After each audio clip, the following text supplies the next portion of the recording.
Can we please clap for her? She comes. And for those that do not know the Kyambogo Women in Engineering, Kyambogo Women in Engineering, it's an association that unites women engineers right here in Kyambogo. And the lady next to me will be telling us more about it and how best, what were the achievements, and she could tell us more. And for the audience, thank you. Over to you. Thank you, Samantha. Good morning, everyone. Ladies and gentlemen, distinguished guests, and everyone, I welcome you to this event. My name is Igoye Jovia Tabitha. I had quite an introduction. Yeah. My name is Igoye Jovia Tabitha. I have been serving as the president for Kyambogo University Women in Engineering. Yeah. As we gather here for this event, we wanted you guys to also be part of our handover, to witness our handover, because we believe with working in people, we don't want, very many people from the name Kyambogo University Women in Engineering entirely think that this is about women. No, it is not. That's why today we actually have some gents here. Please clap for them. Thank you so much for being a part of us. It's our joy that everyone is involved, because we want to work with everyone. We believe that we cannot thrive alone. We thrive as a community. Yeah. I have served as president for almost a year, or like some months tending to a year. I stand here with gratitude. Thank you for trusting me. Thank you for giving me the role. And thank you for believing that I can do this. I needed your support and you came through. Each and everyone, thank you. I want to introduce to you my team, the team I've been working with. Ladies, please come over.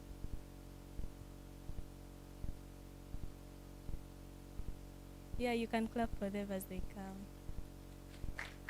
I had such a wonderful team.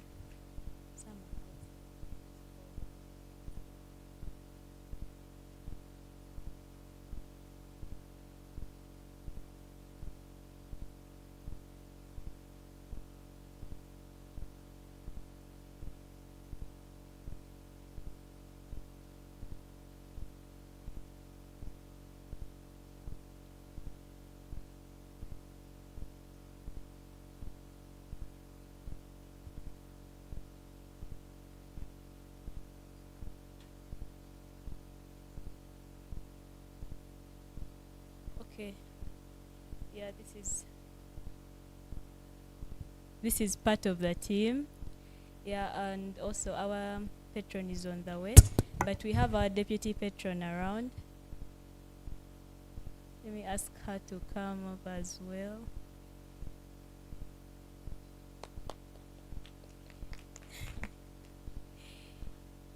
Yes, so this is the team I've been working with. You're going to hear from each one of them.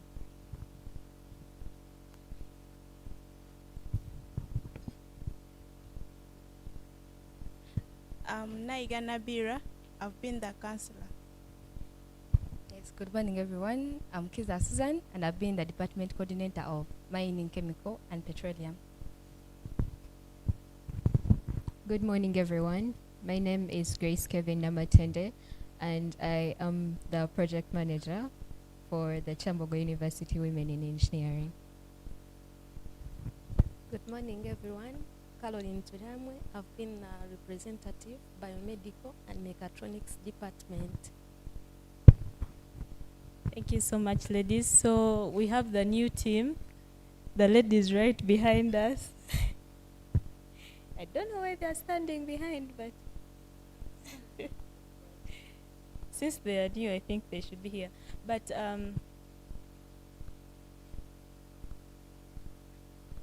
this is the team, and I would like them to also introduce themselves. Good morning, everyone. My name is Ainevro Njorina. I'm doing industrial engineering and management.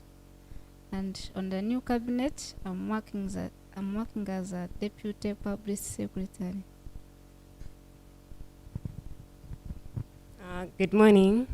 I'm Deborah Anyu, and I'm doing a Bachelor of Vocational Studies in Technological Studies with Education under the Department of Civil Engineering.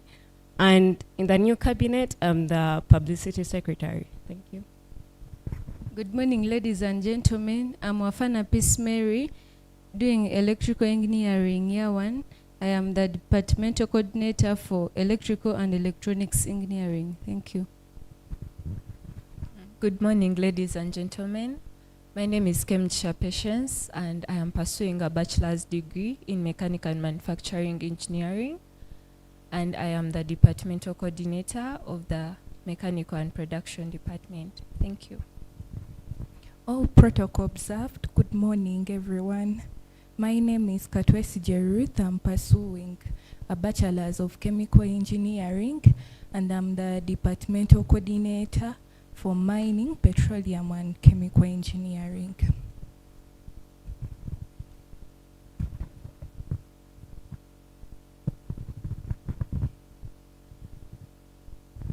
Hello, good morning. My name is Ashabara Kiza, and I'm the incoming General Secretary.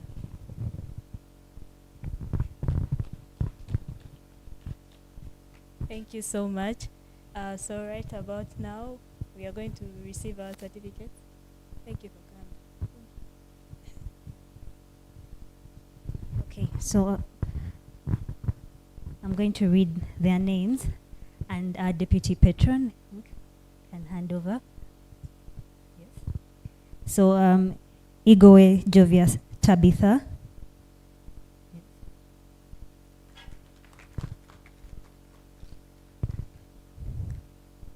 Naiga Nabira.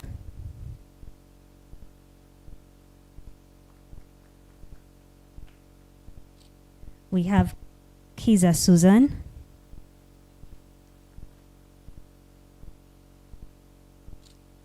Namatende Grace Kevin.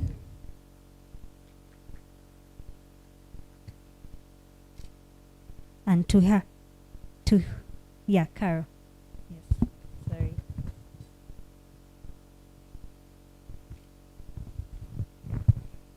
Thank you very much. So I think let them take a group picture and then we'll proceed.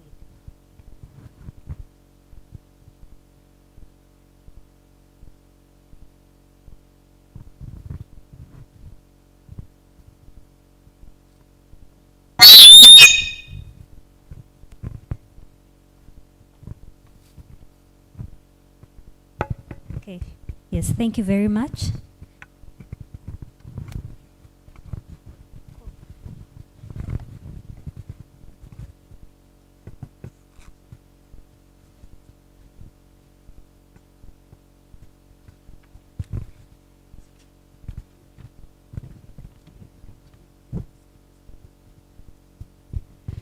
So in the same spirit, allow me recognize the presence of our keynote speaker, Miss Engineer Ashawa.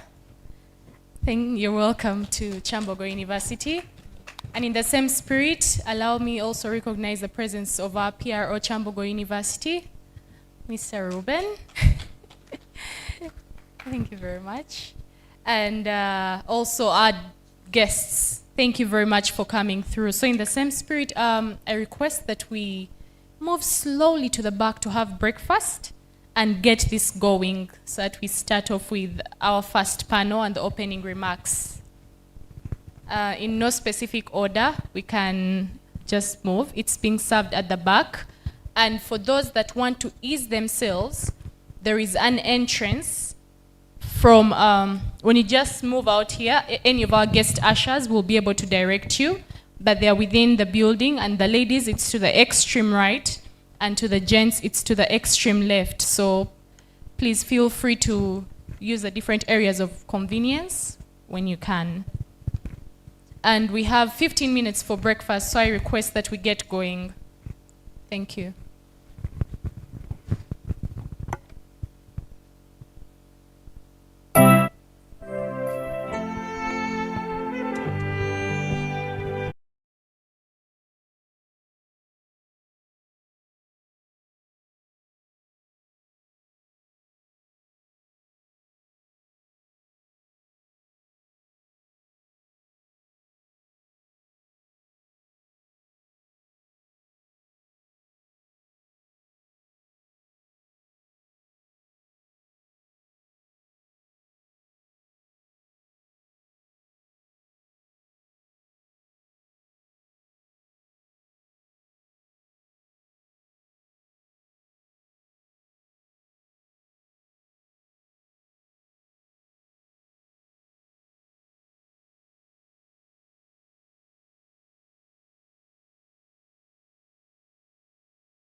I request that we try to hurry up the breakfast team. Let's try to serve and have the students settle for the session to begin.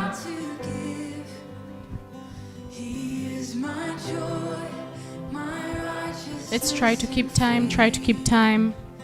My steadfast love, my deep and boundless peace. To this I hold, my hope is only Jesus.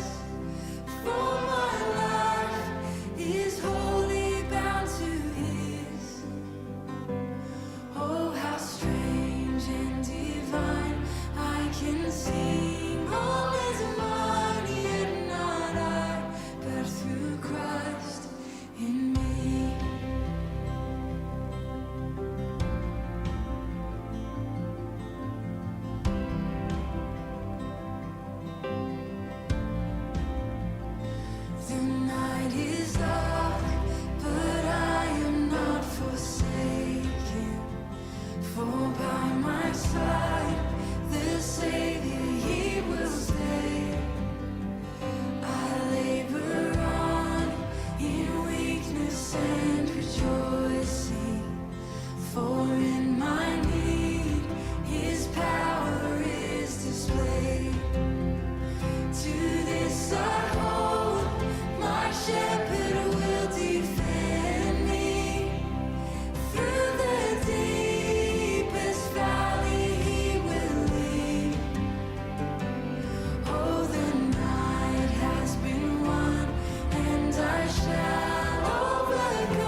God the Lord Most High. You're hidden glory in creation, now revealed in you, our Christ. What a beautiful name it is. What a beautiful name it is. The name of Jesus Christ, my King. What a beautiful name it is. Nothing compares to this. What a beautiful name it is. The name of Jesus. You didn't want heaven without us. So Jesus, you brought heaven down. Oh, my sin was great, your love was greater. What could say?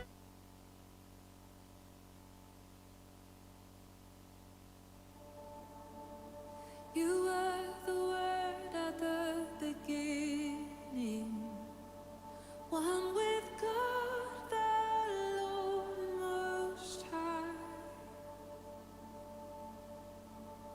Your hidden glory in creation, now revealed in you, our Christ. What a beautiful name it is. What a beautiful name it is. You sing.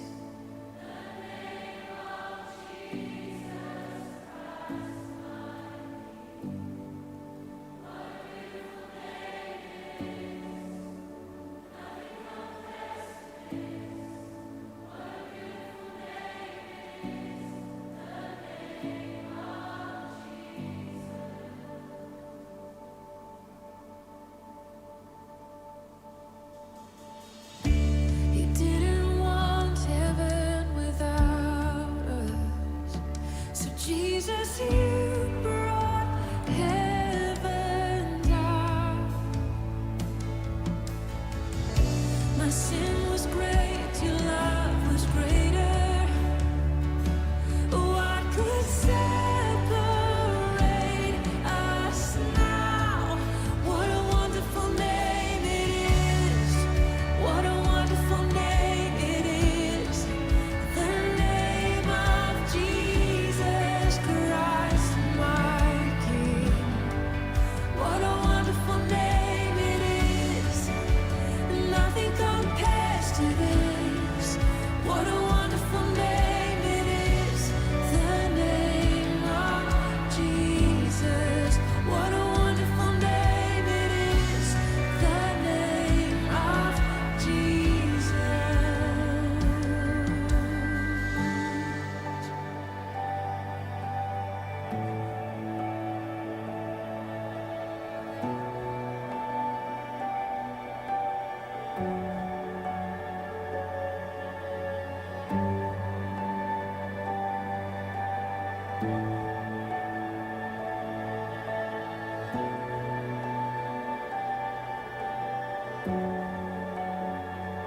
How sweet is your name, how good you are.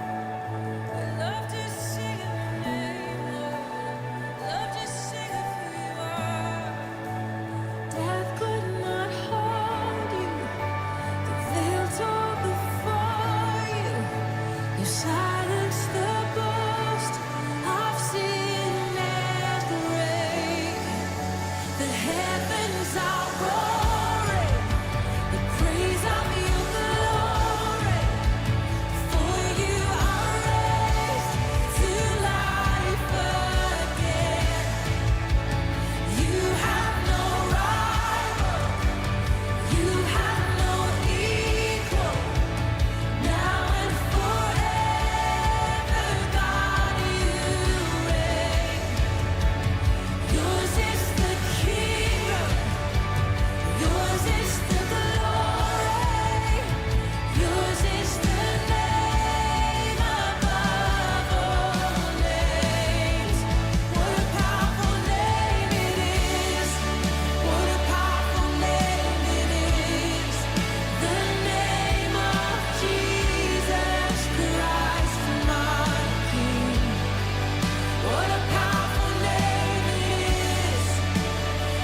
I just want to speak the name of Jesus over every heart and every mind. 'Cause I know there is peace within your presence. I speak Jesus.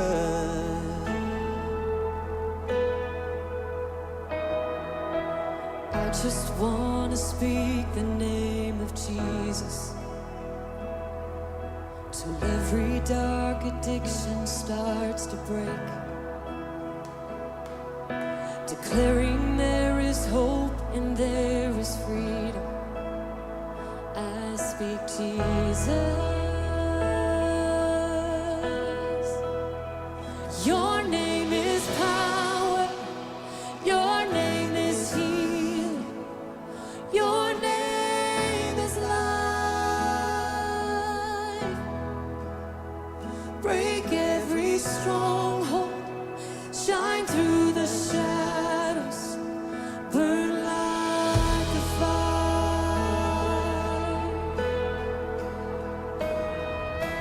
I just want to speak the name of Jesus over fear and all anxiety,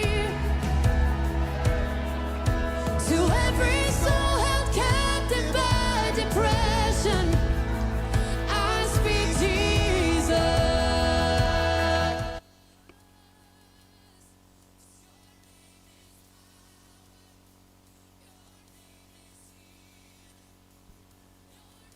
Hello, good morning. You are very welcome to this Women in Engineering Sustainable Conference. I am Ruben Tinomjuni. I work here at Kyambogo University. I am the Public Relations Officer. I'm the Principal Public Relations Officer. So I am here to express my excitement. This week we were at Sheraton with the Dean and Co. And the East African Crude Oil Pipeline, in partnership with Chinese Petroleum Engineering Pipeline Company Limited, they gave scholarship to 28 engineering students. Out of the 28, out of the 28, Kyambogo had 18. Yes, and Makere also contributed the balance of 10. And I was there at Sheraton. They invited me, and we were very glad to associate with our own. One of the people, the professor who represented the VC of Makere, noted that out of the 28 people, only 6 were females, and that is 21%. And for us as Kyambogo, who had 18 people, we had 3. That's a staggering 16% female representation in the scholarship. I don't know what contributed to that, and I have not even asked. I was not sure. I wanted to go into the detail. But it shows that there is a need to increase more females and women. I am married, and my wife is a member of Mothers Union. There are other people who are old, they call themselves girls, Mothers Union girls.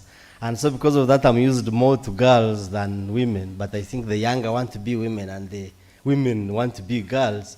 That's how the world balances itself. But I think there is need for ladies' involvement and participation in some of these things. And so when I see women in engineering, to me, that is something. To me, that is hope. And I was thinking to myself that this CHUE, Kyambogo University Women in Engineering, needs to think of reaching out to, say, secondary schools and plant seeds and act as role models. There are people there, ladies, girls, women, in secondary schools who actually have science, but they fear engineering. They would rather go for softer things. I know some. They rather be actually science teachers than this. They have that kind of fear. And by the way, the society in which they live also discourages them. They say, and they fear. They would rather be science teachers. That is more better. But I think if this Kyambogo University, women in engineering, or any other university can reach out, then we can have a bit more. And I am glad that when I checked on the program, there is this alumni panel who are going to talk about from campus to industry, young engineers powering Uganda's green revolution. That is good.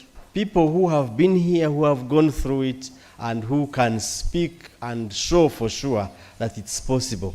And there is something I'm working on. I will not talk about it because it is it hasn't matured. If it does, then I'll be able to do something in line.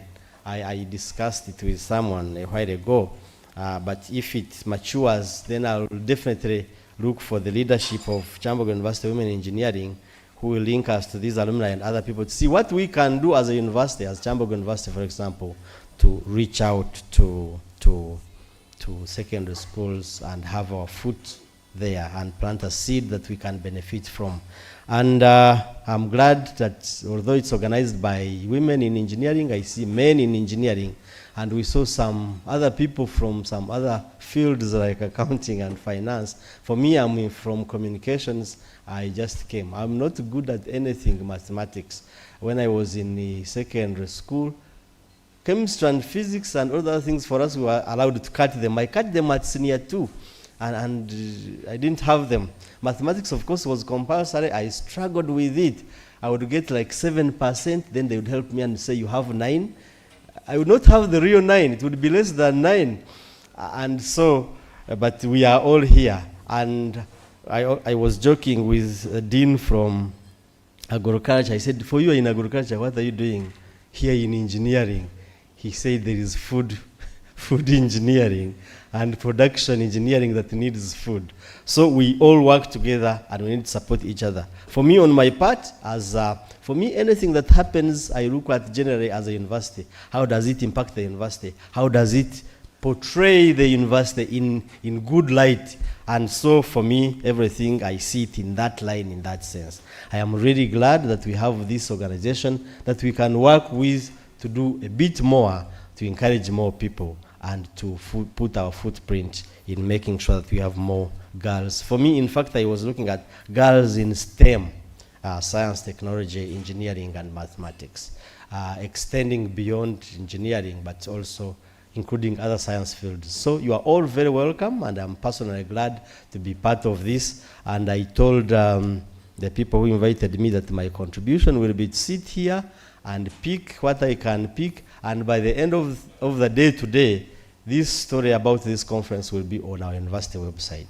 If you check, you will find it there by close of business today, and on our social media platforms, so that I also bolster your efforts and make them known to the outside world. Thank you very much for coming. Thank you very much for participating. Thank you very much for any and every contribution that you make. So I want to take this opportunity to invite the host of this event, who is the Dean of the Faculty of Engineering, Engineer Charles Onyusa, PhD, Doctor. You are very welcome to officially welcome us. For me, I was just warming the ground. The official welcome is from the Dean. Engineer Dean, you are very welcome. Thank you. Can we please clap louder than this?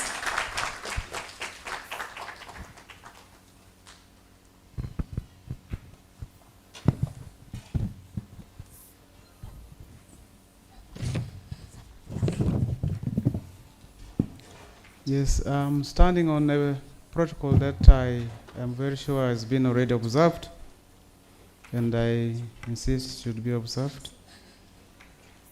My name is Charles Onyusa, and I think my task is a simple one: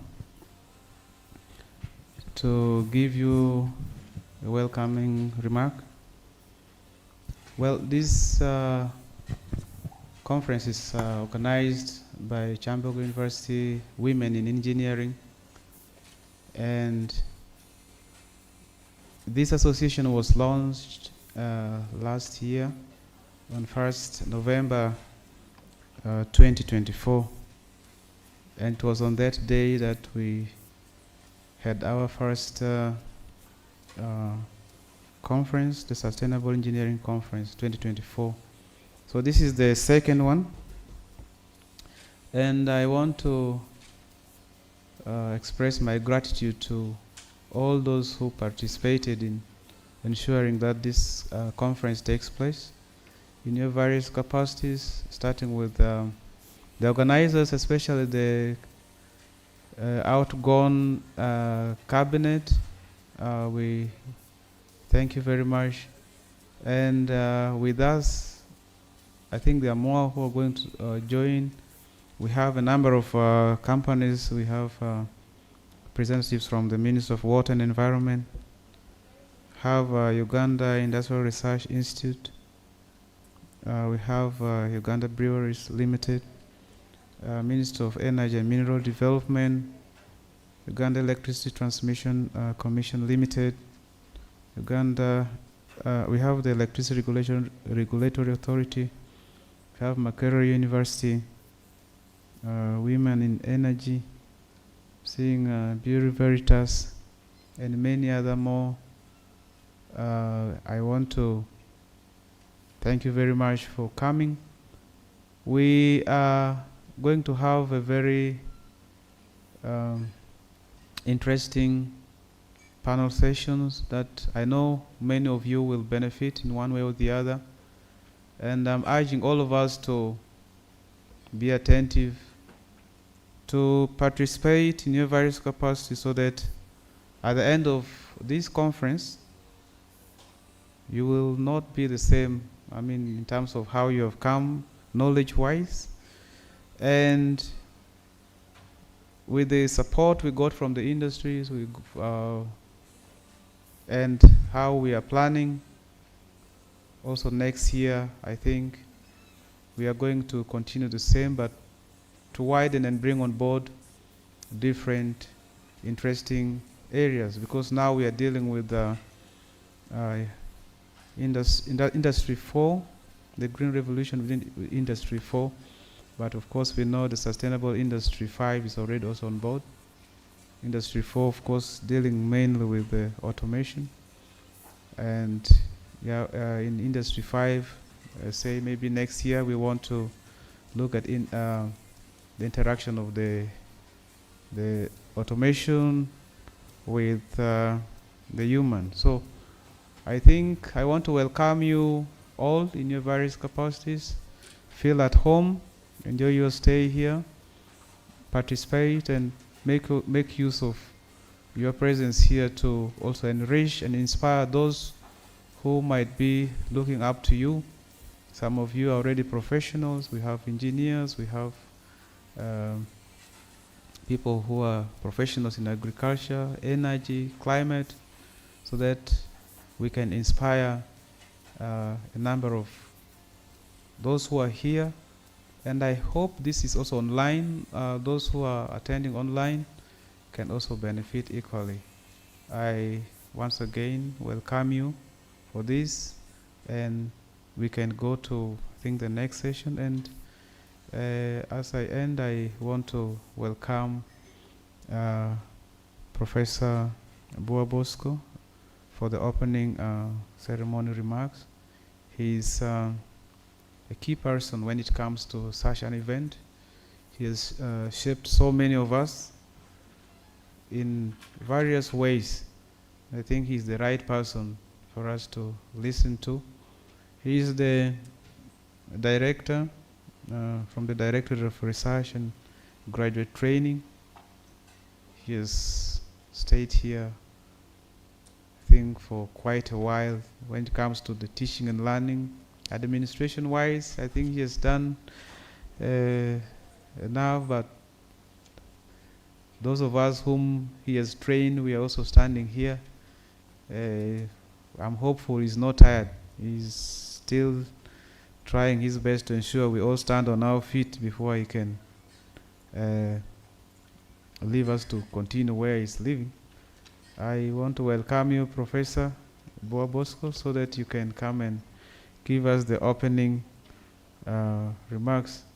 But before Professor can eventually come here, I want to recognize the presence of the Dean Emeritus, Dr. Catherine Wandera. I think you have often considered this very, very important. If today is the second time we are having this Sustainable Engineering Conference, it was because when she was the Dean, she started the whole idea. For me, I just found things in the place, and yeah, I think it's good to give recognition to you. Thank you very much. You're most welcome. And now I can leave the stage. Thank you very much.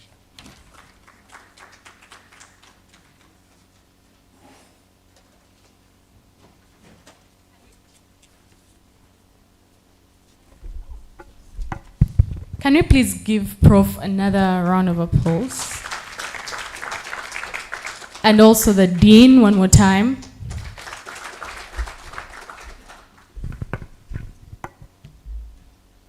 Good morning, ladies and gentlemen. I'm coming here not as a director. I'm coming here to represent the Deputy Vice Chancellor, Academic Affairs, who I thought was invited, but because of some other engagement, she called me about maybe a week ago and said this is not available. So she asked me to come and represent her here. So I'm going to talk as a Deputy Vice Chancellor, Academic Affairs, not as a... So ladies and gentlemen, I want to thank you in your various capacity for honoring this invitation. As the Dean has said, I think we are all here in our different capacities. There are people from the ministry, there are people from the industry, the academicians are here, the students are here, and more so, the women, huh? What are you calling them? Women in engineering, or women engineers. What do you call it? Women in engineering. But as the Dean has said, we don't see these women. There are men here. There are men here. So what are we doing here, men? But in the Bible, there are no women. It is only men. So we are here for all of you. How many of you have read the Bible and can point how many women are there in the Bible? They mention men and it is inclusive. So we are here to support the women in engineering, which I think we should be proud to associate with them. Because there's a saying that when you educate a woman, you educate the what? The nation. So that is why we are here. But the PRO mentioned something which I want to also put it. They are still not there, the number we want. Is it because they are also fearing the mathematics like the PRO? But I think they are coming up. To me, this is encouraging. And I think we only need to see how can we support them. When I look at your mission statement, huh? Is it a mission statement or vision statement? Mission statement. To create a supportive, inclusive environment for female engineering students, providing them with the resources, mentorship, an opportunity they need to succeed in their academic and professional endeavors. So sometimes we try so many things and sometimes it doesn't work. Then we start blaming other people. But I think at the end of the day, our interest must be to build the next generation of leaders. Some of us on this side, as the dean has said, we have done our part. We are soon exiting the stage. But who is going to replace us? And then many of you don't want to be leaders. You want to be led. There's a book I read, but I will not tell you the book I read. There are 2 words I want to say. They said the success of a leader depends on the number of followers you have empowered. Number 2, it says the significance of any leader is about the number of new leaders you have built. So if we are here to support the women in engineering, there are so many of them who have succeeded individually, but they have not reciprocated that to other people. As the PRO has said, there are a number of young ladies, young girls out there. They have remained in the villages. They have the potential, but there's nobody to go and lift them, to bring them to this level. I think government, including universities, have tried what we call affirmative action to support a number of them. But they have so many challenges. There were those days they would say it was a taboo to find a lady climbing a tree. But the electric pole is a tree. Huh? And the power we are using here, they said, I don't know who said they should be connected very high up there. Huh? But I've seen now those ones who have adjusted. Even there are ladies those days when we used to grow up. They used to fight with us climbing mangoes. So if you are climbing mangoes, why don't you climb electric pole? Huh? But they still say, that is for men. I think that mentality has to change. There's something on the social media this morning, which I've seen it is part of your panel discussion. They are saying the number of degrees which are going to be replaced by AI. One of them they mentioned, I played that thing, it is mechanical engineering. Our Dean Emeritus is a mechanical engineer. Then another Dean is a civil engineer. The current Dean is a civil engineer. So if they are going to replace mechanical engineer, you have seen our new program, the PhD program. If you look there, there is something there talking about upcoming graduate program. I think there's some PhD there. So if we phase out this, where are we going to run this? But I think the world is a very interesting place to live in. Things keep changing. The Dean is talking about Industrial Revolution 4. And then we are talking about Industrial Revolution 5.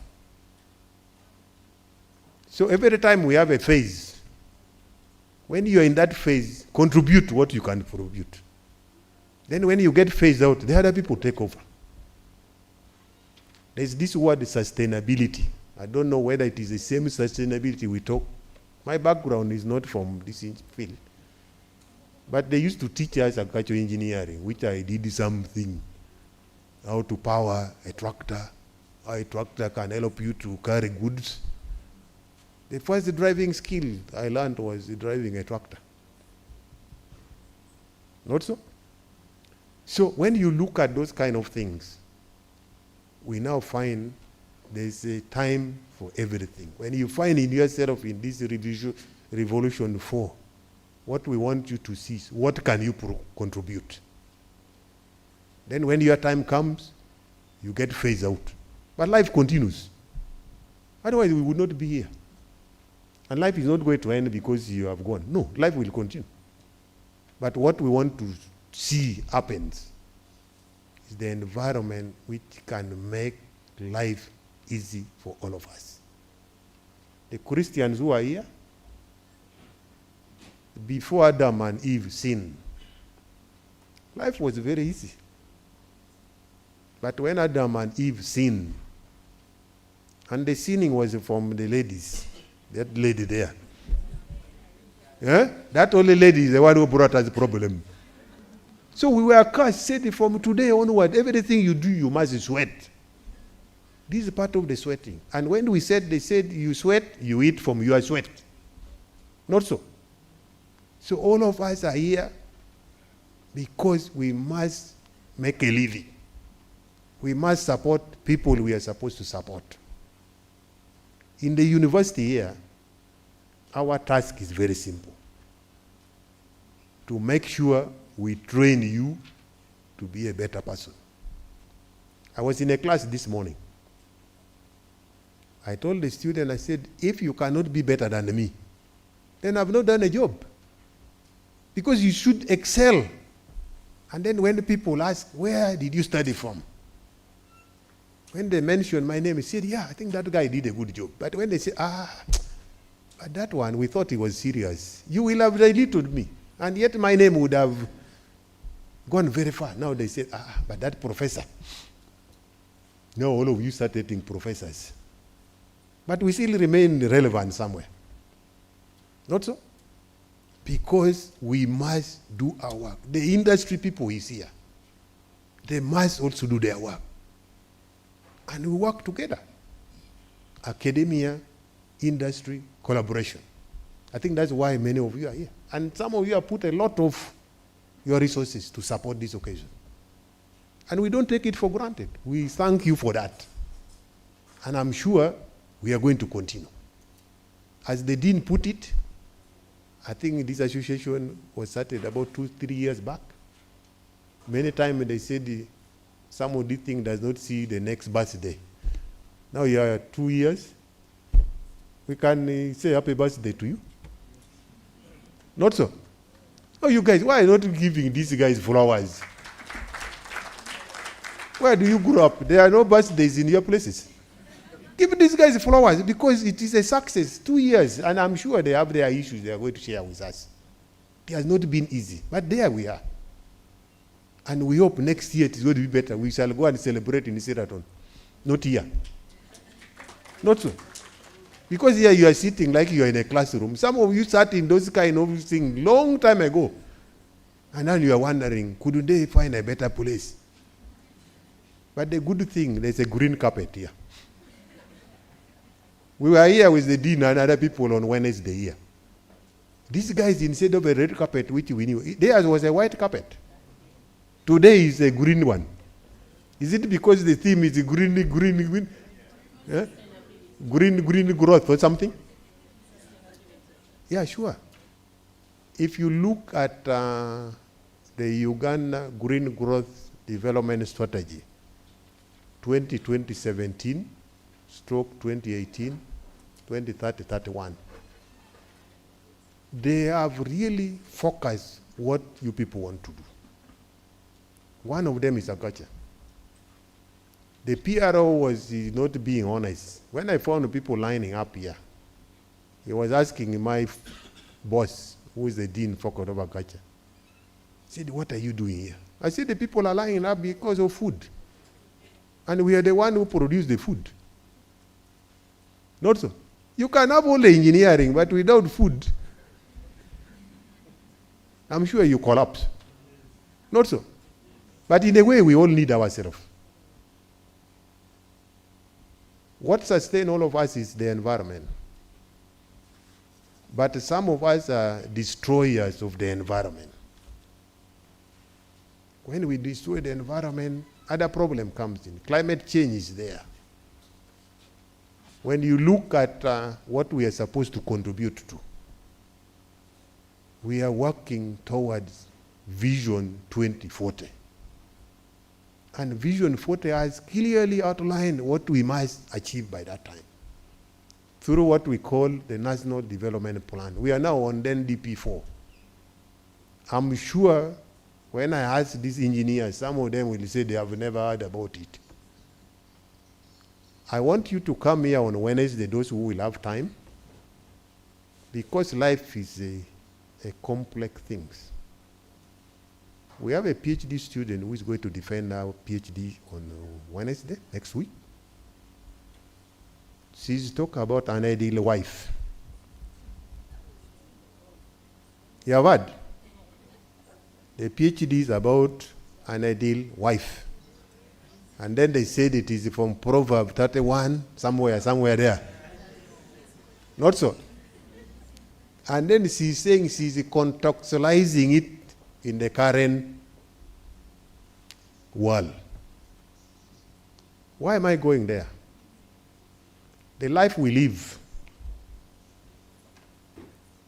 is an equation of four things. The physical life we live is a complex of four things. One, there's a spiritual aspect of the life we live.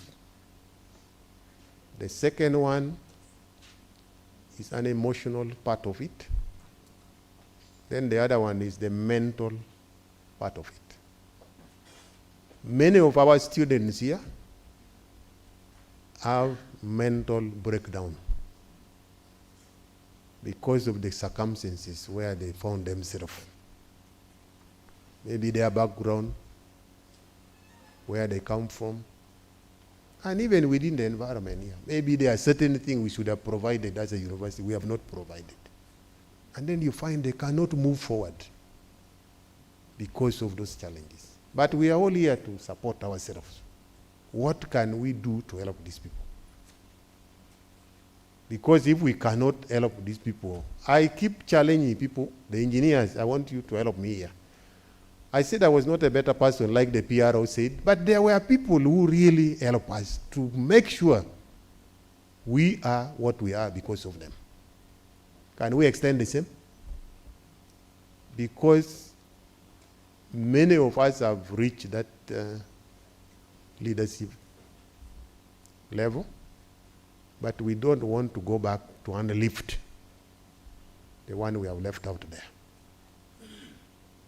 In the university here, we have what we call a strategic direction, where we want to move.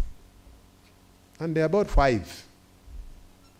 One of them is to teach and to make sure you learn. The second one is research, knowledge generation, and innovations. I'm sure there outside there some new thing you are going to show to us. Number 3, we talk about physical facilities, ICT, and some other thing development. When we now talk about this facility, people who are here before, we used not to have such things. Now people you pass say, hey, Kyambogo has changed. This was the Ministry of Education under the project called Higher Education Science Technology Project. To give this facility to all public universities. That's why we are in this. This is very comfortable. Much as I was teasing you, next year we should go to Sheraton. But at least it is not very far from Sheraton. The next one is what we call, I think, strategic mapping. That's where the PRO is. That's his job. Normally we tease him. Said, what is your work? I said, for him, he has to put a good image of the university, even if there are problems. He always say, we don't talk about problem in the public. Not so. So his work is to lie about the situation around. So we also want to see this engineer. Many of them have problems, but we don't want to see your problem. What we want to see is how are you taking us forward? How are you inspiring those other people to come? And then the last one is called community outreach and engagement. And this is where I will focus my talk. When you ask each of you here, do you have a village? Many of you said, I come from Kampala. Kampala is a capital city. Not so? And even if you came from Kampala, somebody in the name of a parent, an uncle, left some village some years back and came and settled here. So meaning you have a root. those are the people we need to trace and help to support to also come to the capital city of Kampala. I meet so many students. Yesterday I was with about, I don't know how many of them. They said they want to do their work in the Kampala metropolitan area. When I asked one of them, just out of curiosity, I said, what is Kampala metropolitan area? She was looking like I was asking her to climb an electric pole without gloves, the heavy-duty gloves, because you can't even touch that wire, it will shock you. See, look, I said, what is it? What interested me, she had addressed the letter to the Chief Administrative Officer, Kampala Metropolitan Area. I bring this because I think many of us are not informed of the setting of this country. So if we are not informed, how are we going to help those other ones out there? Because those are the people we should focus. This morning I was talking to a group of students. The food we eat is cultivated by about maybe 30% of the local people. But 70% of the food comes from there. So what do we have to do to help those people who are laboring to produce us the food? Maybe you have the money. Are you going to eat your money if I say there's no food today? You can't eat your money. Money was supposed to make life easy. You exchange it with some goods. So all your products here, engineers, is to make life easy for us. But let only not be in Kampala, in another town somewhere. Let it be for the village people there. I heard him talk about Uganda regulatory what? No, they call it ERA. Electricity Regulation what? Authority. I think the idea was for them to make sure that electricity gets to the local people there. But the local people are still in darkness. And they're the one finishing the trees because they need to cook. Charcoal. Many of you still go buy charcoal. And you take it for granted. It is from plants. And the carbon dioxide you are breathing out goes to the plant. So we have synergy. Now if you cut all the trees because you want charcoal, where are you going to get the oxygen? Where are you going to get the oxygen? Remember when COVID came, there are people who had the money, but they could not buy the oxygen. And they went. May their soul rest in peace. So there are certain things we take for granted. We don't see the relevance. So I want us to sit here, reflect on all that is highlighted here. I said from your mission statement, and then you said this is an annual event, which is critical for convening students, industry professionals, the key stakeholders within the engineering field. There are professionals who have left their job. They are with us here. We don't take that for granted. There's something you are going to give us. And as a university, we feel proud when we see you around. But sometimes many of us are very unappreciative. Say, those guys, what are they bringing here? We can as well do without them. When the PRO was saying 18, no, you said the 28, 18 student was awarded scholarship. That's one of the things people are looking for.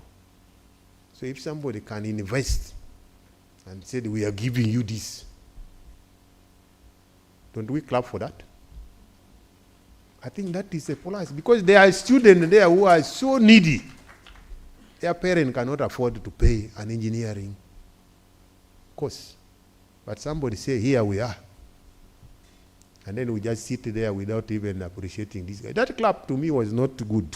But it also tells you where you come from. Many of us were not taught to be appreciative.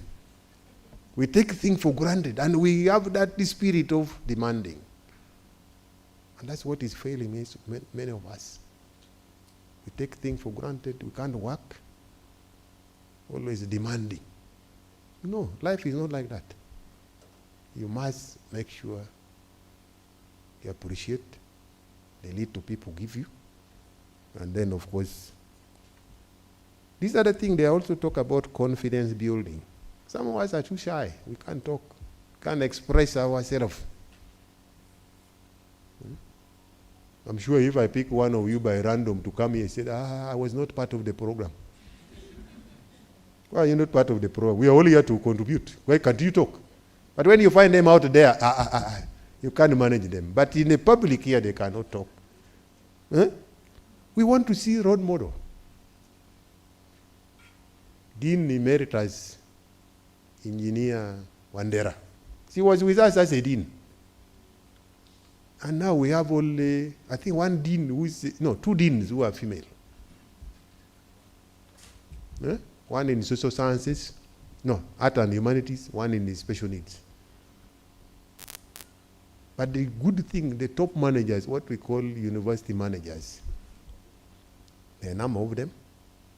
The person I'm representing here is a Deputy Vice Chancellor of Academic Affairs, responsible for all academic related matters.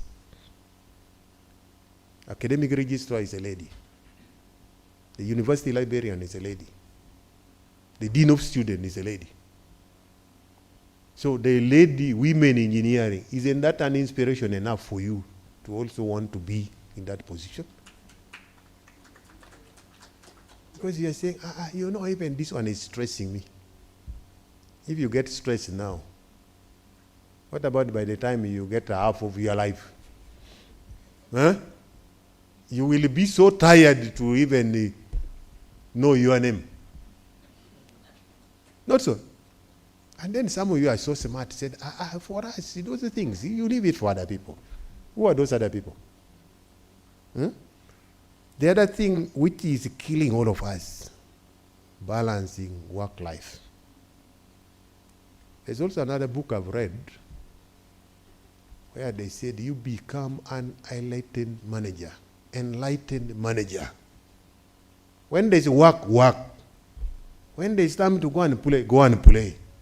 When there's time to sleep. Because there's somewhere in a book of somewhere in the Bible say their time will come for us to sleep forever. So why do you want to sleep when people are working? You come and work. And time for playing, go and play. So what is killing most of us, that's why I'm saying many of us have mental breakdown, because we cannot balance work-life. There's a family there, there's these things here, there's that one there. You get lost. But as they say, life is a hustle. There's nothing which is straightforward. There's a valley, there's a hill, there's a valley, there's a hill. But you know how to navigate. So as you pursue your careers, I think for us as the university here, we want to give you the assurance that you will be supported. And if you have issues, don't die with it alone. Come out. We will see how to support you. There are different structures in the university here. We have a whole counseling unit. If you have thing which doesn't, but the problem also, you guys don't want to go to the counselor because they think you have a problem. But normally, when you share those problems early, you find you can be sorted out. So instead of, and then you are saying here, we have different key stakeholders, and then of course the number is about 500. But I've already challenged you when you scan quickly. I think the number of ladies here, they are less than 100. Does anybody want to challenge me over that?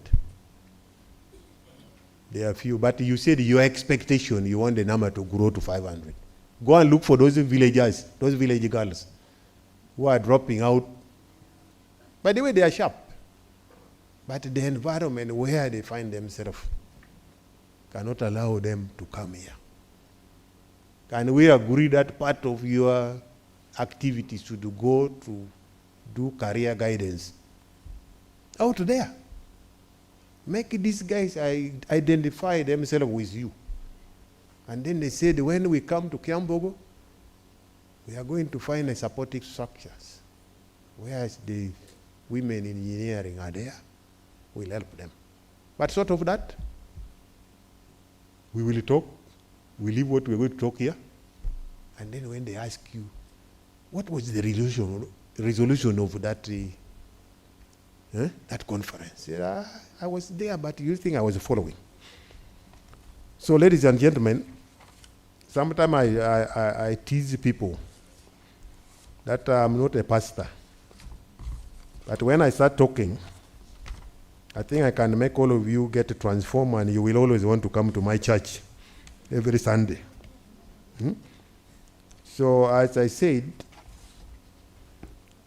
all that we do, we must align it to our national vision. We must align it with our regional vision. I think the vision now, they are talking about Africa Agenda 2063. 100 years since OAU was formed. But many of you say, we will not be there. The world will not end with you. There are people who will be there. So let's work towards achieving the Africa we want. The SDGs, I've already said it, there's a number of them which ties with your theme of the conference today. The first one is zero anger. So are we sure that 2030 there will be no anger in this world, especially in our setting here? I think the second one talk about eliminating poverty. You think by 2030 we are not going to be poor? Then the others, of course, education for all. We are talking about affordable energy. I've already said it. Are we going to have this green energy where we are not going to cut the trees to make charcoal, firewood?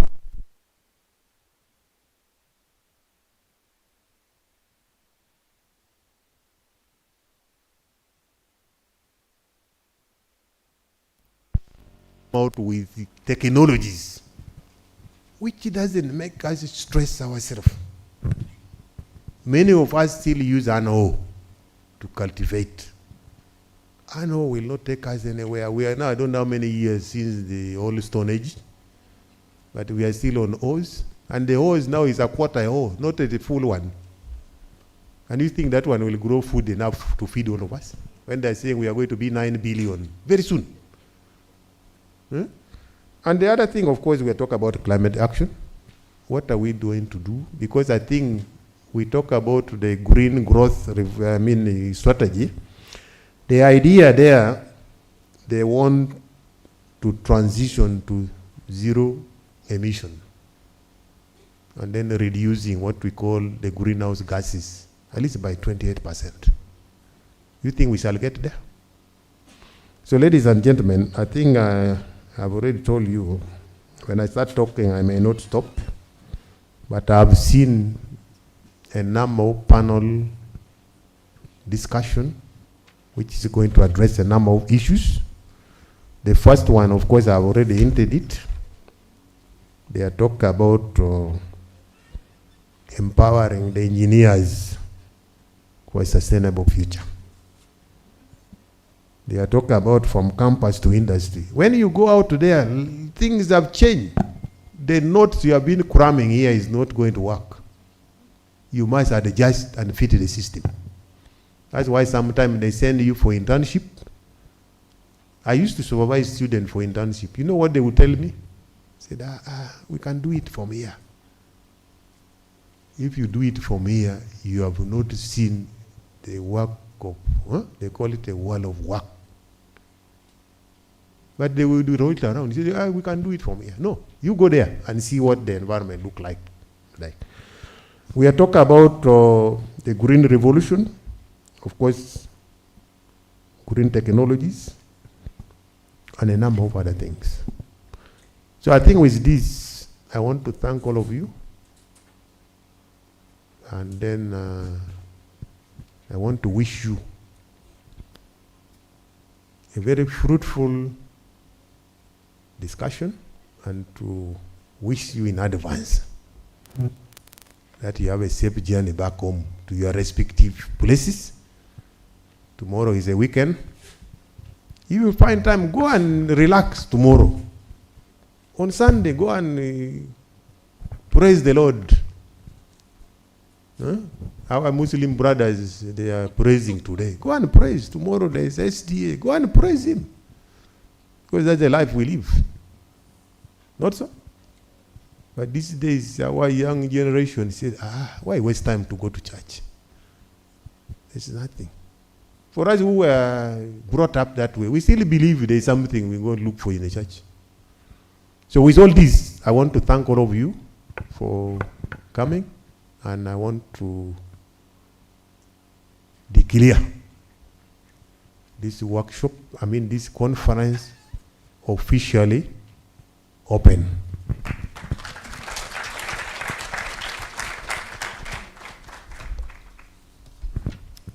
Thank you very much, Prof. Another round of applause. See, the room is very, very, very cold. Can we please stand up? Can we please stand up? Stand up a bit. Stand up a bit.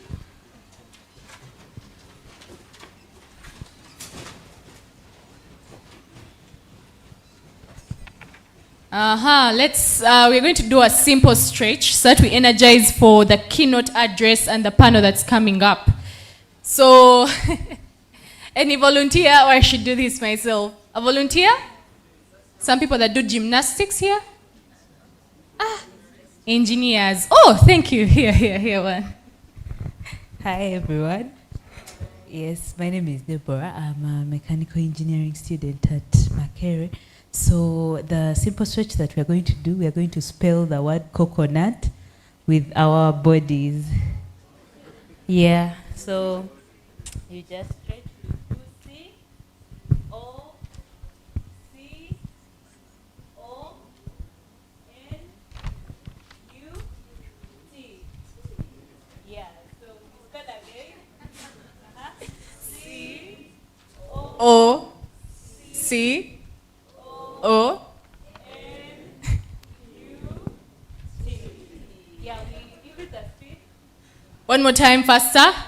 C, O, C, O, N, U, T. Thank you very much. Thank you very much.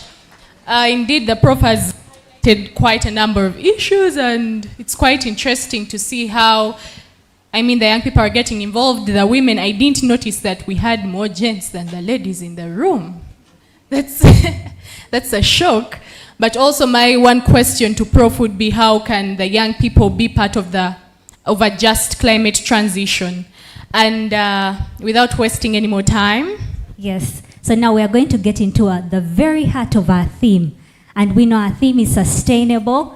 It's just there, sustainable engineering, unlocking the potential of engineers in driving the green revolution in Industry 4.0.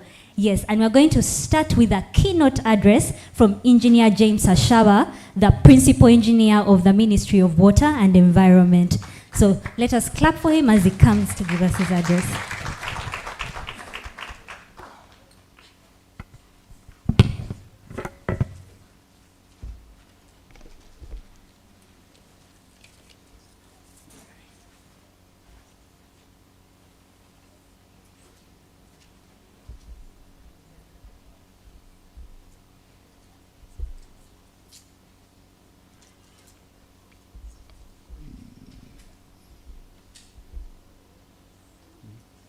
The IT people. Am I supposed to project this the other side or? Okay. The representative of the Deputy Vice Chancellor, Academic Affairs, I hope I'm right, the Dean, Faculty of Engineering, the former Dean, Faculty of Engineering, we have the PRO, we have the members of the Kyambogo Women Engineering Association, distinguished guests, a good morning. My name is Engineer James Ashaba. I work as a principal engineer in the Rural Water Supply and Sanitation Department at the Ministry of Water and Environment. I'm honored to give this keynote on a wonderful conference, which is empowering engineers for a sustainable future. A colleague of mine called me a few days ago, and I don't know whether Josephine is around. Josephine is my friend. We met through your Dean Faculty of Education, and she told me, Engineer Shaba, we want you to be a keynote speaker on this event. I had ready Wednesday and Thursday. I was supposed to be up country conducting government work. But as a father of 2 girls and 2 wonderful boys, I want to learn on how to empower my girls. I said, whereas I'm coming here to speak to, ideally I thought I was going to speak to the women student engineers and engineers. But thank God, the male engineers or engineering students are also part of this. Because in a way, I feel, whereas we are fronting the girl child, the boys have also been left behind. That is something we have to really give to attention. How do we unlock the potential of engineers in driving the green revolution in Industry 4.0? I'm going to start with a simple question to the student engineers specifically. I don't want the professors, I don't want the professionals to give me the answer. How many people know coding here? By show of hands. How many people know coding? Okay. All right. Clearly, simple math, that is below 5% of the people who know how to code.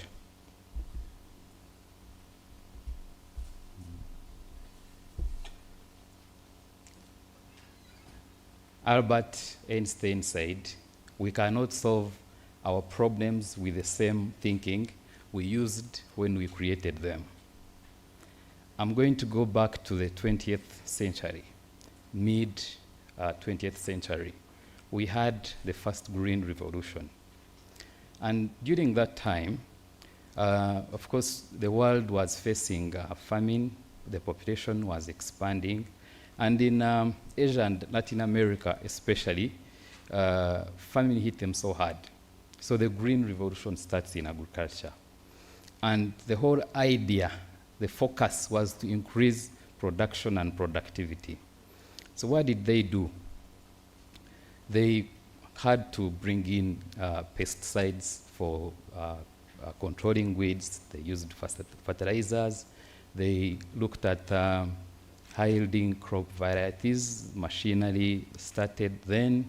And at that time, when you look, you read deeply, less women were engaged in the green revolution in the mid-20th century. However, that created a lot of problems.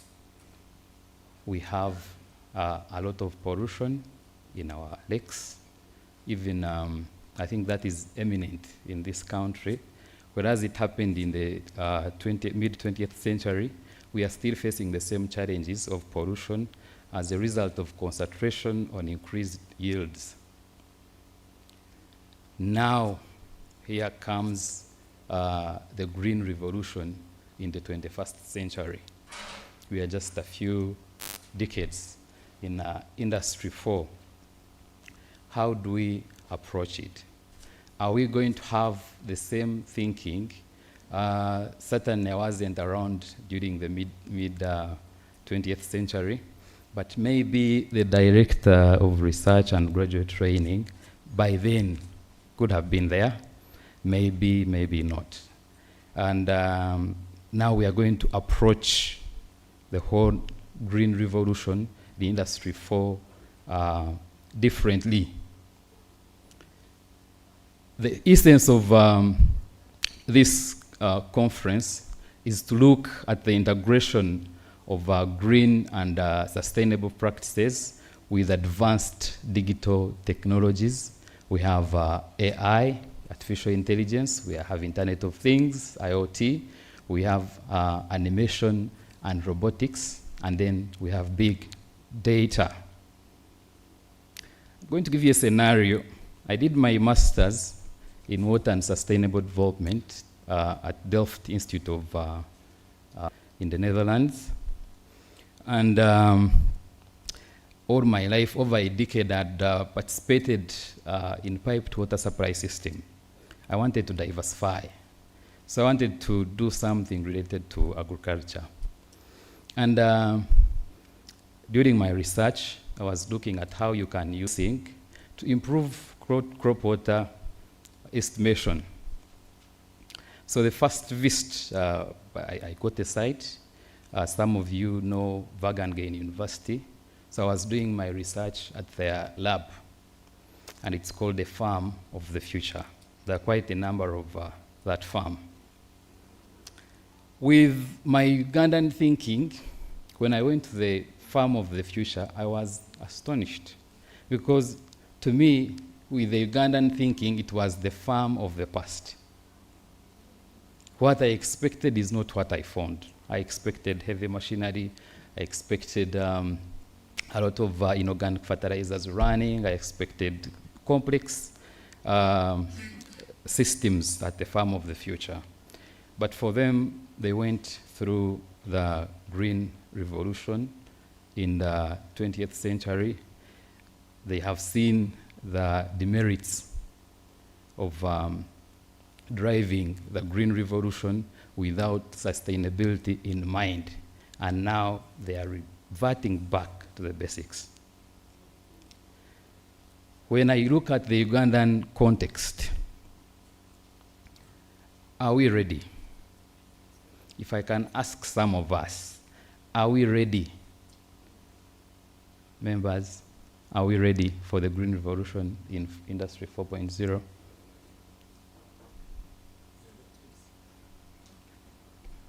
All right. As we move on, I'm going to explain why, in my view, I think we are not close to it. I work with the Ministry of Water and Environment. I work up country. And whenever I'm coming back home, I always carry 1 or 2 bags of charcoal for cooking in my home. Even when I was coming here, I drive a vehicle which utilizes diesel. And when I looked at this theme, I kept looking at it in the Ugandan context. If I asked Professor Bua Bosco, I believe he came in a car, either powered by petrol or diesel. And I believe he still uses charcoal in one or the other. Professor doesn't use charcoal. Professor has worked for so long, he has enough resources, so we are going to exclude him. But for us, the young professionals, certainly we might not have the resources. It's not a problem for us as individuals, but collectively it is our problem. As the government, we need to see how we can address certain challenges. What is the world facing today? We have the climate crisis. Globally, there is a 1.2 degrees Celsius increase in temperatures. I work with the Ministry of Water and Environment, and one of my major tasks is to ensure that people in rural areas have access to clean and safe water. But it hurts me that 25% of the world population still doesn't have access to safe drinking water. What can we do as the young people? Something has to change. Rapid urbanization. By 2050, 68% of the world population is going to be staying in the cities. If we don't plan for the 68% of the projected 10 billion people in 2050, we are heading for disaster. Energy demands by 2040 would have gone up by 30%.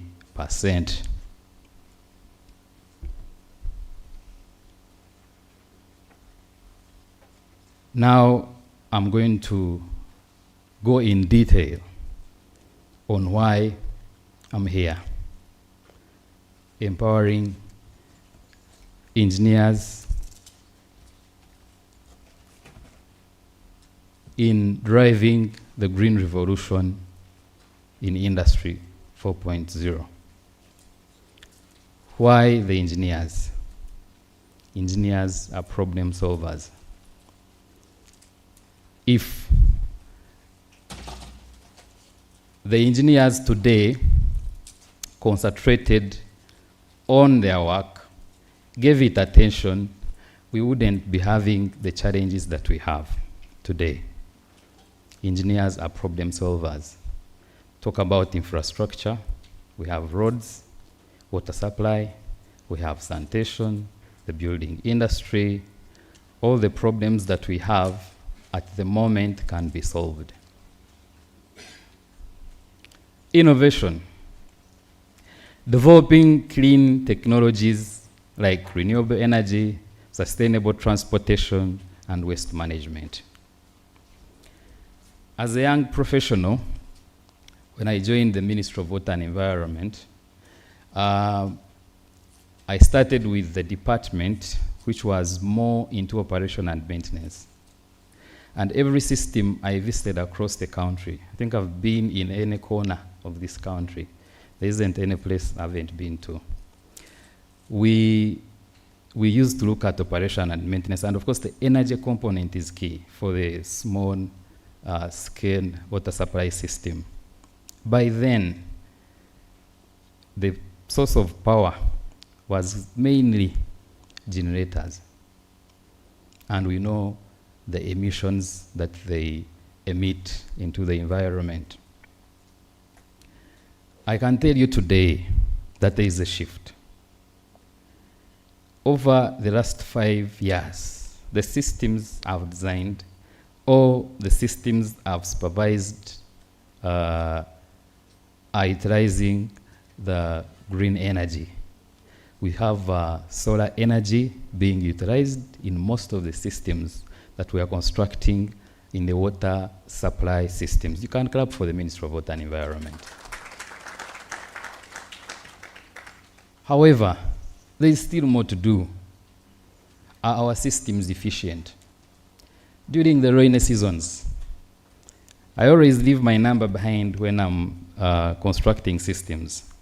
And of course, during the rainy seasons, solar energy is unreliable.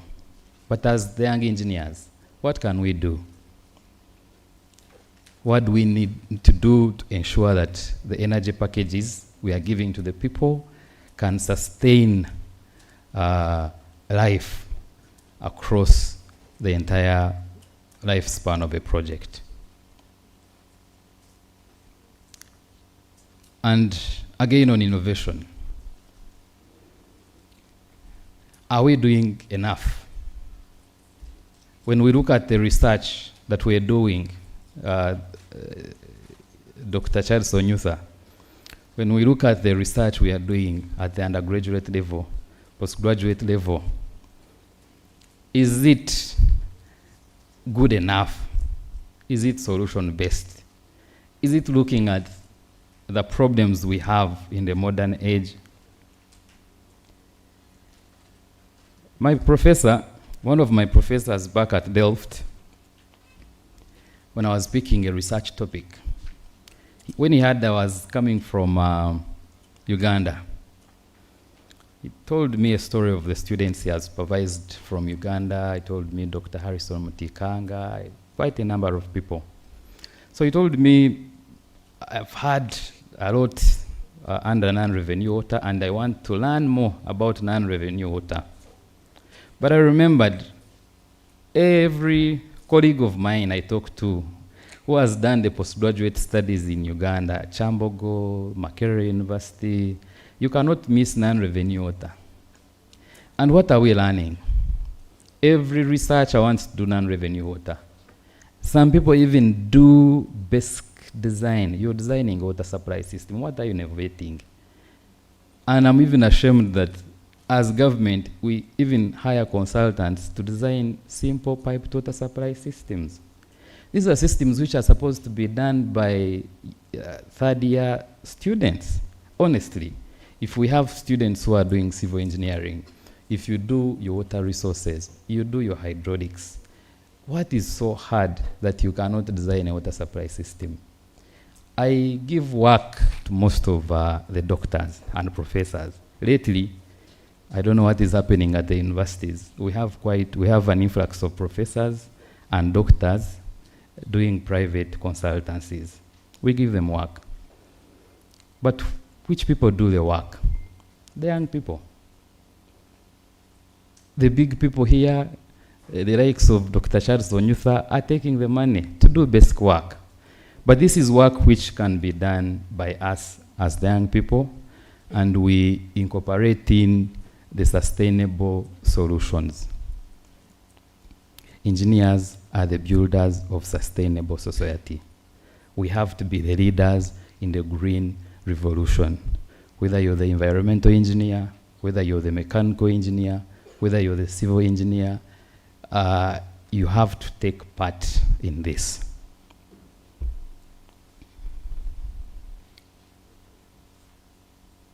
Engineers are the engine, they are central actors in sustainable transitions. Whether it is in infrastructure, whether it is in water, energy, agriculture, manufacturing, we have to take part. For us to build, to design and build resilient and resource-efficient systems, we have to be party to it.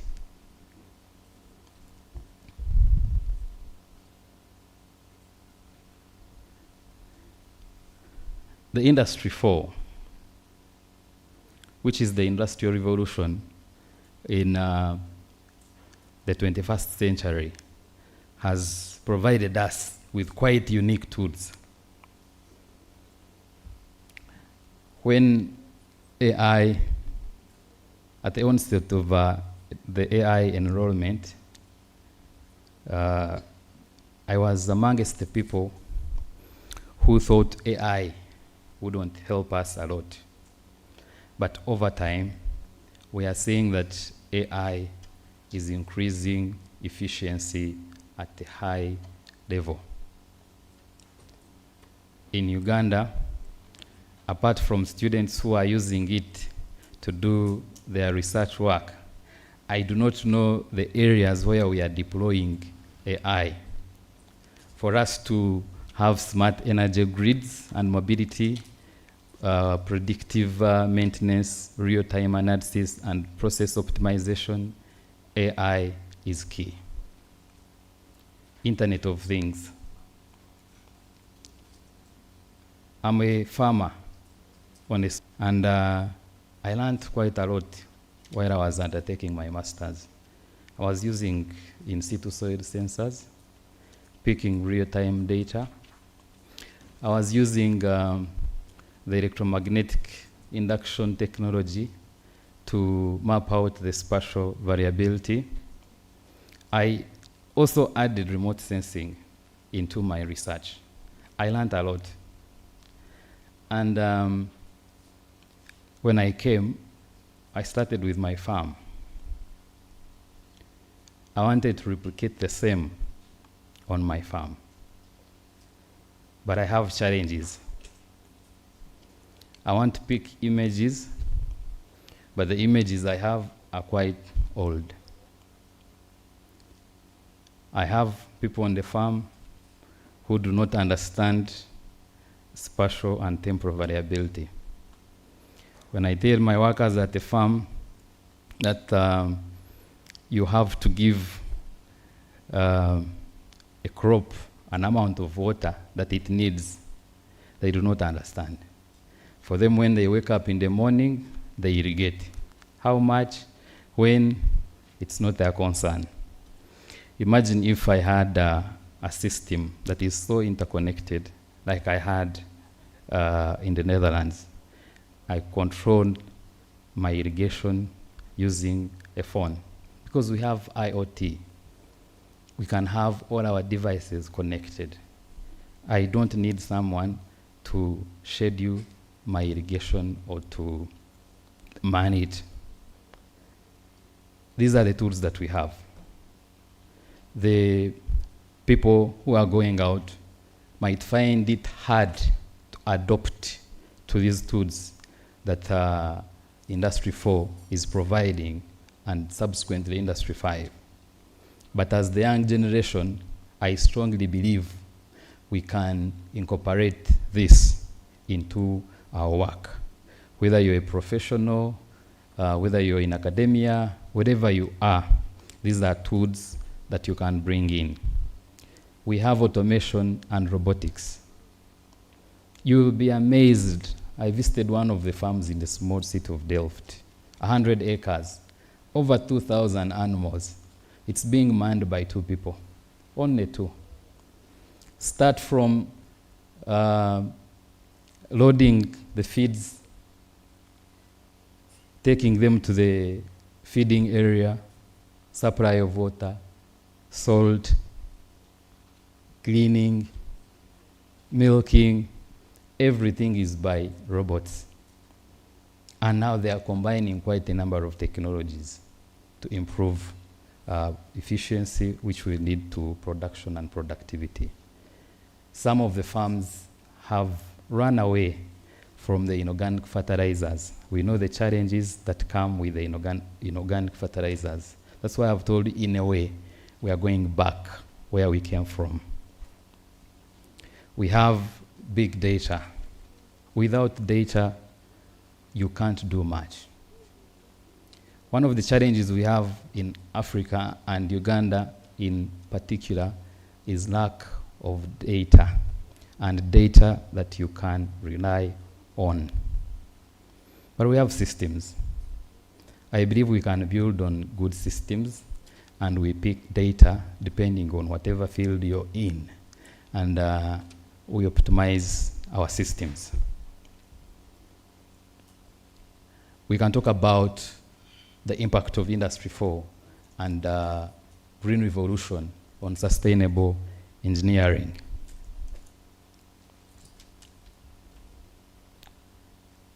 Today,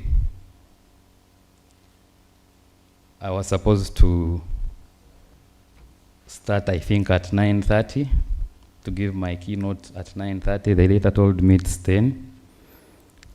And I had scheduled my other meetings at 11:30. If we had a system that is well connected, that when you wake up, when your alarm goes off, your water switcher, the water heater switch goes on, your car starts, your clothes are ironed, I think we should be in position to be on time. We have lost 2 hours. We are not efficient. But I believe if we incorporate these tools that the industry has provided to us, we are going to be very efficient. Low carbon footprint. Like I've told you, we have gains as the Ministry of Water and Environment. We are adopting green energy. If we have areas where an area like Soro might not get close to even 6 sunshine hours, so what do? We ensure that we connect it to the grid instead of using generators. lately getting a project approved at all levels, which doesn't have a component of solar energy, climate change, adaptation and mitigation measures is a nightmare. So as a country, we are making steps. And we can see the results already. We are looking at waste reduction. There's a lot of system efficiency in the systems that we have.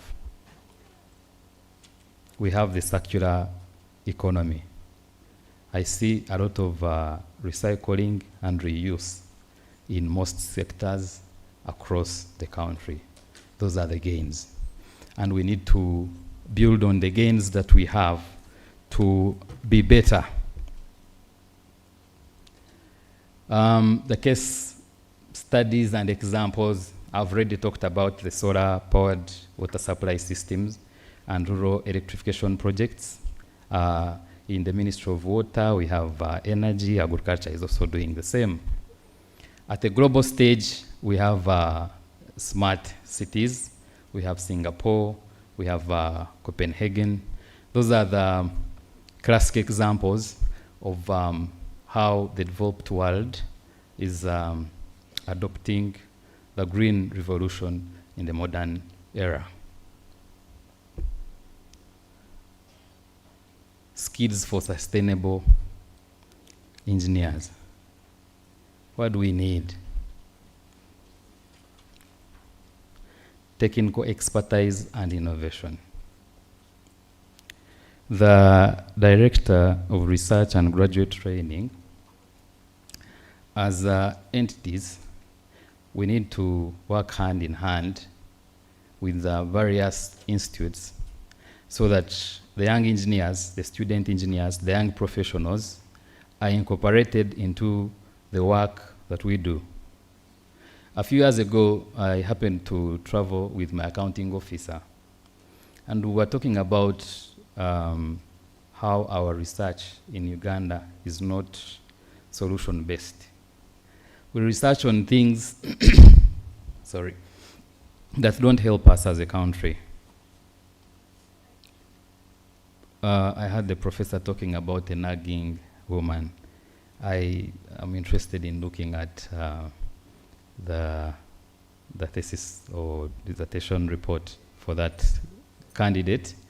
I hope it's going to help us with the problems that we do have. Dean of Faculty of Engineering, you have a lot to do. I have colleagues who are doing their postgraduate studies from here. I'm glad that they are complaining about you. And I always try to sit and understand why they are complaining. But it's about the direction the dean is giving to them. Don't do research for the sake of finishing. You have to do research that will help society. That is if we are to practice sustainable engineering. I'm not saying non-revenue water is bad, no. There's always an improvement in every topic that we do. But let us not do basic topics. Let us not talk about designing a water supply system at a postgraduate level. Even at an undergraduate level, that should be an assignment. We used to do a lot of assignments while in Netherlands. And it was so interesting. How many people are from Karamoja here? Do you have any person from Karamoja? Yeah. I have a colleague from Niger. And you know, we're looking at the water conservation in the Karamoja region. They were shocked that we complain that Karamoja doesn't have enough water resources. Honestly, if we go by the data which is provided, the rainfall that is received in the Karamoja region is good enough. For them, they were looking at that as a golden opportunity. They were telling me, if I can have even a tenth of what Karamoja receives in Niger, in my village, we would be a rich country. We have quite a lot of resources. We have a lot of research areas that we can look at, and we make improvements. collaboration across disciplines. In the past, we used to think the engineers can do it all, but we can't.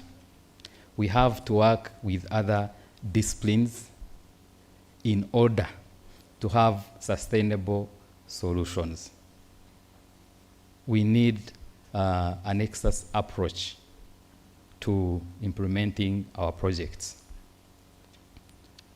We have quite a number of departments where I work, and you find we're picking water, let's say from a river. Department of Urban Water and Sewage, Department of Water, Sewage and Sanitation Department has their line. We have the Rural Water Supply and Sanitation Department, they come do their line, build a water treatment plant, supply water. Water for production comes, they're picking water from the same river, they take. The Ministry of Energy comes in, they want to do a dam.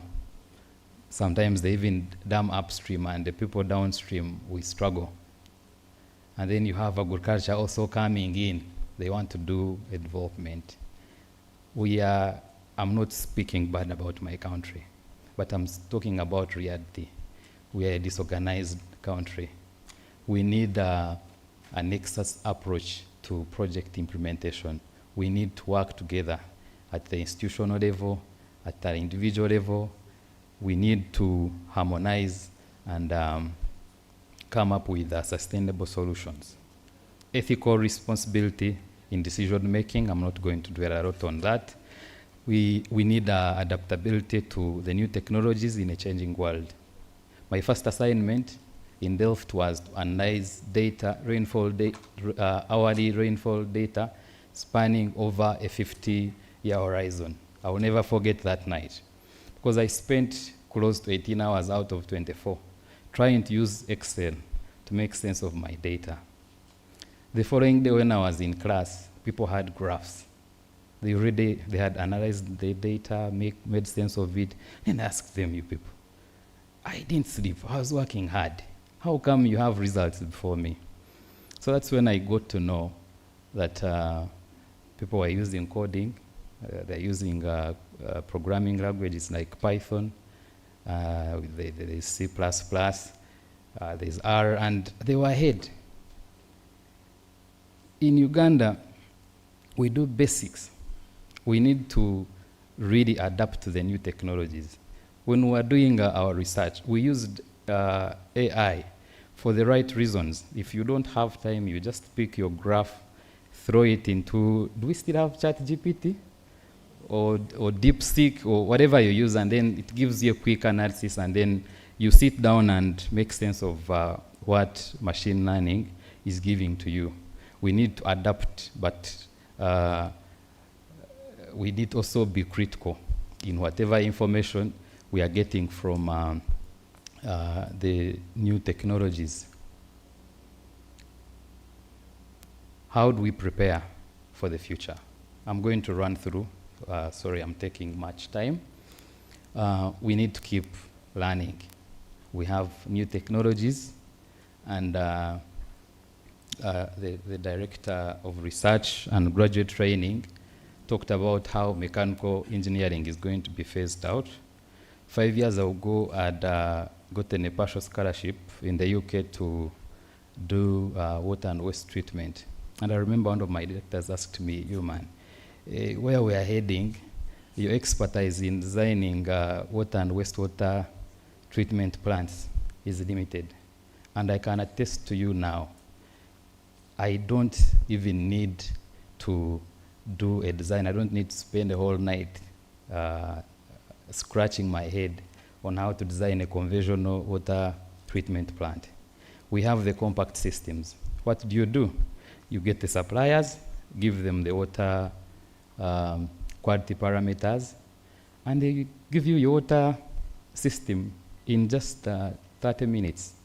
So if I had gone ahead, I know of course people are doing wastewater and water treatment, it is okay. But where do you fit into the modern era?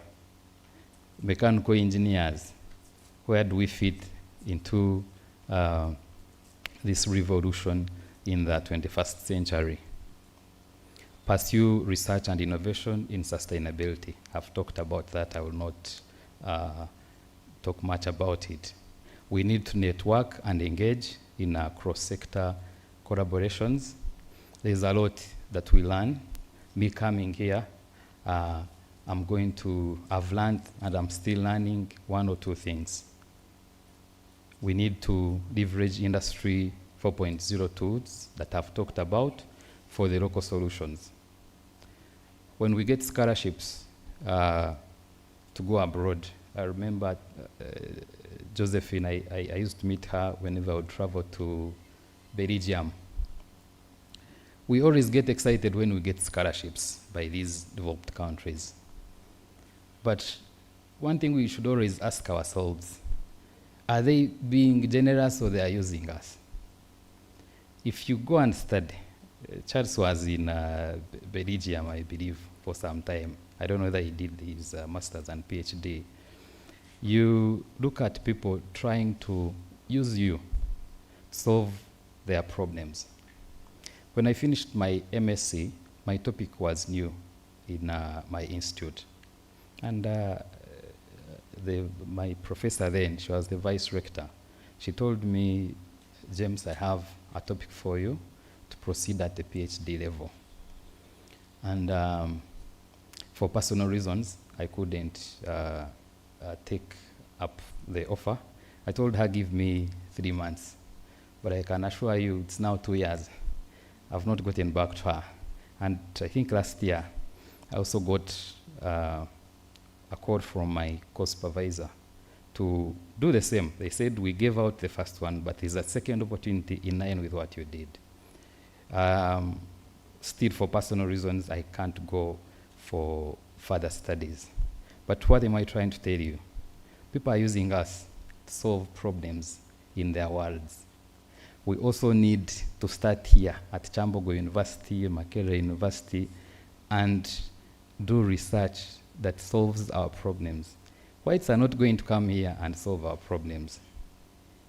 There's a time I paid for eco-financing to go and study. When I told them I was going to do my research from Uganda, they rejected me. Why? I had done eco-financing. At that time, I paid close to 10,000 euros. And I specified my research has to be here. I wanted to cut on the costs during the research time. They left me and gave to Chinese who were willing to go to the countries that were offering the scholarships to study. So we need to get the solutions for Uganda. We need to contribute to the national and global development goals. We need to seek mentorship and internships. In Uganda, we hold the titles, but they don't offer a lot to the societies. When I go, I'm a registered engineer, but I rarely say I'm an engineer. In a developed world, you not hear someone fronting professor, doctor, engineer. They don't. But here, a title, it's as if when you say, I'm professor, the Ugandan problems are going to disappear. No. We shouldn't look at titles. We need to address the problems with the titles. Then you're being engineer, you're being a professor will make sense. In my village, I didn't have a piped water supply system like 6 years ago. And I remember telling my colleagues, I cannot keep stepping in charge. And I say, I'm engineer James Ashaba. I work with the Ministry of Water and Environment. We don't have piped water supply. So I started doing designs. I started lobbying. I think then I was a senior engineer. I started lobbying. Where can I get the resources and to ensure that the people where I come from have piped water supply system. Now we are doing irrigation. I'm also trying, whenever there's an opportunity, my sub-county, I have to consider it. I don't want my title to just scare people. When you say engineer, and you can't do anything, what does it mean? Doctor. You should say doctor, and people see what you're doing, and they appreciate. To me, that makes more sense. I'm going to talk about government and industry support briefly. the policies that we have at the moment are not supporting the young engineers to contribute to sustainable engineering. We are not empowered in a way. And we cannot do this alone. Without proper government policies and regulations, we can't move. We need to have scholarships and capacity building. The PRO talked about the scholarships that are coming from the energy sector. And to me, that is good. We are looking at capacity building. Every year, we have internship opportunities at the Ministry of Water and Environment and various ministries. Sometimes they don't advertise, but these opportunities are there. Please make sure you tap into them. Innovation hubs and research support. We have quite a number of innovation hubs, and we can seek to feed into them. We need a public-private partnership. We need to align the strategic vision for Uganda and the region. Currently, we are implementing NDP4. It ends in 2030. I'm not a fan of the NDPs, because from NDP1, we keep putting by 2030, everyone should have access to potable water and so on. And it seems we just plan and we are not hitting the targets. We need to change the approach that we're using in order to hit some of the global and sustainable goals. The green revolution needs your ideas, your courage, your leadership. Engineers must lead the transition towards sustainable, resilient, and inclusive future. I want to thank you so much for listening to me. Thank you.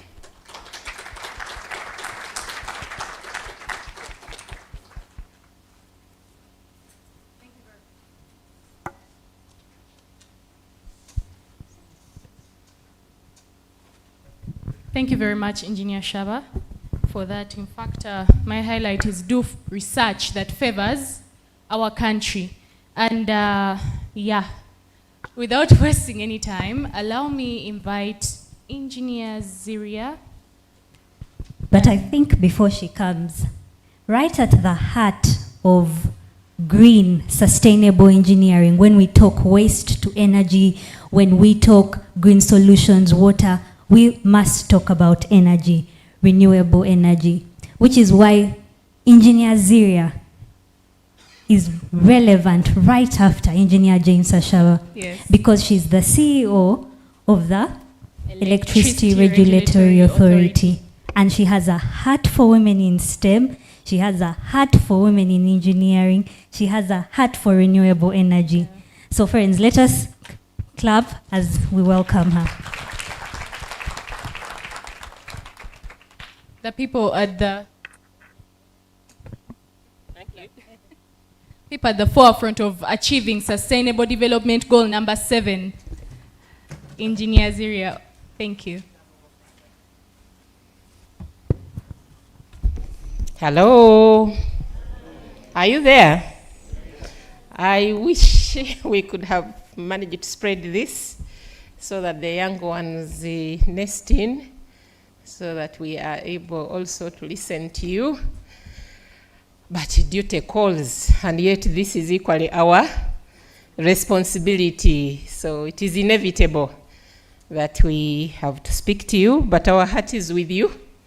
And if I'm not able to listen in, I have the women in energy seated in here. Where is the team from transmission?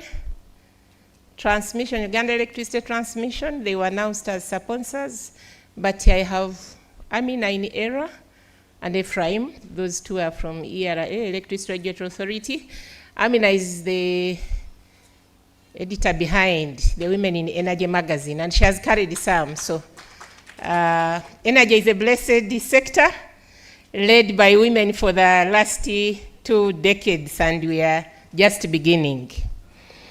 It's difficult to get protocol right now, especially after listening to my colleague, the engineer in the Ministry of Water.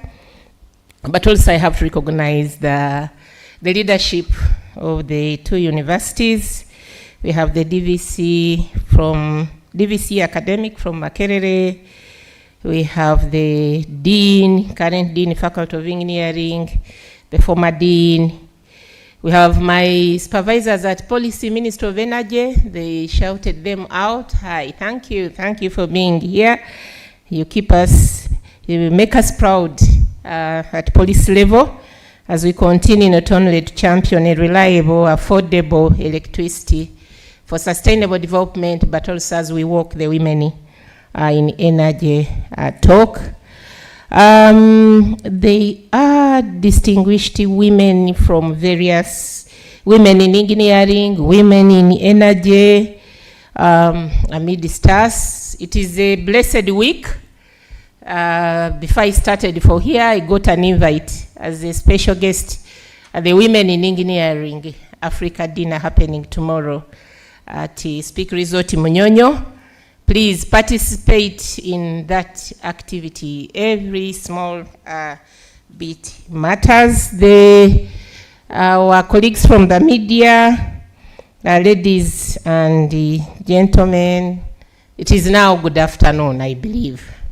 Equally, I was supposed to stand here in the morning, but I am the program. Please bear with the organizers. It's not the organizers. I do indemnify them. It is a profound honor and privilege to stand before you today at this transformative gathering, the Sustainable Engineering Conference, where we are here courtesy of the Kyambogo Women in Engineering. A round of applause for the women from Kyambogo Faculty of Engineering. And we thank the Dean, the outgoing and the current, or the former and the current, for nurturing this vision. Now, I'm not a preacher, but I love imparting knowledge, and I have to manage time. But allow me to share that I'm an alumni of the Uganda Polytechnic Kyambogo. So as we were running up here, I memorized myself in, that was 1989. In 1989. And the junction there was used to be called a T-junction. I hope still you call it that.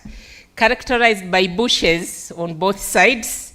And you land down there with a small metallic or wooden suitcase, taking off to come and pursue an ordinary diploma in electrical engineering against the will of your family. I have also to share that. It was a bit against the will of my family because I was now making it to be the first child to move to university, having been admitted for physics, math, education. But, and that was in the Islamic University of Uganda. I would have been among the pioneer graduates of physics, math there. A daughter of a Hajj, admitted in Islamic University, the first person to go to university, she says, I'm not going. I'm going to UPK. You can imagine how I was walking from the T-junction to Anani Noni, because I was also from that side of the east. I wasn't a Kampala citizen. And therefore I was coming to this place for the first time. That is history. That is history. And slowly as I deliver my remarks, I will be sharing what then happened. What are the memories? And what can you learn to be able to take this forward as your purpose? So I look at this platform as a means to celebrate progress and commitment that is shaping the future of sustainable engineering in our country. I bring you warm greetings from the Electricity Regulatory Authority, the institution that in 2027 I would have led for 10 years, which the law allows us to do, means I've been at the helm of overseeing, regulating the issues of electricity in this country for a solid 8 years, by choice, not by accident. And I will emphasize that. So largely this institution is mandated to supervise, regulate, oversee, set performance standards, issue licenses, permits, ensure performance of all players across the value chain of the electricity supply industry. We report under the Ministry of Energy at Policy, and I'm deeply humbled by the Most High that I head that very important institution. It is an institution that champions the innovation, inclusion, and excellency. So when I saw this theme, Sustainable Engineering Conference, I was like, we are not alone in the issues of environment, social, and governance, which is now the new way of sustainability.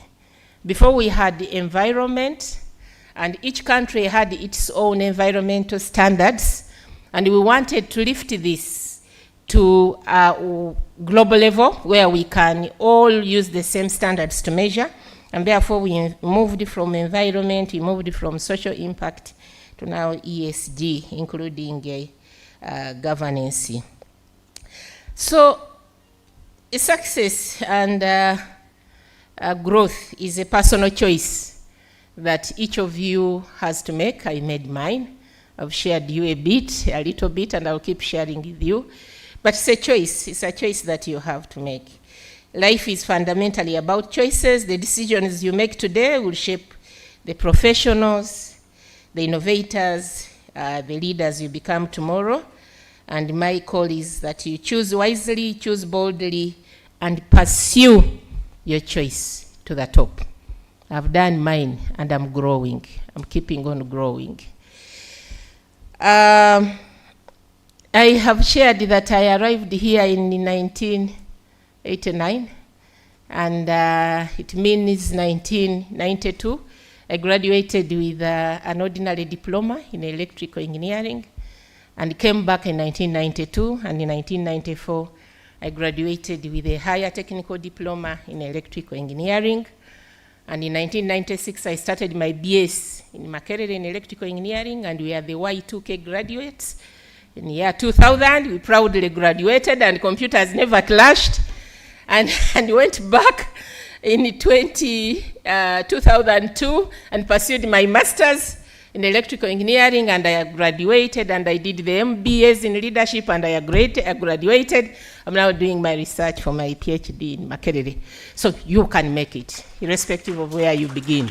You can make it, irrespective of where you begin. So I stand before you today as a living proof that determination, resilience, hard work can break even the most entrenched barriers. There were two lines of thought in my family. My brothers believed that they had an accountant in me because they admired a niece who was an accountant in Cooperative Bank Kampala here by then. So by God's grace, I sit my senior 4, and both sciences and arts have been performed excellently. At least you have credit 3 and below. So you can choose any combination of your choice. So we reach in the head teacher's office with my big brother, and the head teacher says, so which combination does she want to take? And my brother shouts MEG, and I shout PCM. And the head teacher, and that was Iganga Secondary School where I did my A-level, and the head teacher looks at us and says, she asks again, And we both of us repeat, because each of us was passionate and believed in what they believed was right for me. So the head teacher then salvages me and tells my brother, you're not coming here to do that course. She's the one to do the combination, so she will now pursue PCM. That was the first hurdle to jump. You can imagine as a little girl, and this is a big brother, you have like 4 siblings in between, graduate, working, at times even supporting you, and he's saying make, and you are saying PCM. I look back and I'm like, was that part of indiscipline? But I'm a humbly raised child. So that was one, and then I've already shared when I finished my senior 6, having been the best in PCM in that school. At that level, I couldn't qualify for engineering in Makerere. And I said, no, me, I'm an engineer. I have enjoyed engineering. I have practiced technical engineering, the technical side of the engineering, up to the highest as the director of technical regulation, who takes care of all the technical aspects of the engineering in the electricity supply industry. I sat there for nearly another 7 years before I became the CEO. So I do emphasize it can be done. And so you already now understand the rigor that I champion this term. The month of March, every year, the women in energy exhibit themselves in schools to be able to motivate younger girls, because you cannot get engineers from here. Engineers are formed. I was formed in senior 2. And I was formed by the Quench to be among the excellent students. So the school where I went, stream A and B was for the very brilliant, and they were doing sciences. And then the other streams were doing the arts courses. And I didn't see myself not being among the best. So I worked so hard. I was number 3 overall, and I ended up in the science stream. And there then, the thought of engineering and PCM started germinating. So if we want to have many female engineers, here we can only mentor them on how to cope and grow and thrive and lean in and lead when they live here.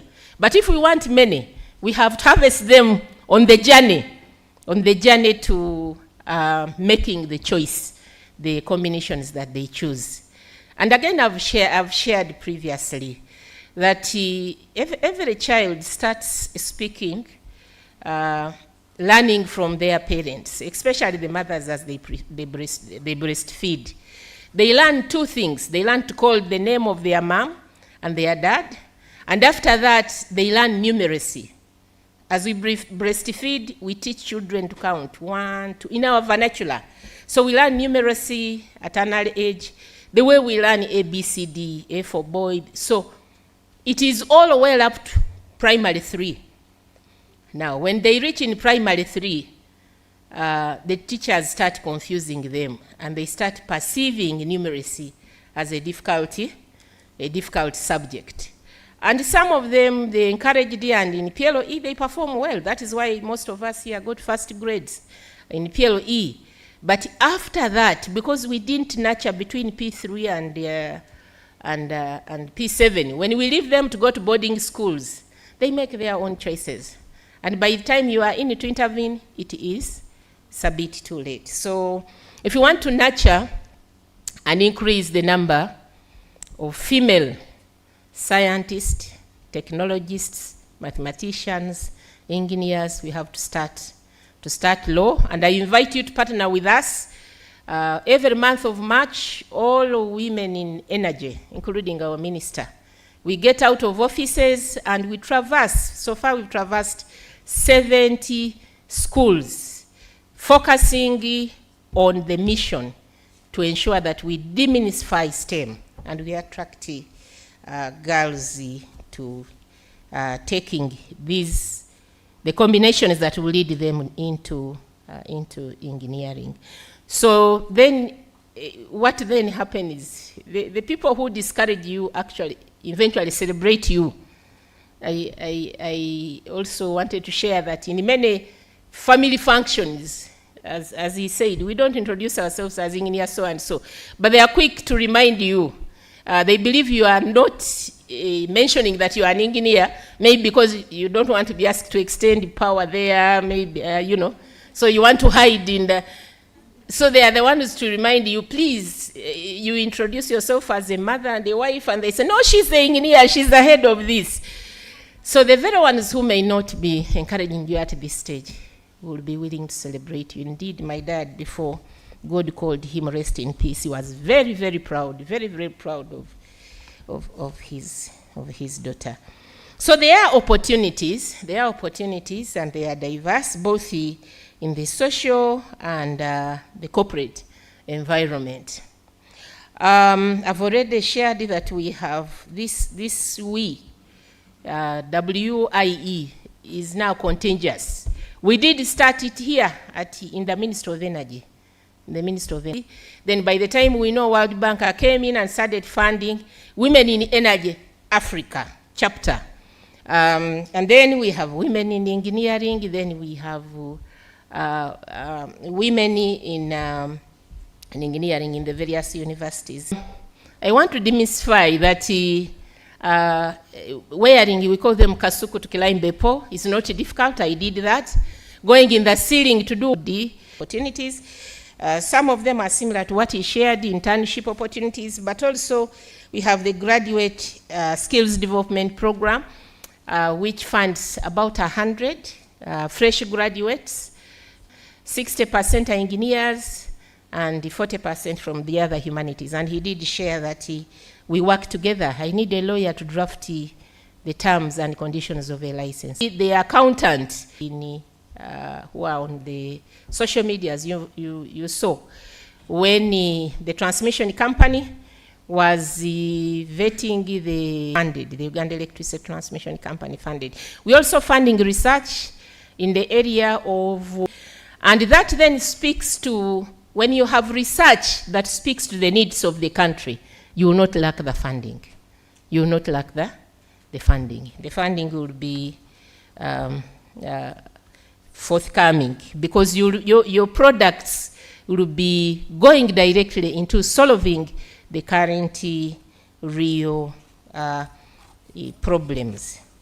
So I may forget, but I wanted to pick up on what he said. We have to be very, very careful because now we have started associating ourselves a lot with the developed countries. We are not yet there. We are developing economy at the lower level of middle income. And while the other economies are in the fifth industrial revolution, AI, I've always challenged the young people. AI improves efficiency of what? Where are your prime movers that are adding value? For you to say that now, the typical mechanical, the typical civil, oh, Uganda is full of dust. Where are the roads? If AI improves efficiency, but efficiency of what? When you are still a developing economy. Efficiency of what? And I've seen all of you, most of the younger university people are looking themselves, see, we are coding. Coding now only helps you to analyze data like he's saying, because AI does the coding. I can do coding for monitoring of performance, analysis of data in 5 minutes to 10 minutes. And the platform, the dashboard is there, the outputs, the results are there. Now for you are learning coding to do what? Maybe learn programming so that you are the one to be able to birth the ChatGPT, the Claudia, the base, all of that, but not saying that you are coding what? In the university in Makerere, when engineering used to be, electrical engineering used to be one course before the split.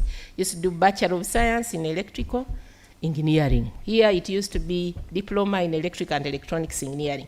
But now there are lots of splits.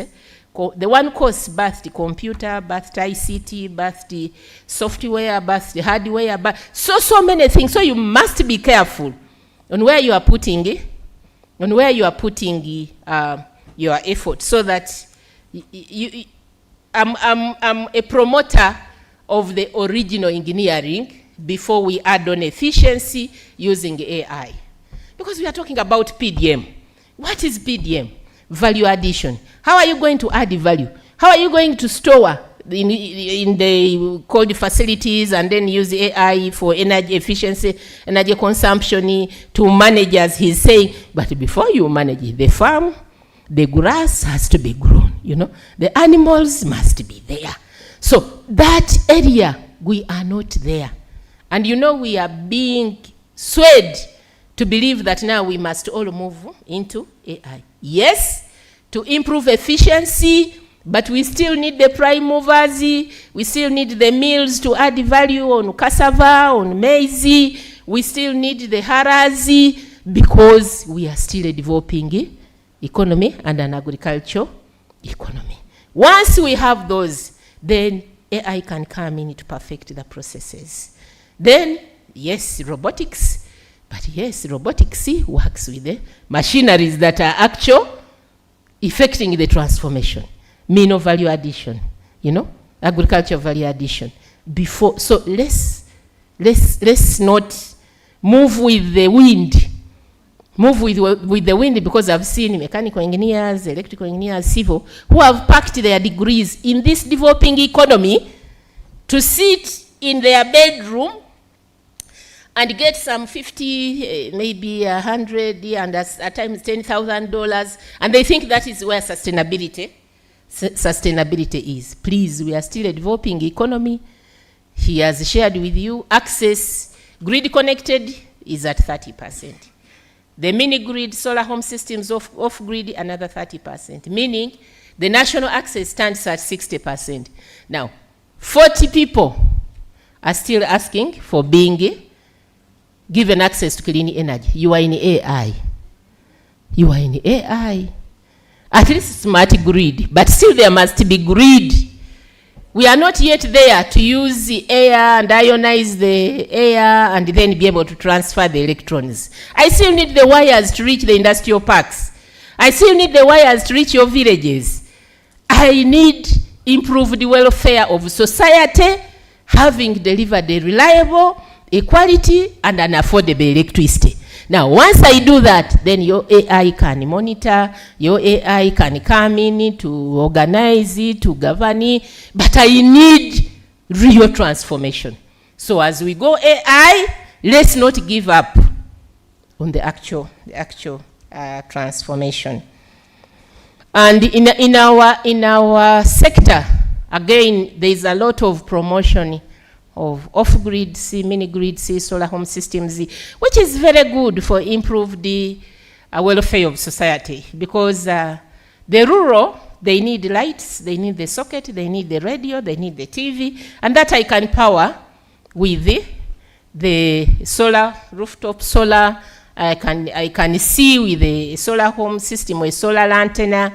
I can maybe power a water pump but now I want to put a steel milling factory there. Now give me your rooftop. It won't work. And our country is democratic. That is why you see at policy level we are planning industrial parks across all regions. So yes, in Europe, because of the proper urban and the national planning of the land use, they are able to segregate and say this area is only for maybe real estate. And therefore, they can survive with a mini-grid, which is phased, extendable in perpetuity. This area is maybe for farming. All they need is pumping water into the deeping facilities so they can survive. Now, this country, every region needs an industrial park. And there is no way the 0.5 megawatts, the 1 megawatt, we are talking about 50 megawatts and above to drive industries in one industrial park. So now tell me, how many mini-grids are you going to put on the roof of that industrial park? So we are still moving to extend the grid to the entire extent of the country. The mini-grids are just supporting us to incubate demand so that we shall have a critical load when we arrive you, but we want the community to be connected to the national grid. If we are going to talk about industrialization, job creation, transformation, the grid must deliver a reliable, quality, and affordable electricity supply. Now, this topic of sustainability has also been here for quite a while. When I was doing my MBA in leadership, they were talking about the 3 Ps: people, planet, and profit. Recently, they've added on principle. So people, the social aspect. Are you prioritizing fair labor? Especially when we talk about proper planning, because these engineers who are women, they also get the disruptions as they grow. They get disruptions because they have to get babies, they have to cook, as well as they have to grow in their engineering career. So what are those social aspects that as a government, at a policy, and all levels we are putting in place so that women are able to ease the burden of balancing the requirements of being a mother, a corporate officer, as well as a career person. So the issue of people, labor, community impact, employee wellness, which now comes in the S under the ESG. They keep on just changing terminologies, but they are the same things that we've been having for quite a while. Then P was planet, and it again focused on environmental issues, reduce harm, operate efficiently, issues of global warming and climate change. And then profit is the economic side of it, financial wealth, and then principle, which came in much later, had to do with the governance. Are you sure that the governance can be able to sustain? So sustainability has been around for some time. Now, in the energy sector where I serve, we have what we call the energy transition. We have what we call the energy transition globally, but when it comes to Africa, for us, we've added another word at the beginning. We call it the just energy transition. Because you transition someone who has lights. Now, for a person who is the other 40% that is still in darkness, where am I transitioning them from to where? How can you talk about clean energy when the person doesn't have any lights, doesn't have any energy available for the various activities that support improved well-being and welfare of society? So on African continent, we talk about the just energy transition. How does it work? We are developing our petroleum products. We are developing them. So long as we do it sustainably, we do the environmental impact assessment, we come up with mitigation measures, we monitor them, we implement them, so that the 3 Ps or 4 Ps are coexisting. They are coexisting. So the just energy transition. We are using gas as a region, as a clean thermal, to ensure that we meet the 600 million Africans that have no access to clean energy. As a sector, we have various efforts that we are undertaking.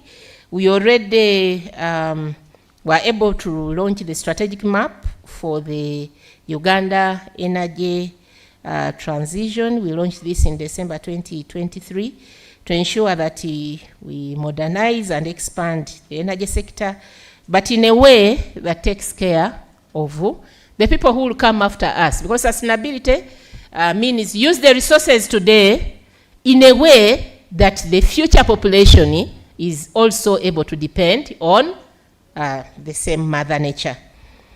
There are various efforts that are being done, including those who are talking about increasing access to electricity. There is so many programs. There is Scale Up, which UDCL now is advertising as you pay 30,000 and you get connected if you are next to a pole.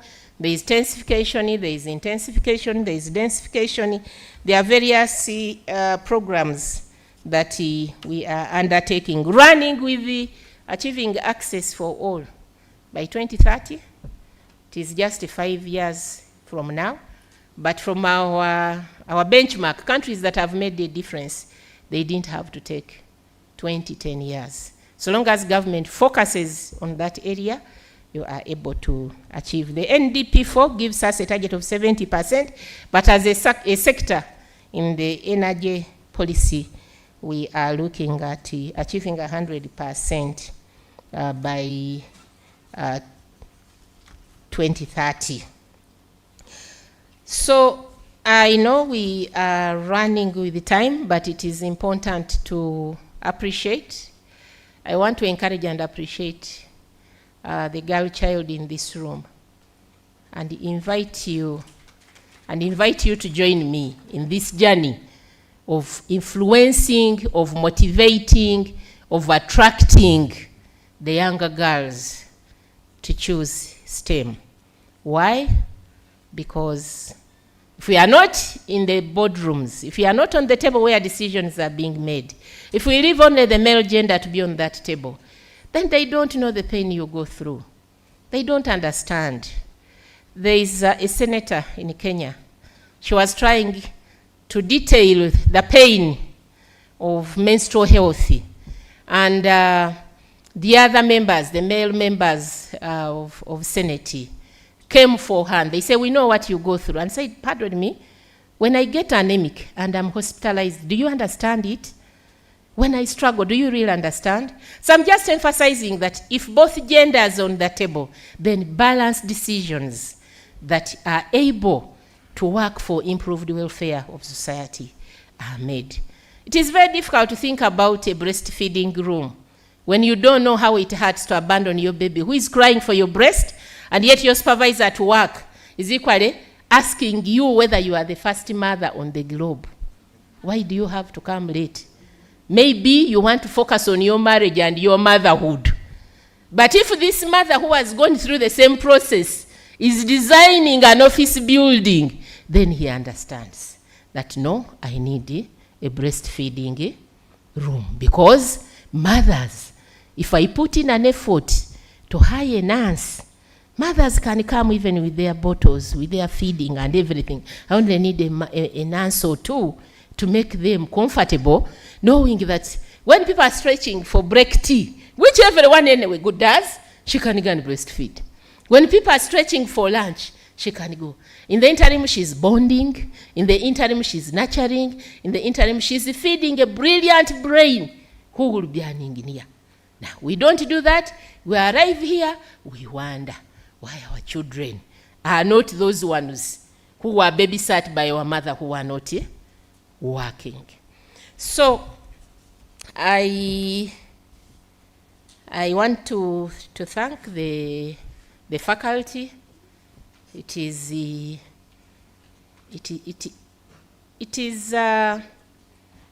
I don't want to say it's a favor. It is a requirement that you continue doing this. Because when you do this, I'm now happy the hall is full. When I entered here, I think it seems classes are going on and they can't miss their classes, some. And I want to believe that when we are speaking about STEM, it's not about the faculty of engineering. It is about even those who are doing accounts, math. They may choose. I have CPAs who are doing law. I have lawyers who do CPA. I have engineers who do CPA. The issue is once this message is picked, it motivates people to rethink their choice. It also motivates people to rethink what they've been looking at as very, very difficult. So allow me again to thank your visionary effort, which is very crucial and is a crucial step in strengthening women participation in engineering and shaping the future of engineering in our country and beyond. To each and every one of you here today, I thank you. I urge you to dream big, work hard, and never allow fear or doubt to limit your potential. I've shared the bits and pieces of my own experience, and I hope it will motivate you. I have been introduced as the CEO of ERA. I'm also the Chief Executive Officer of the Independent Regulatory Board of 13 Eastern African countries. I'm the chair of the Energy Chapter for Africa under the Africa Forum for Utility Regulators. I am an advisor to the main distributor in Rwanda. I am a council member of TVET. I can list that side, which is not what you see. Why? Because I accepted to stand up and follow my choice and be counted. I thank you. I wish you fruitful deliberations. God bless you. Thank you very much. Yes, Engineer Ziria Wako. Friends, let us give her one more round of applause. Yes. And at this moment, I would like to invite Professor Boa Bosco to hand over just a small token of appreciation to both our keynote speaker and our guest speaker.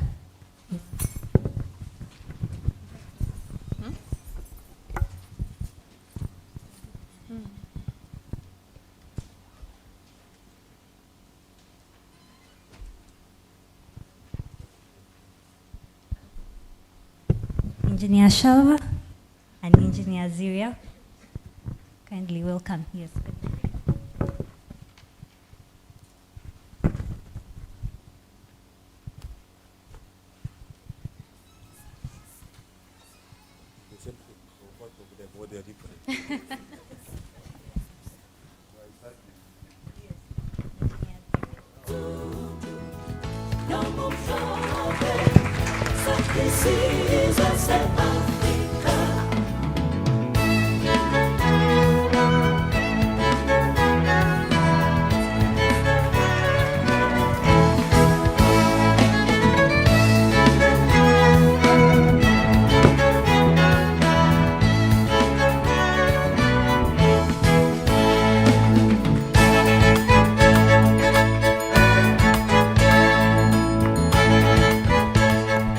Thank you very much. We understand sometimes you have long nights and therefore such bedlams can do help a lot. Yes, and this is just a point of information.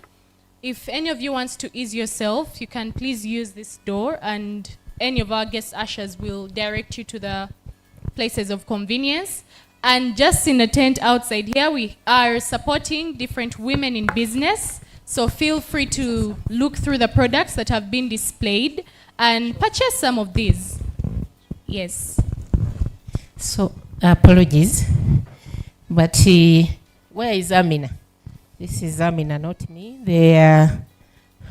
Where is the board? The team that, I think you called them the board? The members of the Kyambogo women in engineering. The current members. If you're a member, please come forward.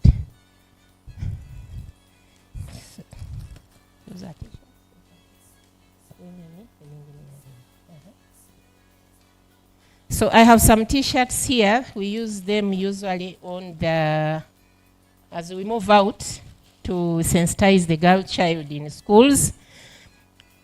So that is women in energy. So I have on, it is only the 12 you are, some more coming. Okay, at least. So is it a passport? Okay. So I may not be able to know the sizes, but you will exchange the sizes because you can go the other side. Move the other side and give out. So there's this one. Just be holding. If it's big, you will give it to your friend because I am not sure about the sizes.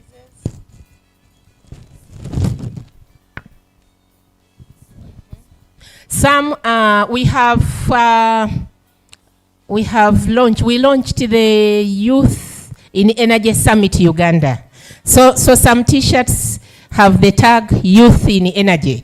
You note that the continent has majority youth, and therefore most times instead of looking at them as an opportunity to provide the necessary innovations and labor, we are always looking at them in joblessness, disorder, and in the negative side. So as a continent, in every country, we have the yes. Yes is youth in energy. So we have committees in youth in energy, and they do what? They sit, we have even a board, so they sit and advise us. Because for them, they can sit the whole night. So there can be others, but Amina here can bring more if the whole team hasn't gotten. But just to show and these are not very expensive t-shirts, but they send a message, and for youth they get motivated because they get together, they're in that white. I wish you could see the videos that we took with them when we were launching the youth in energy. So these are just an example. Please keep them, and she's here. She's here in case one of the leaders has not gotten. I started leading in secondary school. Okay, primary I was sports, music, all over growing, being formed. But I was the chair of the academic board in secondary school. And I have not looked back in leadership. Whenever there is an opportunity to lead, please lead, lean in. Because when decisions are made where you are not, don't complain. Including participating in elective politics. Be voted, vote. If you don't vote, don't complain about your MPs. It can be difficult, but do an effort and be there. So this is our country. We are the fuel for the future. The way energy is a fuel to the economy. I want to thank you. I know I'm standing in between you and the organizers at the next activity. So thank you very much. Let me stand in the middle and we take a photo for accountability.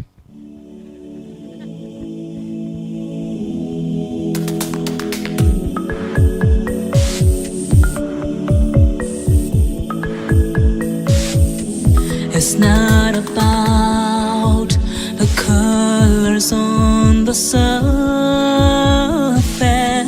It goes beyond the land that I have trodden. What a memorable experience. Thank you very much, Engineer Ziria. I believe the people that have received these shirts will forever remember this day, and it will also accelerate their efforts that they're already, pushing forward. So at this juncture, allow me invite a lady that is currently serving as senior lecturer at the mechanical department right here in Kyambogo University. She also works at the Ministry of Science, Technology and Innovation. And prior to her current positions, she has also served as a senior lecturer in Busitema University. Dr. Catherine Wandera to moderate our panel that is coming up, and I'll also request her to invite the different panelists to the stage. And as she comes, can we please clap for her? Yes, and as she comes, we'd like to recognize the different stakeholders that have made this event a success. That is Uganda Breweries Limited, Quality Chemical Industries Limited, we thank you very much. Ministry of Energy and Mineral Development, UETCL, UEDCL, UEGCL. Yes, the Electricity Regulatory Authority, Crown Beverages, Women in Climate Change, UPDF Engineering Department, and Airtel Uganda. Thank you very much. Let's please clap as Dr. Catherine Wandera comes to the stage.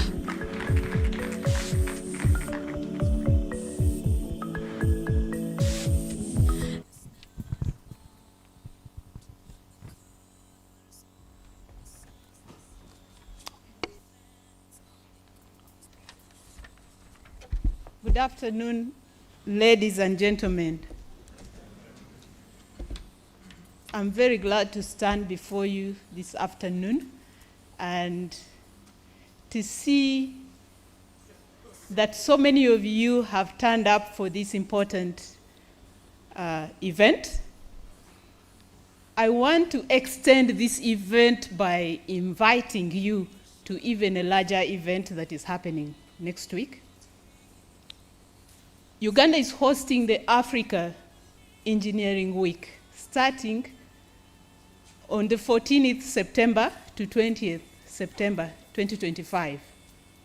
So the engineers in Africa will be in Uganda.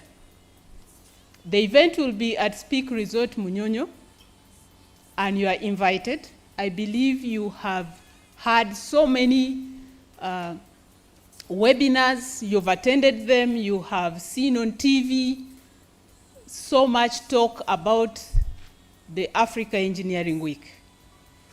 It's organized by Uganda Institution of Professional Engineers in partnership with Science, Technology and Innovation. And this is a UNESCO event. So don't say that you did not know about it. You are all invited. Now, today our theme is sustainable engineering, unlocking the potential of engineers in driving the green revolution in Industry 4.0. Now, the sub-theme of our panel 2, now it's the first panel.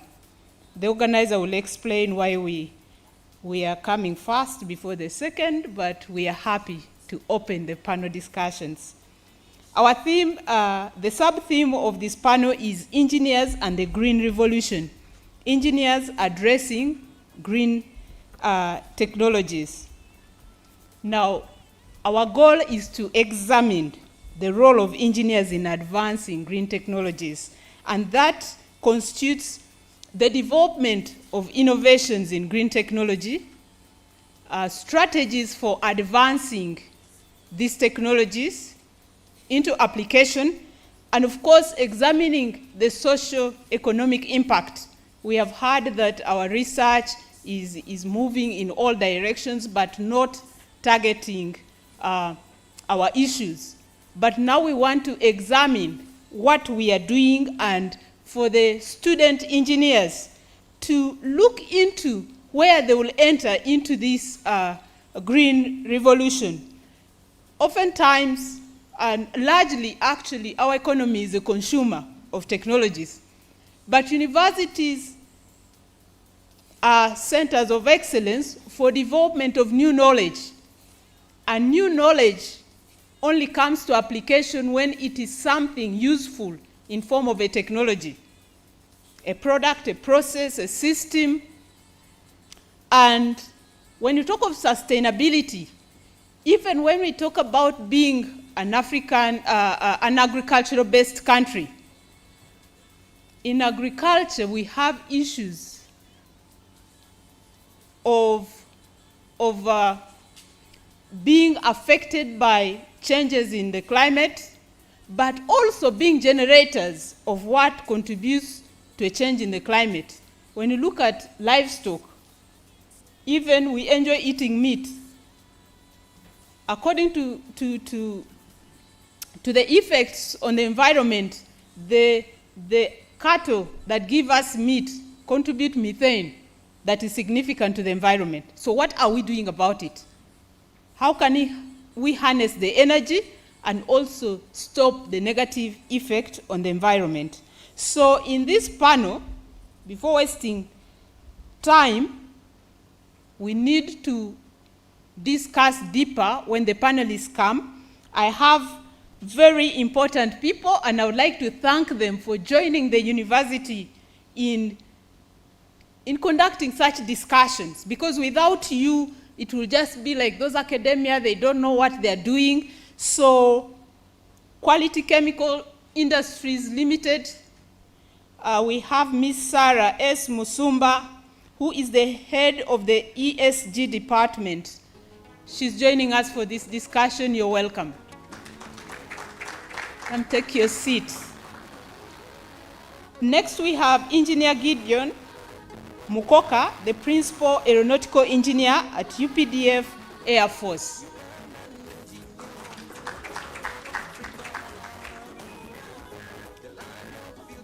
Next, we have Ms. Kirabo Annalyn Silva, Accreditation Lead, Manufacturing Excellence, Uganda Breweries Limited. Now, I want to I want to appreciate Uganda Breweries Limited. In the last year when we had the Women in Engineering conference here again, they were represented by an engineer and of course others. But Uganda Breweries Limited really promotes women. On my one-on-one discussions with people who work there, and generally as what I see in the media, they are promoting women. So we thank you so much, Uganda Breweries Limited. We have Ms. Bridget Nabagereka, Senior Energy Officer, Ministry of Energy and Mineral Development. You're welcome. And the last member of my panel is Mr. Willie Mugerwa, Quality and Compliance Manager, Crown Beverages Limited. Thank you so much, ladies and gentlemen, for joining this conversation. As I wait for my panelists to settle, I really, as a person, I'm excited to have this room full like this, because when we started these conversations, this is something that started with a focus on student mentorship. Personally, I saw students after my lectures. I don't know whether female students would disappear, but the males would follow you at least and say something, even just greeting. Then you say one or two words and they go. But the female students would disappear.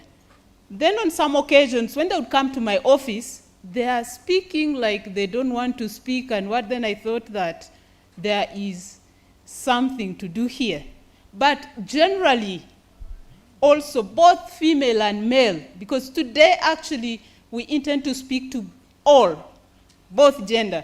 I am cognizant of the fact that sometimes we dwell so much on ladies and think that men are accomplished. Our society assumes that the male know it all, that we need to work together. In another group that I belong to, has East Africa, where we are mentoring women in the workplace, in the academic workplace, we are actually calling them male allies. And from the first meeting we had here, we had male allies at the back, and you know we always provide a meal and they enjoy it. Then when I would meet the ladies, they would say, we had a test, we had this. But also, I would like to recognize the Dean for promoting this event, and I would like to request the Dean that on such a day, tell the lecturers not to give very inhibiting tasks to students like a test.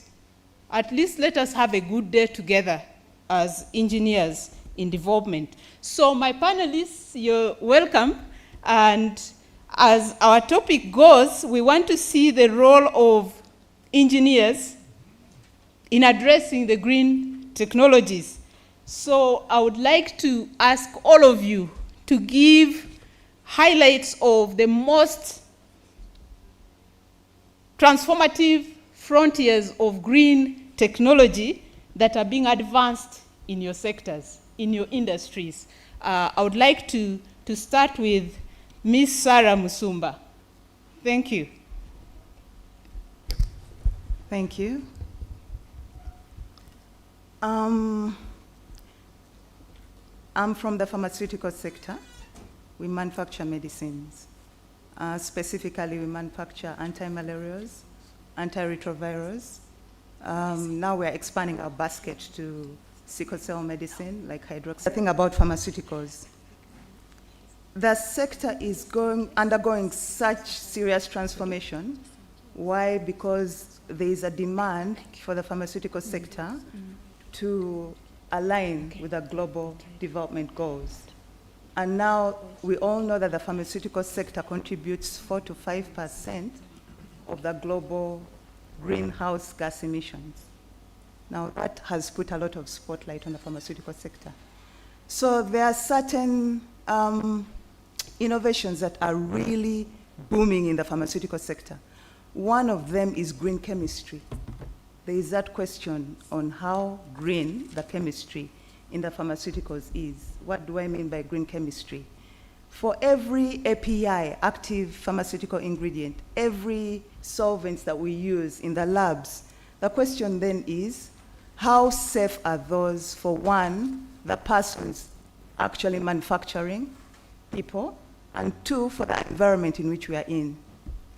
So there's a lot of innovation that has come up and is coming up in that sector. Questions are being asked, how green is your chemistry? About 2 to 3 weeks ago, we had visitors from the Common Market for Eastern and Southern Africa to our facility. And one of the questions they asked is, how green is your chemistry? So that is a big one. There is another conversation in the pharmaceutical sector that is ongoing. We minimize SF because we are able to detect, there's what we call interdiction. Interdiction, this is where you detect any threat miles away before the threat reaches us as the country. Because there's no country which is productive when its security it is compromised. You saw there might be no schools here, there might be no the life we enjoy, but when we go green, whereby we limit the effects. As I've told you, first, we use speed. You may find that from here up to anywhere across the country, you can be using 40 minutes going and coming back. And also, exposure. So, basically, allow me end on the element of adopting processes that are lean, be it maintenance, be it operations, and other processes. Thank you so much, Engineer Gideon Mukoka. Actually, I was fearing to stop you because you already warned us that I also didn't want to fail to sleep in my home by stopping you. So we have people here who produce what we consume, what we are consuming even now, the beverage industry. We have Uganda breweries. Okay, we are not consuming Uganda breweries now. I hope no one is consuming it now. Okay? You can consume later, not during this conversation. Okay, so we have Ms. Kirabo Annelien and Mr. Willy Mugwerwa. They come from the beverage area. They use a lot of water. Could you tell us what you're doing about protecting our environment, about the green technologies to ensure that there is sustainability in your industry? Yes, thank you so much. Please, if you're drinking, drink responsibly. And I hope you're over 18. So, as UBL, as Diageo, we are committed to this cause. You know, they say put your money where your... What? Yes, so what better way to show commitment than putting money? The other second smaller thing I'll get into is we use forklifts on site to move different things. And of course, in the past, we started from forklifts that use diesel. And as you know, the effect of combustion of diesel. So we transitioned to LPG. So it's a journey of continuous improvement. You do whatever little you can at that point to really aid the progression of where we are heading, green revolution. Yeah. So we transitioned all the forklifts to LPG.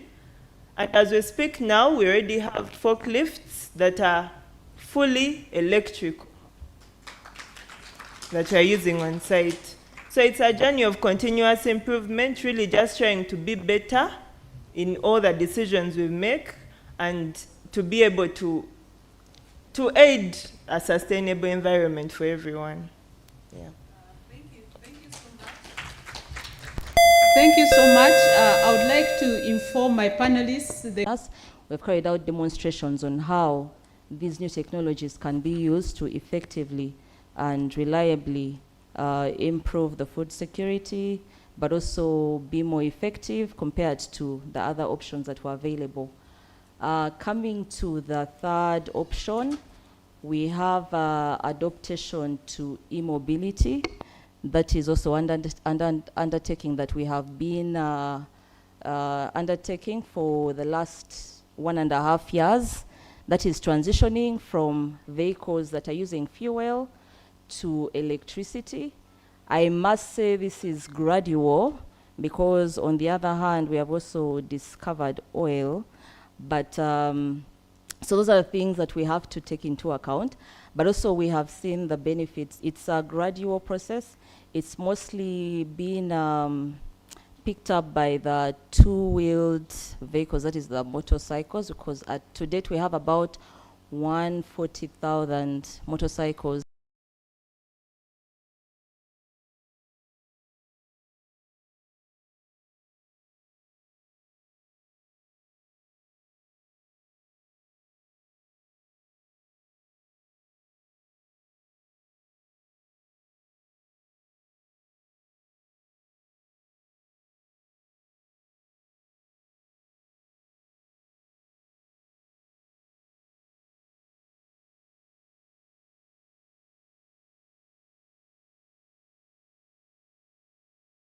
Charges. And on the front of the motorcycles, we're doing really well, because we also have swapping stations that have been stationed on different corridors. But also we have a swapping station than the Ministry of Energy, where we encourage service providers that are offering border services to come and do a swap for an electric battery engine. And then on the other hand, they do give us their engine that has been depleted. We charge it, and then we give them a fully charged battery, charged, so they can use for the duration of their service. And then when it is depleted, we can do a swap. So far we have registered success on that end. And we've also collaborated with other private sectors like Total Energy. They have installed some charging stations at their fuel stations, as well as City Tires and other private partners like Spiro, but that is for the two-wheeled vehicles, the motorcycles. So that is threefold on the transformative sector as far as green technology is concerned. And we are positive that this will have a sustainable ripple effect in the energy sector. Thank you, Bridget. Thank you for that beautiful submission, especially that we are advancing the e-mobility. I also come from the Science, Technology and Innovation Secretariat, and we have a bureau that is dedicated to mobility issues, and we also have the e-mobility strategy. So thank you so much. Now, as somebody who works with the students, I'm good at asking questions. I have a long list of questions, and they are very important. And I also have something that is dear to my heart, and I believe is dear to the students' hearts. We want to know, how can we be involved in this? Today you are at the university, and we are intentional to bring you to the university. Because out there is a conversation of lambasting universities. What are they training? What are they doing? Now, there are also certain things I face, some difficulties I face with the students, where when I listen to you and I come to them, they begin to make it seem like I'm forcing them to do things that you don't need. Then I begin to wonder, which industries these students are interacting with? Okay? When I give assignments, practical assignments, I can tell you 2 days ago I spent sleepless nights marking assignments, and I was practically annoyed. This was a practical assignment, a development assignment, but I don't know, maybe let me not, my students may be here and they will think that I'm reporting them, but what are the skills you need in students? That's my pain. I mean, you have a practical work, and today we are talking of ChatGPT, and somebody just copies something, and I'm not seeing a solution. So in here, we talked of our problems. We say we are agriculture based, but we need engineering in agriculture. We need engineering solutions in agriculture, okay? So what do we need? My question is, in what areas do you want us to build human capacity to feed into the industrial sector? And I want you to be open to Uganda, being somebody in Uganda and the Ugandan industry. Don't limit yourself to what you're doing in Crown Beverages, okay? So what technical skills do we need to advance green technologies in the industrial sector in Uganda that we should work towards impacting in these students, that when they come out, they'll be transformative engineers? Thank you. I know you are asking me for an order. Let's start with Sarah again.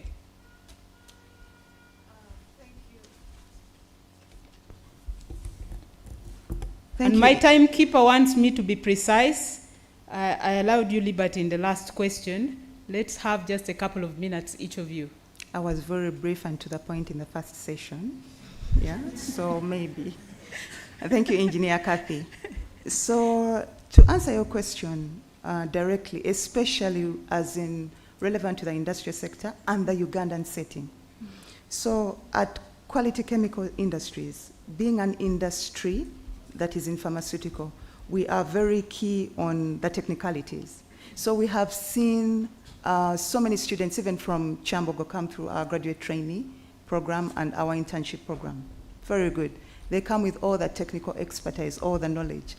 The fact of the matter is, like Engineer James had earlier mentioned here, knowing the technical skills, head knowledge, and the practical in the industry are two different things. So when you come for graduate trainee, all this knowledge you've amassed in school, you will find that it's good. It will help you move from point A to point B to point C. But the practical hands-on, for instance, as part of our goals of water neutrality by 2028 at QCIL, we have put in place a reverse osmosis system. Think about reverse osmosis as being, it's that facility where we need a lot of purified water to make the medicines. So it's like a sieve. You have the first sieve and the second sieve. So the second sieve will take out all the impurities. Now, some of these systems have been designed by engineers that we have at Quality Chemicals who have come together and said, hey, let's make a solution, let's find a solution for this. Now, that water that is then, the purified water, is then put into the manufacturing of the medicines, and gallons of water are rejected. That rejected water is not churned out to the community. We do not just churn it out. It is recycled into our wash areas, into greening our green belt, watering our green belt. There is another one called condensate recovery. Condensate recovery is, as you can imagine, in the pharmaceutical manufacturing, we need a lot of heated water. So that steam is put through the system, and then once it loses a little bit of temperature, we do not just let it go. We are saying, let's put that very water back into the system so that we save on reheating, we save on energy used to reheat, and we save on the chemicals used to treat that water. That is another system that was engineering students came up with, a condensate recovery system. So what we are saying at QCIL, what are some of the skills that we need? We need students away from the technical that you amass at school. We need you to have a growth mindset. When you come into the work environment, and it's now real hands-on, what we want from you is now to start thinking, okay, if I have a project X and we put it to the test and it doesn't work, can I pivot quickly and think about something else? You could have failed at this one particular time, but can you pivot quickly? can you glean and learn from feedback? Yeah, feedback that you're given on projects. So at QC, we are now very big on the growth mindset. We are looking for a growth mindset kind of person. But also, it's one thing for you to have all this knowledge and have all your maths in place, but you can't communicate it. Now, AI has come like Engineer Kathy has said, AI has come and it's just even encroaching on your cognitive abilities because you're throwing everything in there. So what is now the question between your cognitive abilities and actually being able to solve problems? So what we want is for you to be able to pivot, growth mindset, yeah, communication skills. You have all this knowledge you've amassed, but can you, even away from AI, analyze the data and be able to communicate it to the rest of the team so that together, cross-functional meetings across different departments, legal, finance, sustainability, engineering, health, and environment, health, and safety, together we come and co-create a solution. To finish my PhD, but it's not easy. What we require of these students, actually, for us in the military, we believe discipline solves 95% of all your challenges. Discipline.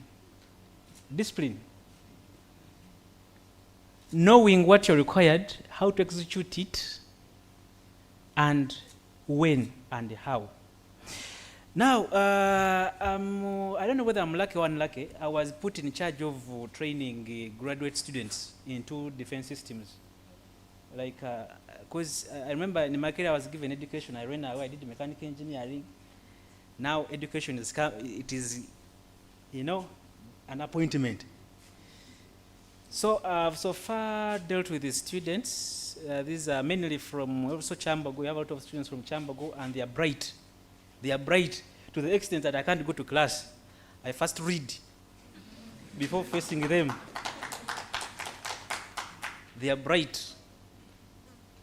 But what we require of them is basically, my framework oscillates around KSA, knowledge, skills, and attributes. Knowledge, the practical understanding of what you're going to do, the practical understanding of what you are going to do. For instance, do you see this microphone? There were a lot of designs that never made through. In that, at the end, this was the approved or certified what? Design. Well, even this building we are in, there were a lot of feasible designs. But due to the practical understanding of the design, which is the optimum for this place, there came this building. Knowledge, skills, and attributes. Because in the field, it's not time for understanding. Are you together? Now, as you understand, you'll be able to take critical decisions. Critical what? Decisions. For us, people who work on the engineering side, you find you are under pressure. People are complaining, people are complaining. So this one is telling you this. There's no time to go to books. Are we together? Someone can even complain that when I reach at 40 kilometers, I know passenger, this is normal aircraft, they end at around 17 kilometers. Military, they go up to 40. So someone is on a mission, there's no time to go and read the books. So he's complaining. What am I saying?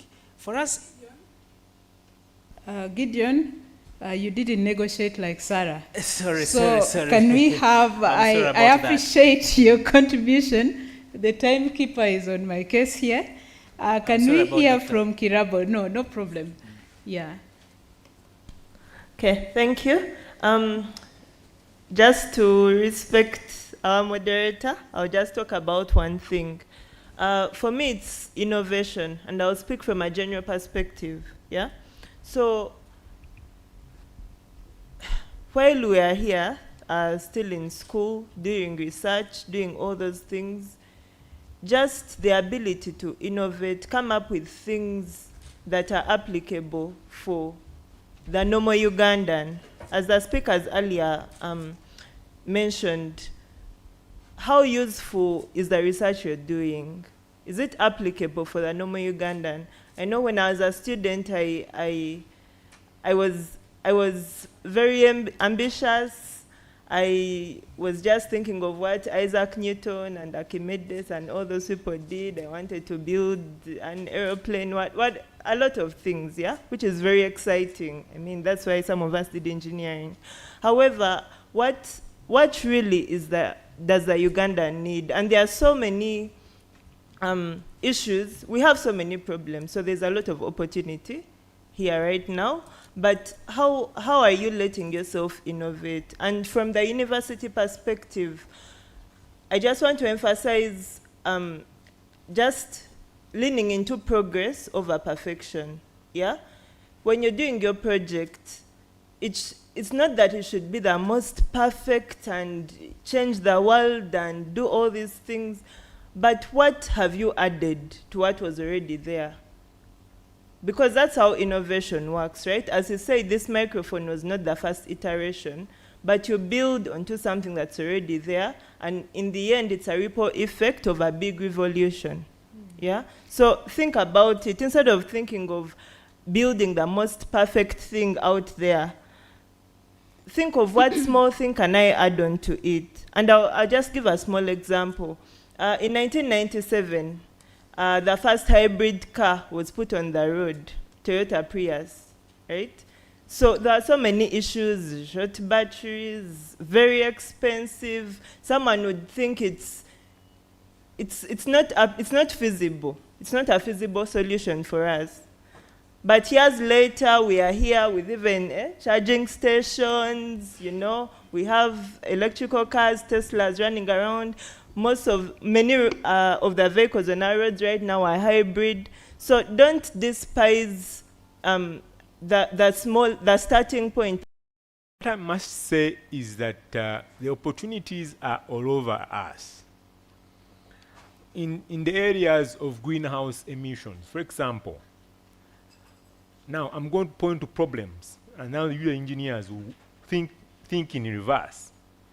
There is a challenge of greenhouse gases. I mean, while progressively companies are moving towards the less global emitting gas potential sources of energy, like biomass, how about those who still have it? You heard from the representative from the Ministry of Energy. We have now our own fuel. Yeah? It's challenging. So you see that the HF4s are going to stay here for some longer time, I predict, because now we have our own oil.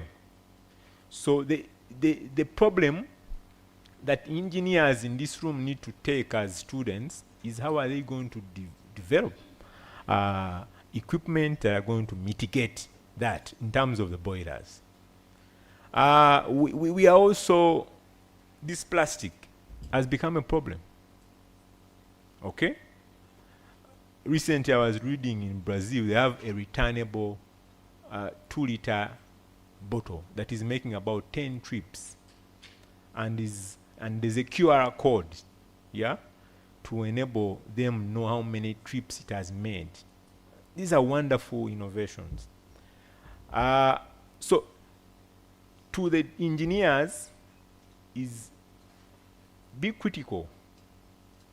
Bankable projects, there's still a gap there, so that's a thing that we need to look into on how engineers can have both the practical and also soft skills. And I would like to give our audience some time to reflect on this. I don't want to claim that I know what they wanted to hear from you, but I would like to recognize the presence of Professor Charles Kwesiga, the Executive Director of Uganda Industrial Research Institute. He's our chief guest today. And I would like to say that this underscores the importance of this event today. I would like to urge us that let these conversations continue. For me now, I have made a network of people that when I go to Ministry of Energy and Mineral Development, I know whom I can ask for and have a good reception, and from Quality Chemicals, from Uganda breweries, and you know, all these people are now my go-to people. I hope you get me, okay? So we want to continue having these conversations so that we bring meaning to our training. Oftentimes, we talk of training this side and our actual life is different. And yet, in developed economies, you actually see the actual life in the training institutions. Now, there are certain issues that require even our leadership at the university to take note. I'm glad that Professor Bua is still here, because usually sometimes when we have these conversations, duty calls the top leaders and they go, but today he has stopped all his work and is staying here. We appreciate, because many of these issues will come to Senate and they'll go to top management where decisions will be made. For instance, I have an issue with our assessment. We have a 3-hour exam, but the practical aspect, how are we assessing it? We don't have enough time to be able to assess each student to know their capability. So we may give work in a group, a practical assignment even in a group. You get some people surviving like that, okay? But we need to be strategic in ensuring that we identify one learner at a time. Now, a collaboration with industry will help us do that. When we have that connection and we can say this student is doing this particular topic attached to quality chemicals, okay, and it can be an ecosystem thing. Quality chemicals is a player in that sector of pharmaceuticals, but we also have herbals coming up. Recently, we had 2 of our herbal medicines approved, right? How do we ensure that all these aspects are actually speaking to our daily life and training? I want this conversation to continue, and today we brought you to university. Next time we would come there to your industry and we have even a longer conversation. I know that you're people who make money, and when it comes to human capital development, you want a finished product. You don't want to this, you know, trying and whatnot, but to have the best, as you have said yourself, it is a process. You said before we had this microphone, there were 10 others that failed. So is a student. I can tell you, recently I was articulating, you work with one student, but every year you find a new one in the state of this one you have finished. So human capital is a continuous process. Thank you so much. Now, can we have 2 questions from the audience? Somebody with a microphone, allow our audience to ask a question.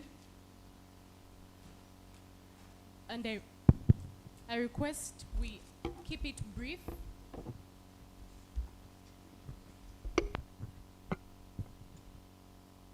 Thank you very much. Good afternoon, ladies and gentlemen.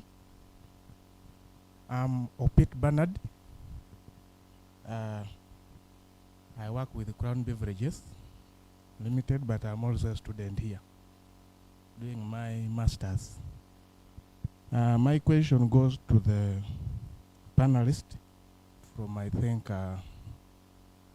UBL. You talked of the transition from HFO to biomass as one of the strategies to mitigate these things of emitting a lot of hydrocarbons into the atmosphere.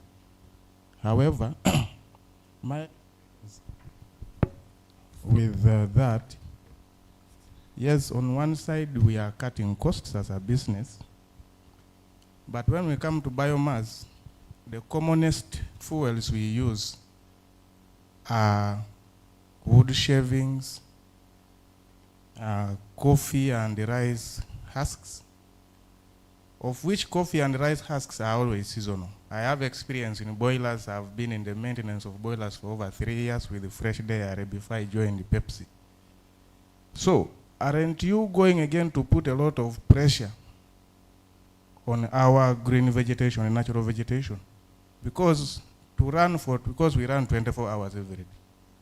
For you to run a boiler for 24 hours, if you are using wood shavings, you will need, if I'm not mistaken, depending on the capacity of your boiler, which I know could be very big, you may need like 50, 60 tons if it is like wood shavings.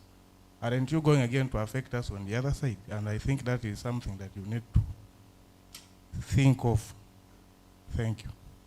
Yes, thank you. Thank you so much for your question. And I think maybe you've asked on behalf of many others. That's usually a concern that people raise. However, I just want to emphasize that the wood chips, sawdust that we use are all waste.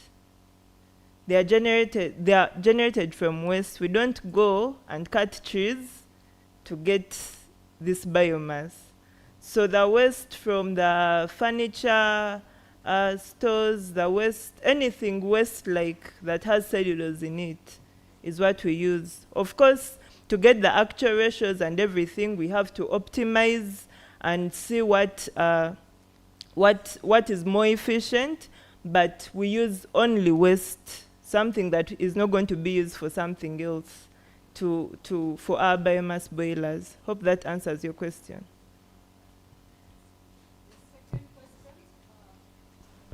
Now we can have a lady. Okay.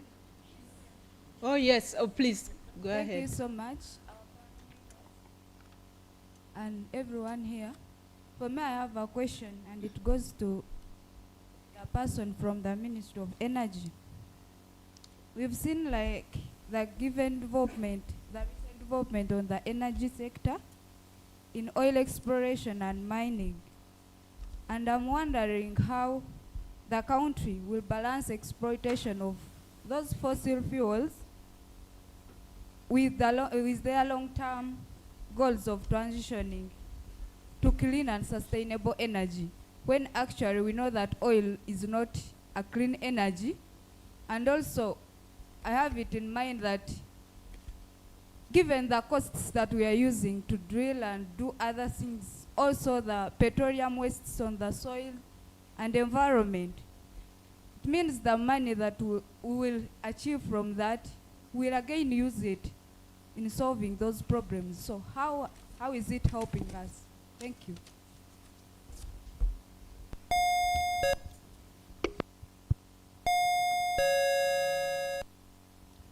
Thank you for that question.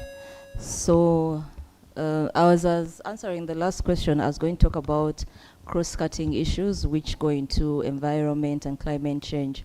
So nowadays, as you're implementing government infrastructure projects, you are expected to undertake studies in environment and social impact assessment. So that is to mitigate the effect on these. We all know the effect of fossil fuels, but there are certain conditions that the developers are supposed to fulfill, undertake an SCR study, and also get a certificate that clears them to continue on with the projects while mitigating the environmental effect.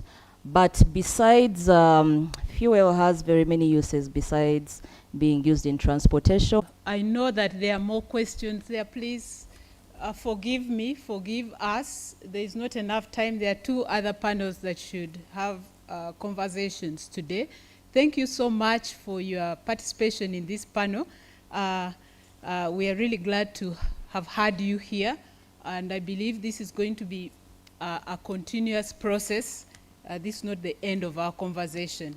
Thank you so much, and thank you, audience, for your active participation, because even listening is serious. I was looking, I chose to stand so that I observe those who are dozing, but I did not see anyone dozing. So you have been a very good audience. Thank you so much. And I have a form, a registration form for a project, a STEM project. We are advancing STEM skills. So we want to hear from you. Could you fill that form? The secretariat will give you a form and you fill your details. I reach out to you, students. I'm personally involved in that project. Thank you so much.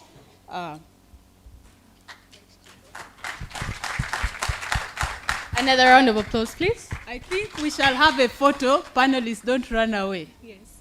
And in addition to the photo, I request our Dean, Dr. Charles, to please hand over for tokens of appreciation to our moderator and the panelists.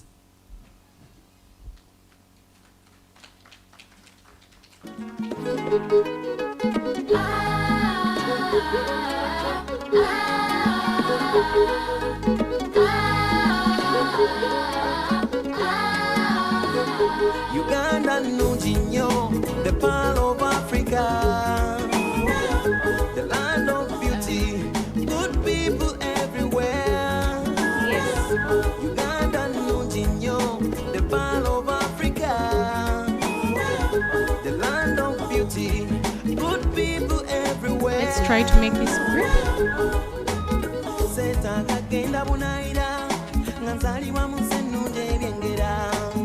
Uganda siyange njagala erimu ebirungi ebyegombesa tunuulira ebyobulambuzi tulina bingi ebisikiriza bwetuukako mu west notunuulira nogendako mu east notunuulira bwetuukako eyo mu northern Uganda ojja kuvaayo weewuunya. Is the pearl of Uganda nnungi the pearl of Africa, the land of beauty, good people everywhere. Uganda Nujinyo, the pearl of Africa, the land of beauty, good people everywhere. Ebitonde bingi mu Uganda ebitasangika, soka ku mbeera y'obudde olabe ennyanja n'emigga ebibira n'ensozi birungi ate ebisolo byamu bisufu. Oh Uganda wamma oli kkula lya Africa. You're the pearl of Africa.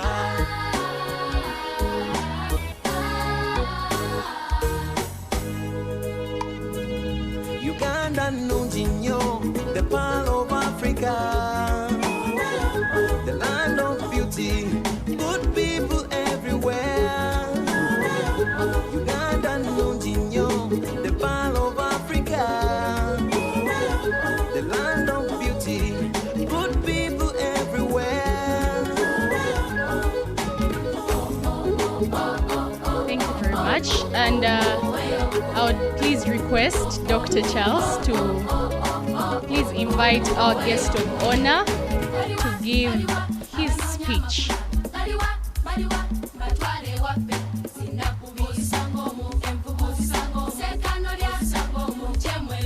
Yes,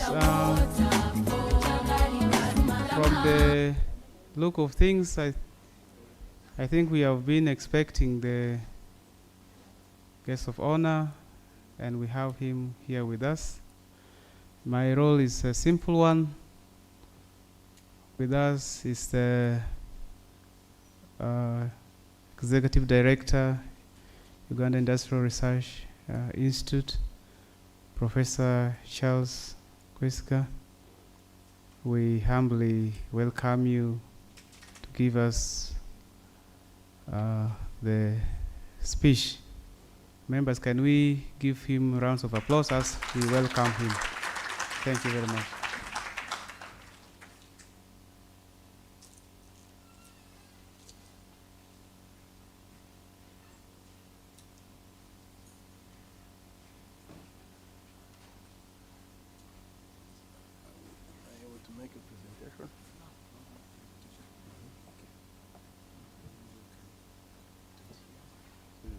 Today it's the theme of this report here. Okay, it's great to be here. It has been against very heavy odds that I was able to make it here, because The day before yesterday, I was in Algeria. Last night, I was in Istanbul. And lunchtime, I was in Entebbe. So, it's called, what's the name? Sustainable engineering. Yeah. And so, but that shows you how advanced technology has become. At the same time, it shows you some of the shortcomings that Africa still is suffering, because originally Istanbul was not on my agenda, but when I realized that the only way I could fly back was through Istanbul from Algiers, I had to make do and put together a quick meeting with some associates I have in Istanbul to justify that detour. And so that I made it here. Now, going to Algiers was also a bit of a problem. I was going there to address the challenges of intra-Africa trade.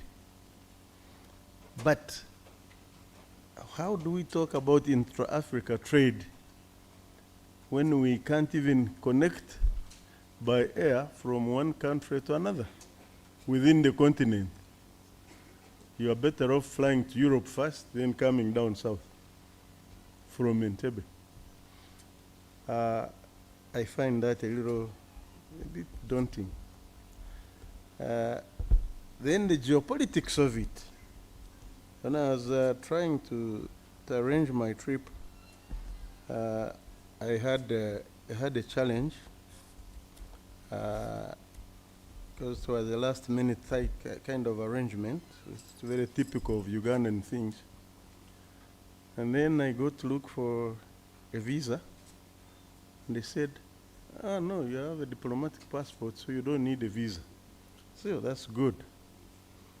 Then before I left the consulate, say, "Oh, but you have a problem." Say, "What problem is that?"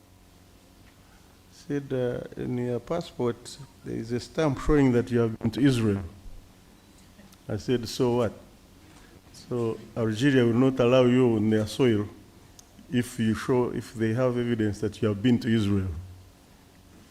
I said, "Wow." So what do? I have to get an alternative travel document. And so I had to call immigration department, call General Goa, say, "My friend, I need to travel tomorrow and I need another passport. They can't accept my current passport." So luckily, he obliged, and the following morning I had official passport and I was able to travel. So I used the official passport to travel to Algeria, where they had no knowledge that I have ever been to Israel. Then coming back, the layover was long, and I had organized a meeting in Istanbul. But with official passport, they wouldn't give me a visa, an entry visa in Turkey. I said, "So what do? Do you have another document?" "Yeah, I have a diplomatic passport." "Oh, then you're okay." So I had to use a different passport to enter. These are the situations we're in. Every time I attend, I listen to panelists talking, it makes me rethink what I had prepared to present, because they're so rich in some of the things they say, and it makes me, and thank you, moderator. I came here to give knowledge, and I became a student in a very short time, which is okay. after all. Now, listening to the panelists, somebody talked about how bright our students are. And in my mind, I was like, are they bright or are they insolent? I've seen a lot of that. A lot of our innovators, are they innovators or are they fantasizing about certain things? Be careful. There's a time the president of the country called me and said, there's an innovator in Mbarara who has invented a helicopter. Can you please help me some aerodynamics? I don't think he can design a functional plane. No, but go and help him anyway. So as I inquired further, they said, yeah, this thing can lift but can't land. So there we go. What kind of helicopter is that going to be? Recently I passed by there and now it's in a junkyard. So let's be careful. Gideon, where are you? He left? He said things that made I have to talk to him. In fact, that got me into looking back in my own life, and let me share a few anecdotes with you. Clearly, I'm the oldest man in the room here.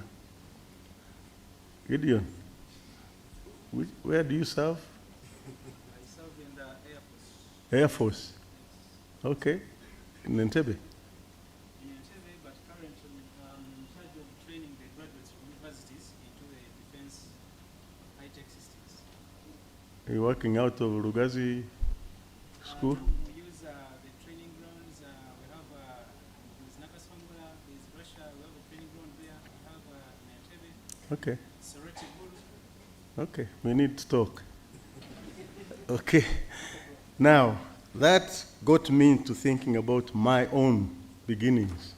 And I hope I won't bore you with this, but I'm sure as students, you're going to appreciate this more than talking about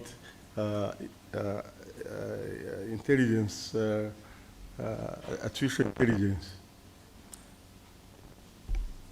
Deadline 1964. I went to a school called Intare School. And in Mbarara. Any OBs from Intare School? You are? Okay, which house were you? New house. Okay, that was built way after I had left. So I was in Stanley House, which is now Pioneer House. And my senior one, I was indeed a bright student, but my parents were peasants, and here I was in the middle of some rich people, rich young people. But in class, your wealth didn't matter. So we did well. When I got in senior 3, Crichton, our headmaster, convinced me to sit O level.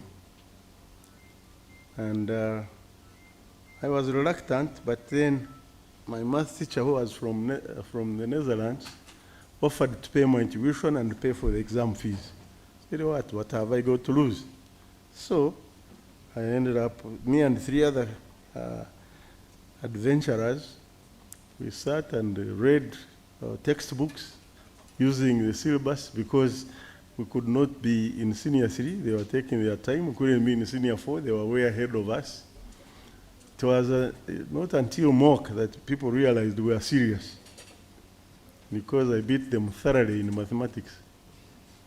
And so access to these presidential escort cars, which are Mercedes-Benzes. So I was irresistible. I really had a wonderful time. But that wonderful time was short-lived. And this is where our history is important to appreciate and understand.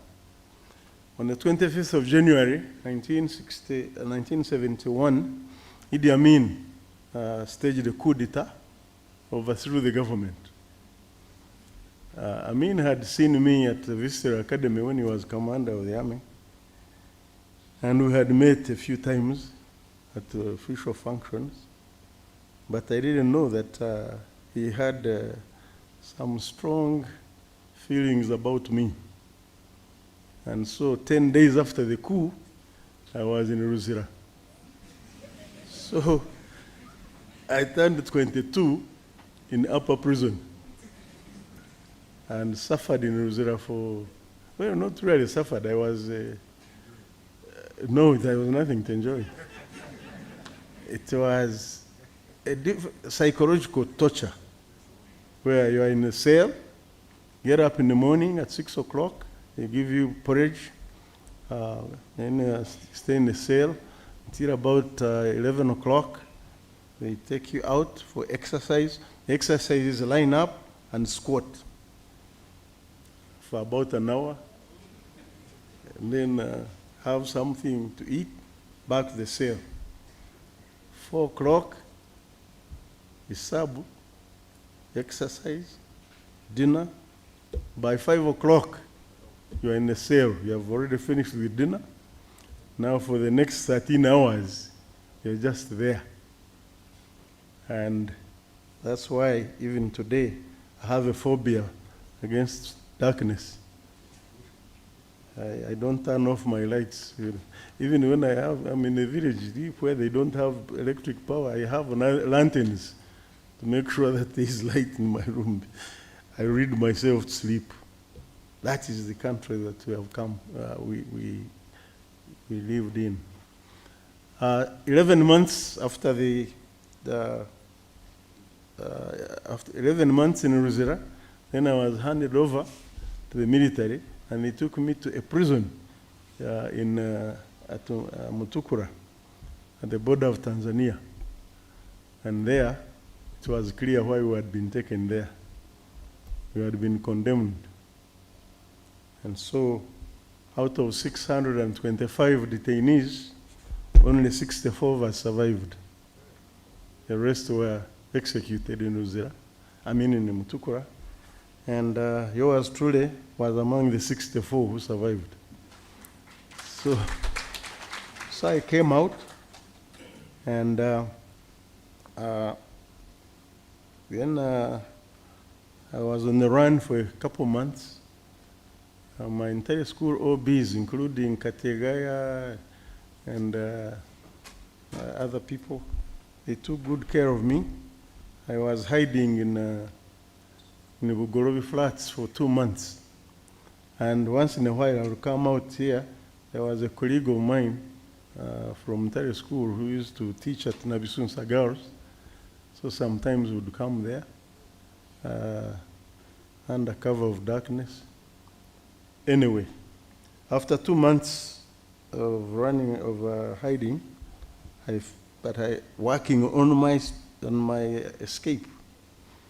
And on the 5th of May, 1972, I ended up in Nairobi. So I turned 23 in exile. And when I got there, I went back into academia, started training as a telecommunications technician for civil aviation. That's why I got interested in Gideon's story, and specialized in instrument learning systems, in radar systems, and so on.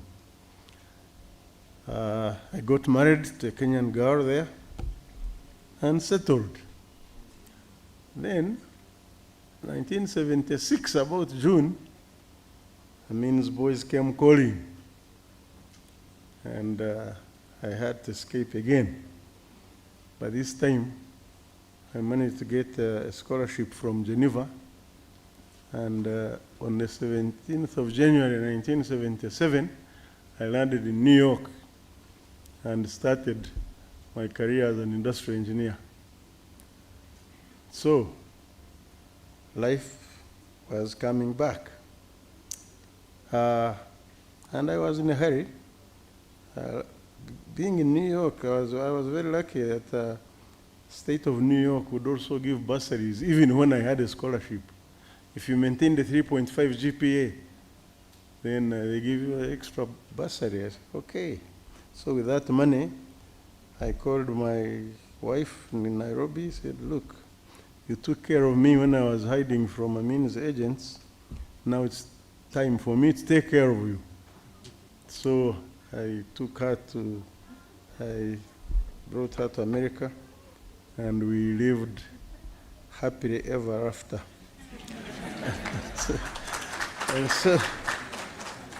So quickly, by 1980, I had secured a master's degree, immediately started my doctorate. By 1982, a certain company that had heard about me came looking for me. They interviewed me. They said, not only are we hiring you, but we're also going to sponsor your green card. I said, okay, man, let's go. and so I became an industrial engineer in a company that had 3,000 employees, and life was sweet again. And so within about 2 years, I was promoted to manager of the industrial engineering department. Another 2 years, I was director of corporate performance, now executive position. And so my life, the life of an executive started in 1986. So we've come a long way. And unfortunately, Madam, I lost her in 2021. But we had been married for 46 years, and she left me incredible children. There are only 4, but the youngest is the deputy principal of a school in Baltimore, Maryland. She follows somebody who is, my middle daughter is a public health consultant. She just came from America 2 days ago, but I was in Algeria. I think I'll see her tonight. And she follows a young man, my son, who is now a general manager of a golf resort in Ohio. And in 2023, when he sent me a picture of his brand new Mercedes being delivered to his home, 0 mileage. I said, Derek, you are now driving a car I can't afford. He said, Dad, could your father afford the car you drive? It's not a generational thing. And so, he follows the firstborn, who is now a full professor at a university in Rhode Island, and got appointed the professorship in 2019. Very, very prolific academician. So those are the 4 people that my Kenyan wife left me with. And so that allows me to come and roll with the punches in this country, because I don't have to worry about some dependents or some people with their own personal problems. The problems I face are my own creation, but not those of, because I mean, I've been accepting too many people to help. Anyway, so that is, I thought I would share that just to learn a couple of lessons. 1, never give up hope. 2, be careful when you decide that you have achieved. You achieved what? Compared to what? But work hard and be alert to opportunity. So when opportunity knocks, you are ready. That's very, very important. And so, after my years of happiness, President Museveni came to to Washington, D.C. We had been talking for a few years, and so he laid a guilt trip on me. How can you be an engineer working for Americans who have gone the moon, and your people can't even access clean water? I said, okay, Obi, let me think about it. And so eventually I said, okay, let me give it a try. So I came here, and it has been quite an interesting journey since I've been back. How many of you have visited Namanve campus of Uganda Industrial Research Institute? Okay. Come again. And those who haven't come, please come. Because it will lend meaning to the subject I'm supposed to talk about.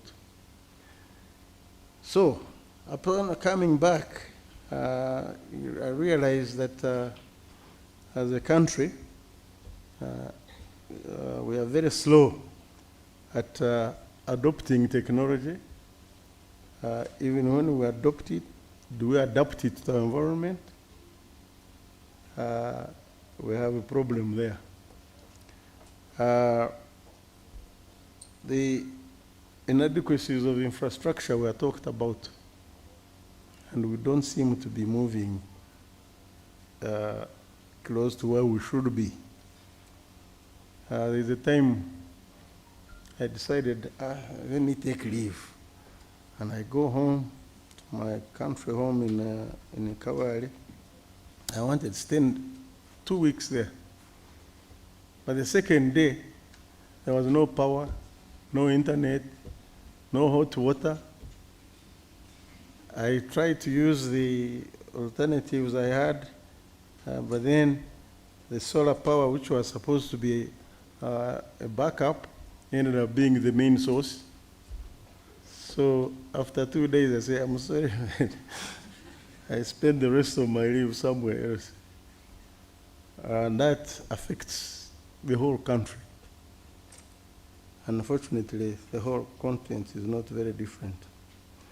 Another thing that I noticed that I find a little bit disconcerting is that we continue to embrace, tolerate, and even reward mediocrity.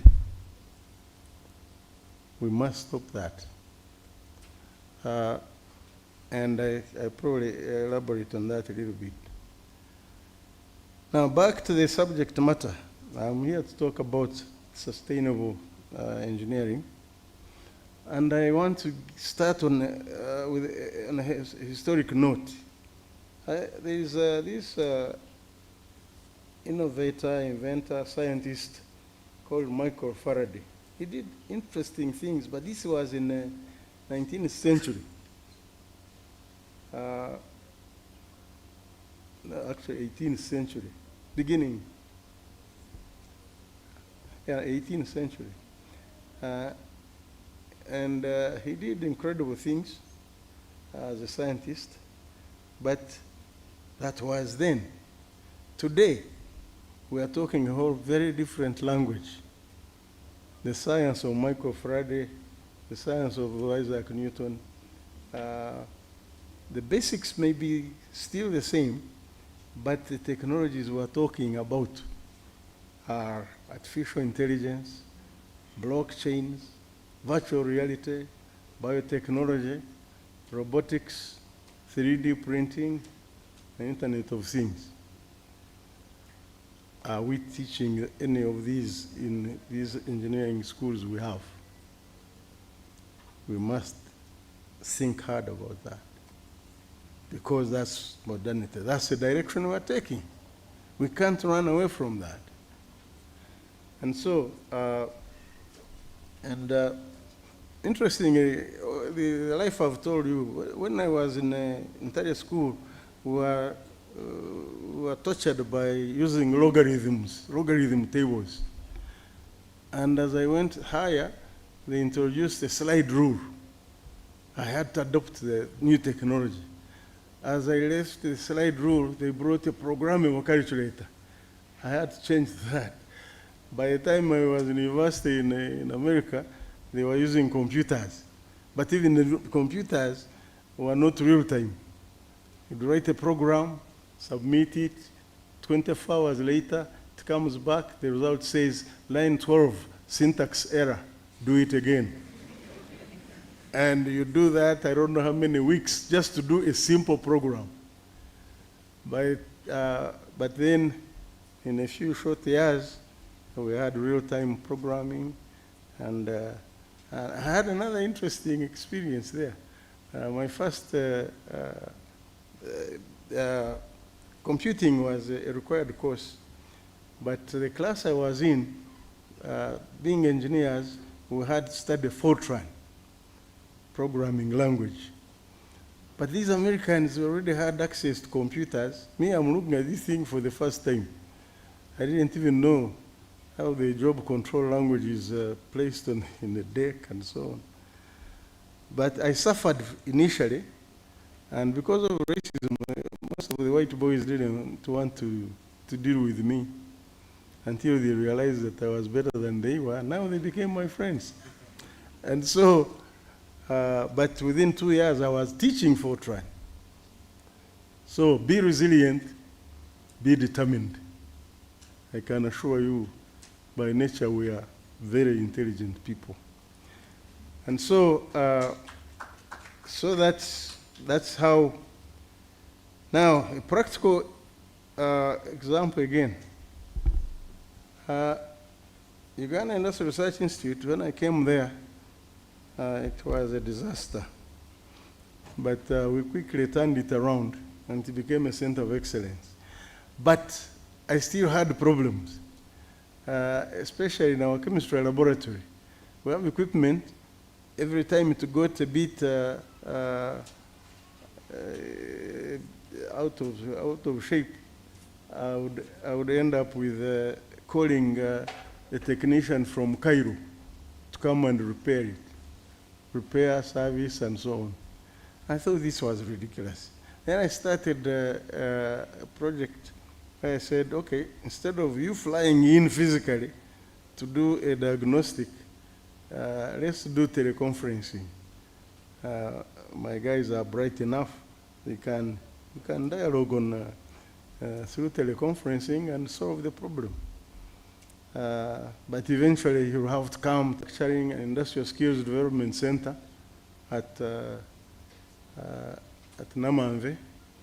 That's the Namanve campus I was talking about, the 15-acre campus, and my OB came to do the honors to commission it, and it is a masterpiece. And I think we stand to gain a lot if we can work together to use some of the advanced technologies that we have there. The main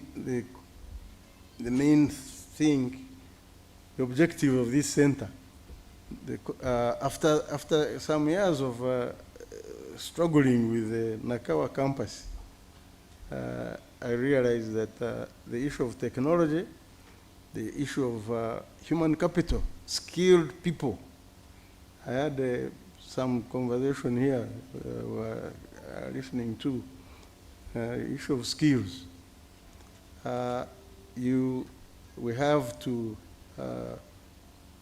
we put together this concept to address those two issues, human capital and technology, appropriate technology. And when I'm talking technology, those are some of the things I'm talking about, especially the frame on the right, where the president was being shown a CNC machine. You'll be surprised how many engineering graduates have come out without ever touching or feeling a CNC. And yet, in terms of modern technologies, that's a basic. It's now become basic. And so, CNC stands for computerized numerical control.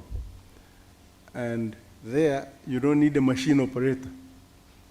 You write a program, You design a part, write a program for it, how it is going to be machined, then bring the program to the computer, that CNC, and do a dry run, and store your workpiece, and you can go to have lunch. You come back and find your piece finished.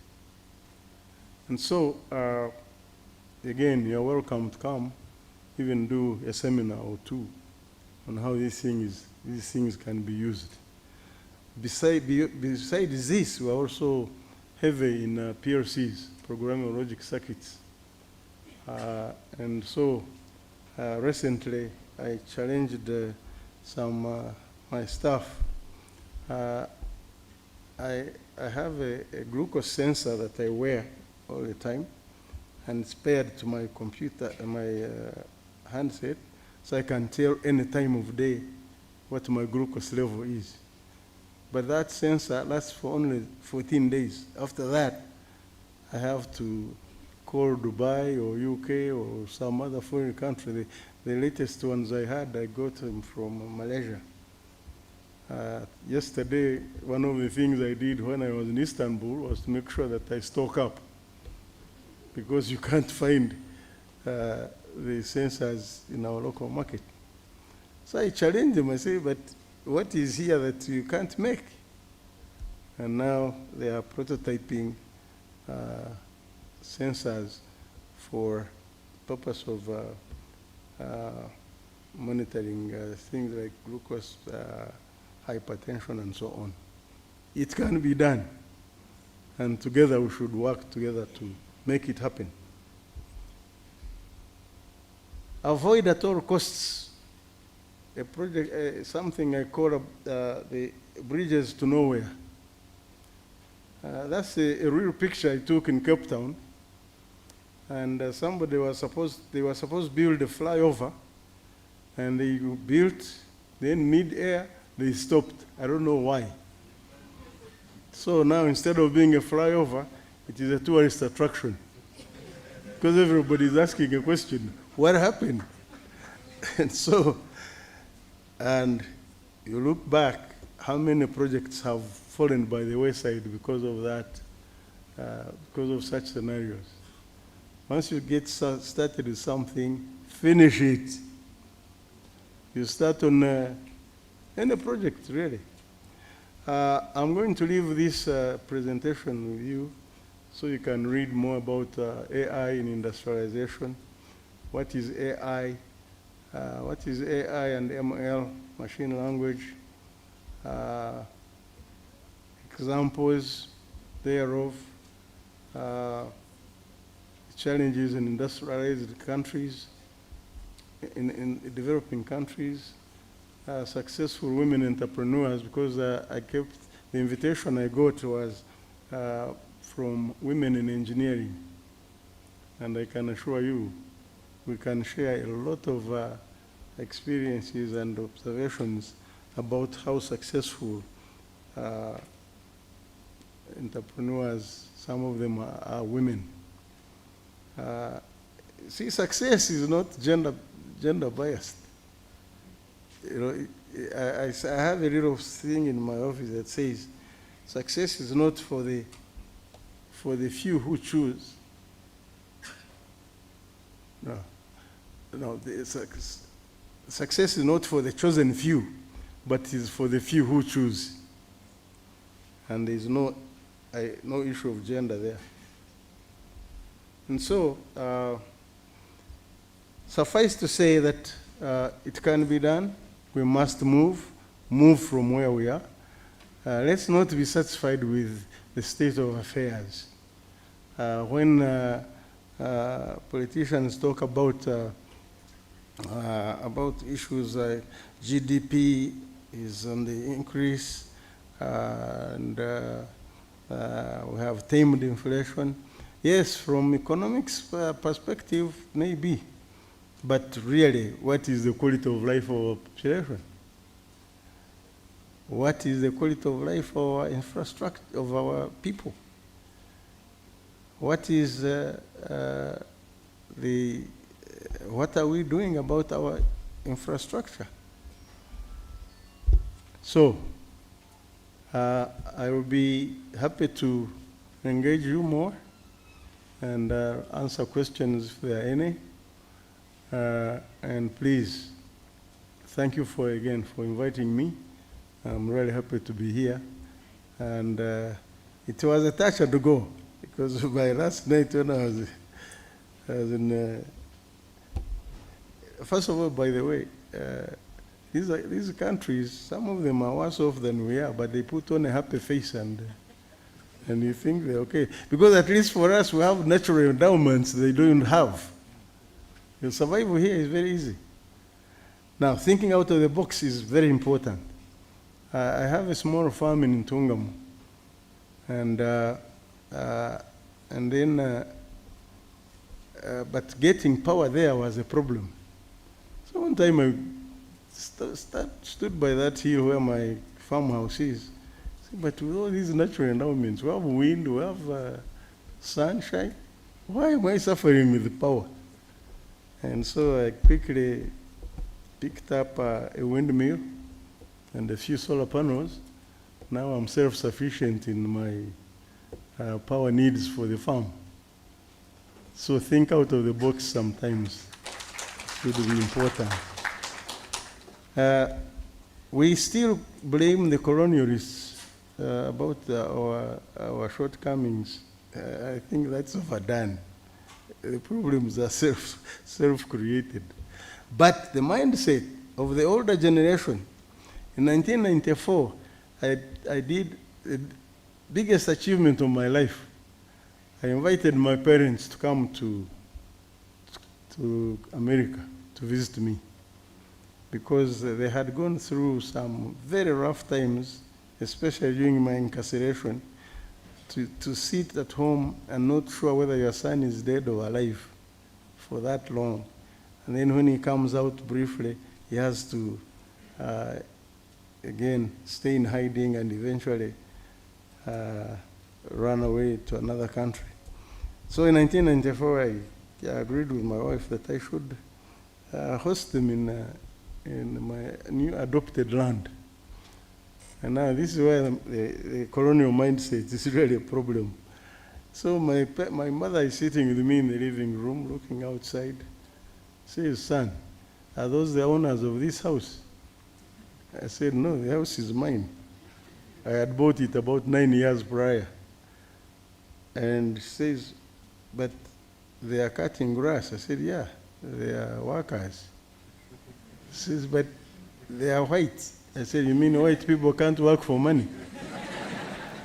And she says, "But if they work for money, do they work for a Muchiga?" I said, "Where do you expect me to get people to come and clean the compound? I have to use the workforce that's here." So that's when I found out that my father had actually been a houseboy at a colonialist in Kabali called Caldwell.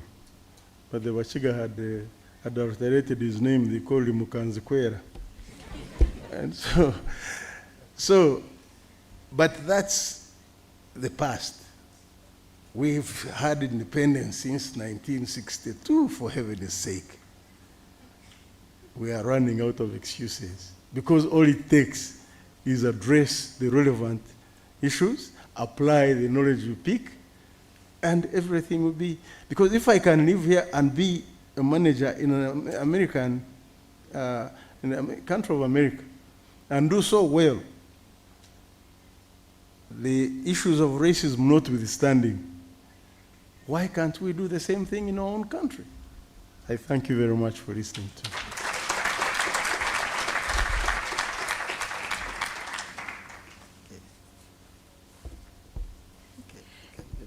Thank you very much, Prof.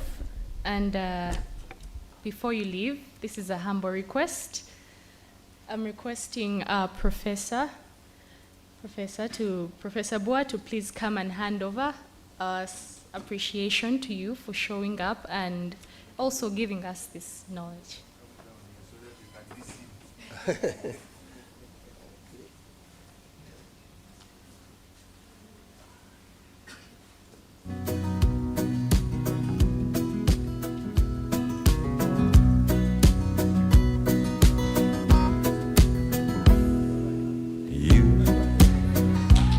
got me.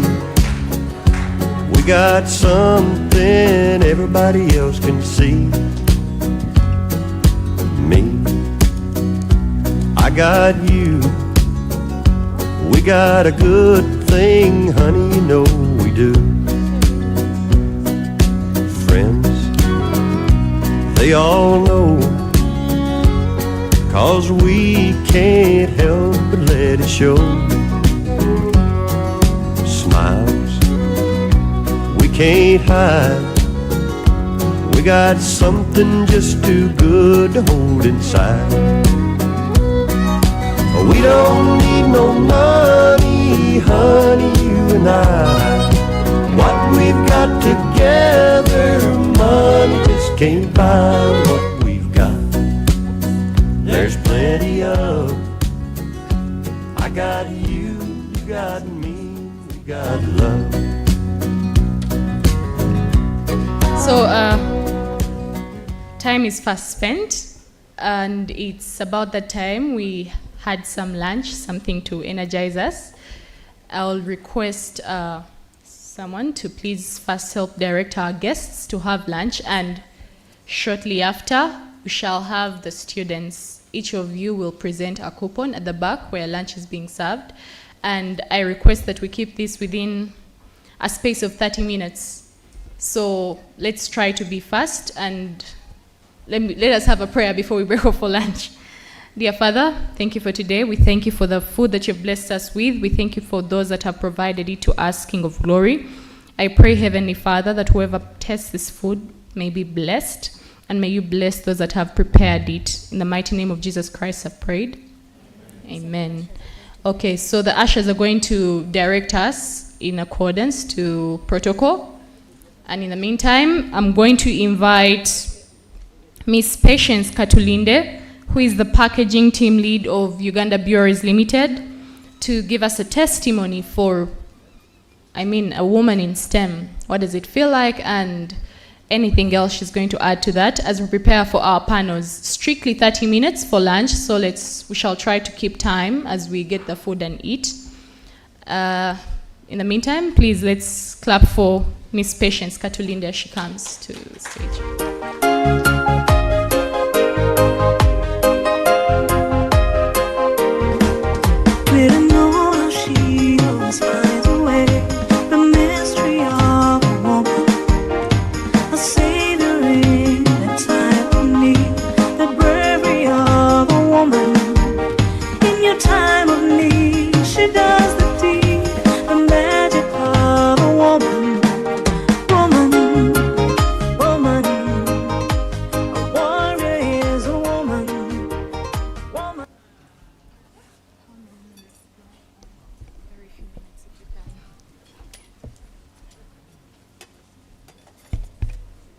Hello. DJ, are you able to hear me? Okay, all protocols observed. Good afternoon, ladies and gentlemen. Yes, I'm Patience Katulinde, currently a packaging team leader working with Uganda Breweries Limited, the proud project and measurement units for better situational analysis and data-driven maintenance. Talent and culture. Innovation does not happen without people. The junior board runs engagements that connect early career staff with mentors, share technical skills across departments, and build a culture where ideas are welcomed. A few practical pointers. Evidence beats opinion. Your ideas will travel further when backed by data. Pilots and clear metrics, reliability, losses, safety, cost, and carbon. Character counts. The qualities that got junior board members nominated are integrity, consistency, teamwork. These are the qualities that will open doors for you. Find your community. Join professional bodies, research groups, and internships. Collaborations multiply your impact and accelerate your learning. And finally, an invitation. UETCL is committed to engaging the next generation of engineers. Follow our platforms, attend our public engagements, and look out for internships and graduate opportunities advertised through official channels.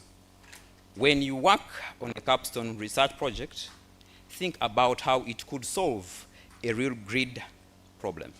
Loss reduction, forecasting, condition monitoring, grid integration of renewables, and share your findings. We are always open to insights that move the needle. Let me close with this thought. The transmission grid is a promise. It is a promise that when a clinic switches on a vaccine fridge, it stays cold. When a factory starts a shift, the line keeps moving. When a student opens a laptop, the light stays on. Sustainable engineering turns a promise into reality. And you, today's students, are the ones who will keep that promise. On behalf of UETCL Junior Board, thank you for the opportunity to share.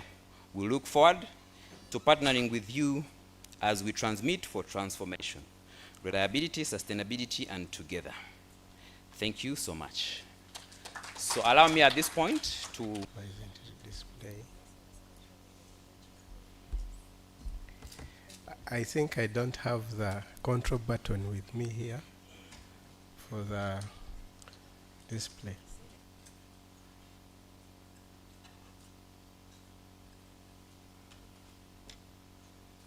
Oh, thank you.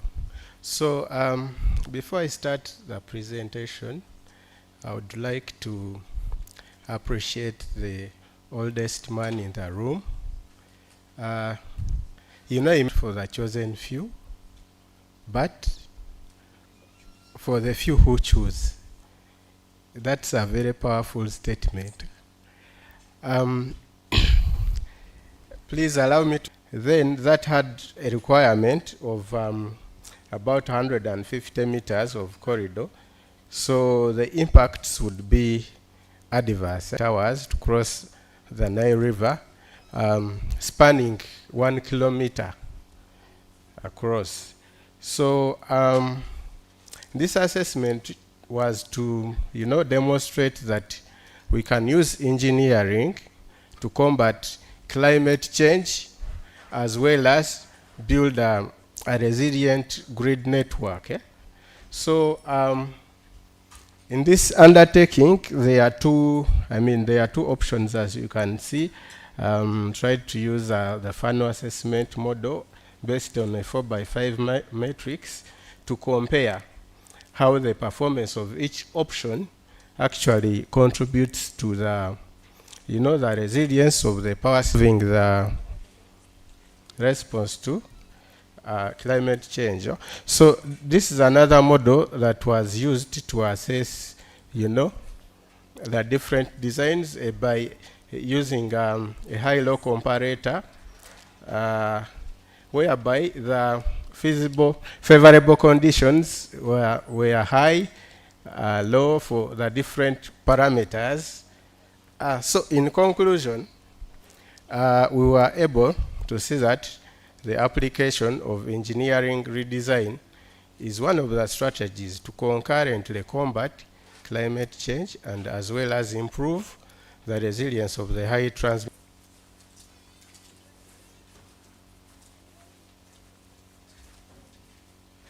Thank you very much, the Junior Board at UETCL. And we'll be glad to receive you once more to inspire many of our young engineers and technologists here at Kyambogo to see how they can be part of such programs and contribute to the country.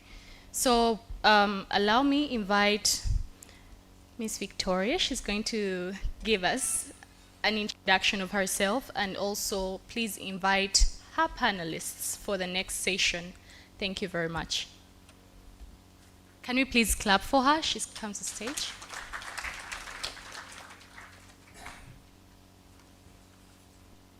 Be open and make sure that you link what you're studying in the room, but also practice. Manage to be here, you already have a plus.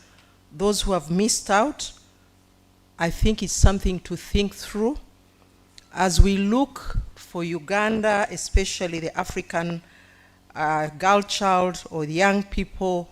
This is the missing link. Okay, there I have my panel, and I'm hoping it's already, it's online. Okay, thank you. My panel today, I have young people. I think I'm the oldest on this. Will be Pauline Atuhaire, an engineer, network specialist with Airtel Uganda. Pauline, you're welcome. Lugada, Multimedia Associate, United Nations Association of Uganda. Asa, if you are here, could you come forward? And the last panelist, last but not least, is Frank Kamjisha Echo. Frank, if you're in the house, kind move forward. And thank you as they sit. Where is Frank? Thank you so much. Now, panelists, I want to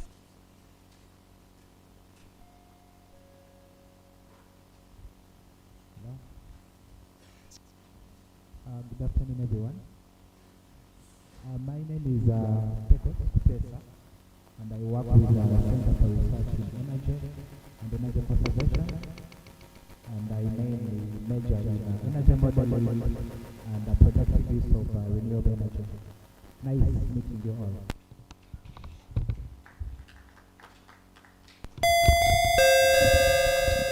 Good afternoon, everyone. My name is Asa Lugada. I work as a media associate with the United Nations Association of Uganda.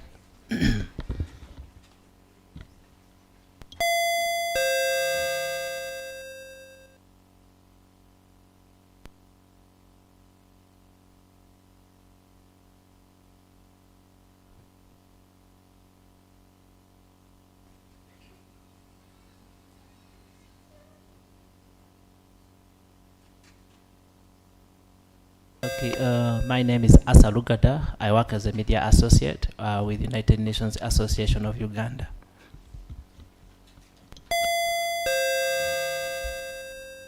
Thank you so much. I want to begin with Asa. Given our topic today, how do you link your work with what we are trying to discuss today? Thank you. One of the things that we've done, for instance, I'm just going to share from my personal experience and the work that I do on a daily to them, and this content will go out on particular specified dates. So that's how literally we're utilizing or going about, I'll go about my day-to-day work at the office in relation to AI, innovation, and sustainability. Yeah. All right. Pecos, it's the same question, but from your field.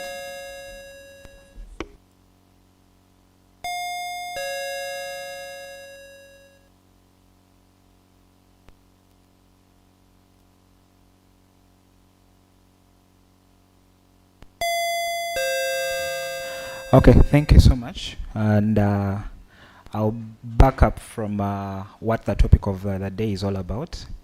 We are talking about sustainability % of electricity access by 2040, of course in line with the Vision 2040, but all that actually is something we are trying to catch up, to run down decentralized energy planning and modeling on a district level to see that every district is able to actually do its decentralized energy planning and models so that they can foresee and tell if we are to have 100% of electricity access by 2040 as a district, what technologies do we need? Maybe we talk about mini grids, we talk about grid extension, we talk about solar home systems, and what investment. So all those when we talk about AI and emerging technologies, for us, from the perspective of applied research, these are opportunities that come up to simplify decision making. These are opportunities that come up to simplify things like policy, because now you're making policy and defining how can they be. So that's where we have now the human capital. Now we train, equip guys that can actually, once we have these issues, from what Professor Kwesiga actually told us, that now instead of importing a technician to come from UK to come and repair a person's EPC, we are now just running down a sustainability model where we are equipping over 600 technicians. And as I'm speaking right now, we have so far trained over 486 as of today. That is across different districts in the country. And this is a model, when we talk about sustainability, this is a model where we are coming from as Greek, on how we can do this. Still on sustainability is... before the sustainability, I would want to know why you zeroed on to Gulu. Oh, okay. Why we zeroed on to Gulu is... I want to start with a very short and brief exercise that I learned from one of my bosses. It's very engaging. Are we able to stand where we are? Are we all able to stand from where we are? We're just going to do a brief exercise, a quick one, and everything I'm going to tell you, I'm sure you know about. I'll be very brief. Are we able to stand from where we are? Okay. As we stand, there's this song that we all know. I learned this exercise from one of my bosses, so I'm going to incorporate it here. Do we all know this song, I will make you fishers of men? Do we all know it? Okay, so when we sing a word with M, we shall have the men stand up and the ladies stay seated. When we say anything with F, we shall have the females up and the gentlemen down. Are we okay with that? Are we ready? 1, 2, have a physical SIM card to put it in the SIM card slot and all that stuff. So we came up with the eSIM. I'm sure this is a very, very fast process. For those that have eSIM, you can tell us. The eSIM is very swift, and even us with a company, as we are trying to give eSIMs to like someone in Gulu, we shall not need someone to an email with activated SIM cards, and everything will be done. So that's one, and then we have the global card that we've all seen. If you have the Airtel Money app, if you haven't downloaded the Airtel Money app, I mean the Airtel app, please download it. We have that card. It can help you do any kind of online payments, Netflix, Amazon, Alibaba, anything online. And this has really made processes faster. It saves time, it saves energy a lot. So if you haven't seen that SIM card, please download the Airtel app, and yeah, we can come to use it. And lastly, I'm going to talk about the renewable resources and the sustainable production. The renewable resources, I'm talking of solar. So we have our towers that you've seen around, Airtel towers. We are trying to incorporate the use of solar energy to power those sites and those towers around, so that, you know, we are working with the environment and using natural renewable resources like the sun, like wind, where the turbines stand that. Yes, and they started on 1st September. But I'm very certain that other opportunities will be coming up, different internship opportunities on the Airtel's page, on LinkedIn, you can check them out. Please and please go for these opportunities. I'm sure they'll do so well for you. This will, you know, this will enable us to have like more, of course, men in tech, we appreciate you so much and we still need you, but we also need more women in tech so that we can cover that gap. Thank you so much. Thank you so much. Elizabeth. Thank you so much. My journey, like I said, I am a trained computer engineer, and before I finished my course, I did my course at Sitema University, and we know engineering life. It's not usually a fun life, but I loved a fun life. People cannot use it. My imploration and take on this is find a workaround with the other departments. The engineering team alone will not survive. Your project might be a killer project, but if you can't communicate, if you can't sell it, it will die. That's mostly mine. Thank you so much. I'm going to give you another chance, but be brief in 1 minute, each one of you. And this one, I just want you to connect with the community. Climate change affects the most vulnerable. How are your solutions touching those bases? Or it's just only in the auditoriums and boardrooms? I'll start with Airtel.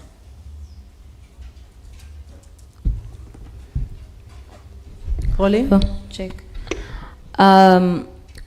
Well, one of the... If we fight the climate crisis, if we continue to have projects, big projects that do not translate to the grassroots people, that change will not amount to any value. Thank you so much. Asa? Yeah, one of the work that we do at our organization is we do a lot of advocacy work and run a number of campaigns. And one of the things we do is that we try to promote the ideal. One of the objectives is to promote the ideal and objectives of the UN at grassroots level. And one of the things we're trying to do is create awareness around SDGs.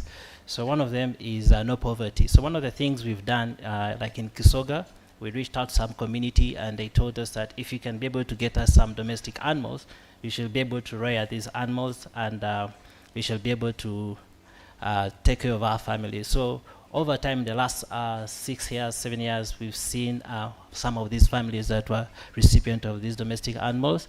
We've seen them take good care of them, breed them, and they've managed to start going to production, selling them, and we see them being able to take their kids to school. So that's one thing we are doing as an organization, even at a community level in our work.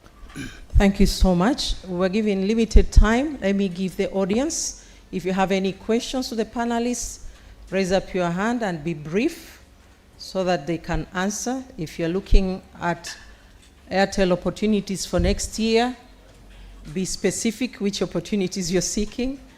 Okay. Any questions?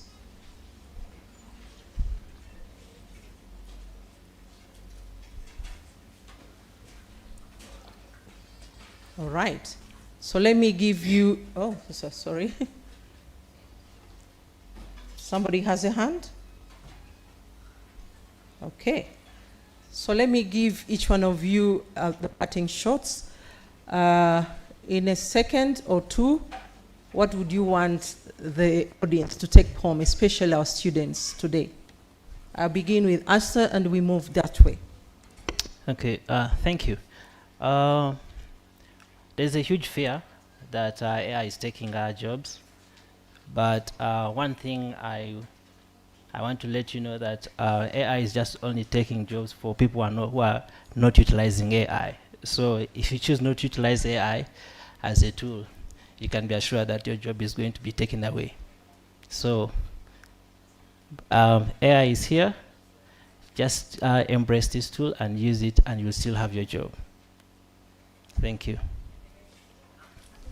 Okay, for me to everyone is adaptability. As we all know, with current emerging tools, previously we all know if you're doing any modeling or anything, you have to pay for some of these tools. If you've worked with ArcGIS, the rest, most of them are premium. But presently, with some of these emerging tools, they are adaptable to everyone.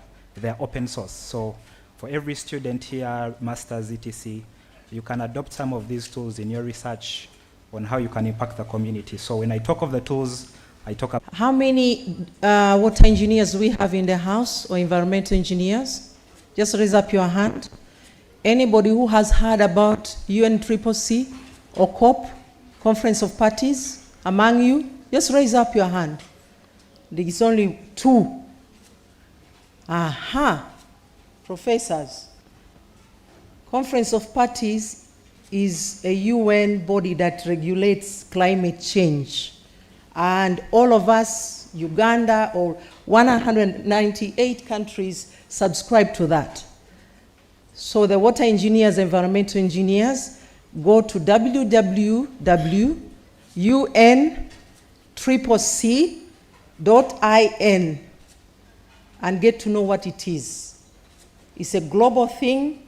That's why you had a climate summit, Africa Climate Summit, New York Climate Summit, and it will be in Brazil in November. That is COP31. It's 31 because that's the 30th session. Those are 30 years. It sits every year.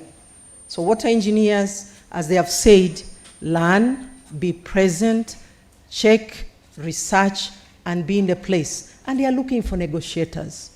We would want to have some negotiators from you. Thank you so much, and thank you for according us this opportunity.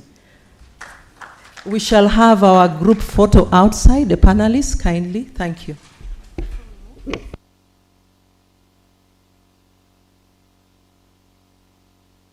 Thank you very much, Judge Smart. Allow me to use that.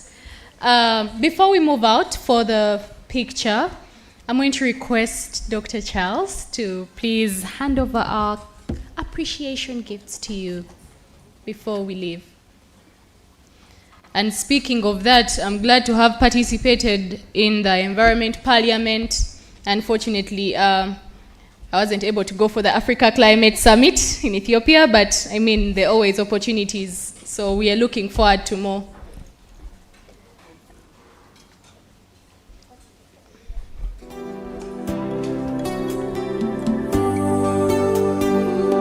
Actually, speaking of climate, next week on Thursday, we shall be organizing a climate finance symposium happening here at CTF. It will be a half-day event where we shall have different representatives from Ministry of Finance, Bank of Uganda, and several other banks. So you're invited and, I mean, witness how best your projects can be financed. Yes. Nature's pleasures abound, from the gliding streams to the waterfalls. Beauty resounds from the flowery fields to the lofty hills. We all can see, oh Uganda, the pearl of Africa.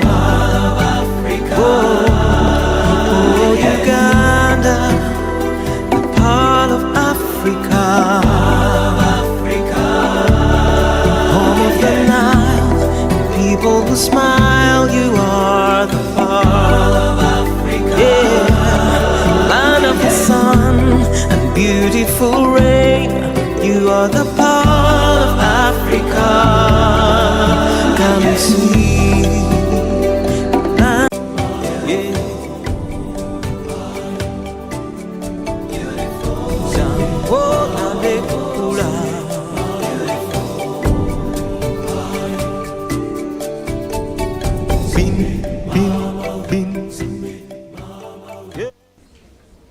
Hello. Hello. Good evening, everyone. My name is Jeff Mbanga, and I am what they call me, an energy journalist, media consultant, or whatever. So I'm a founder of a company called Deep Earth International.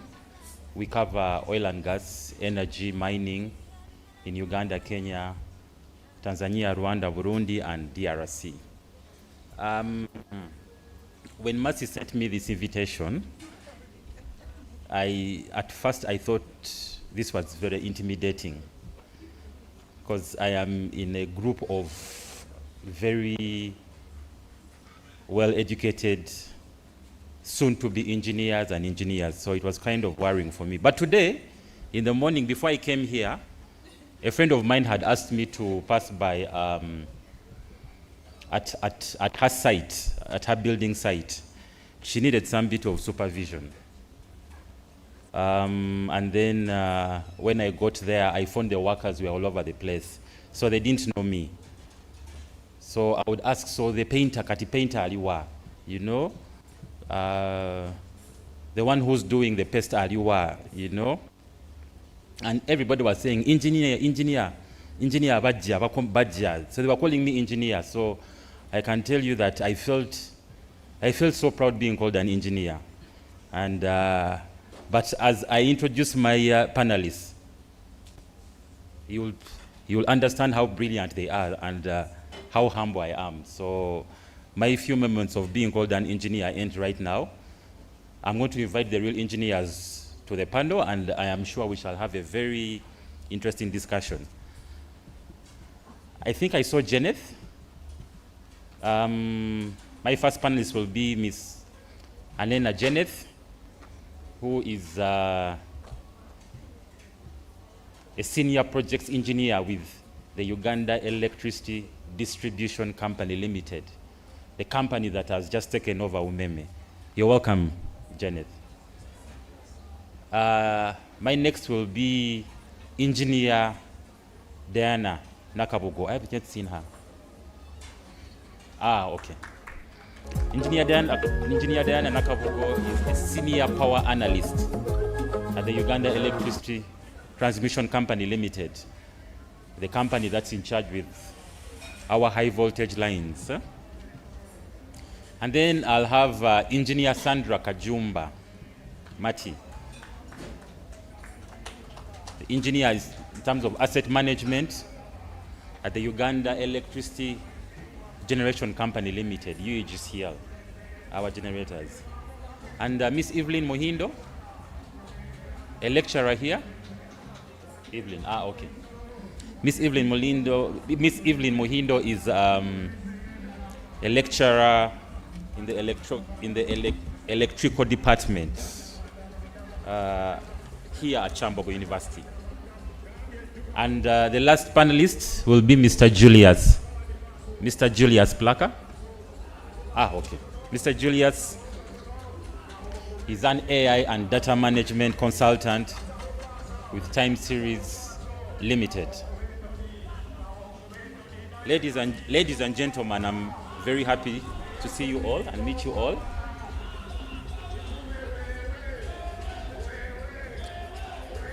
I'll start with Sandra, Engineer Sandra.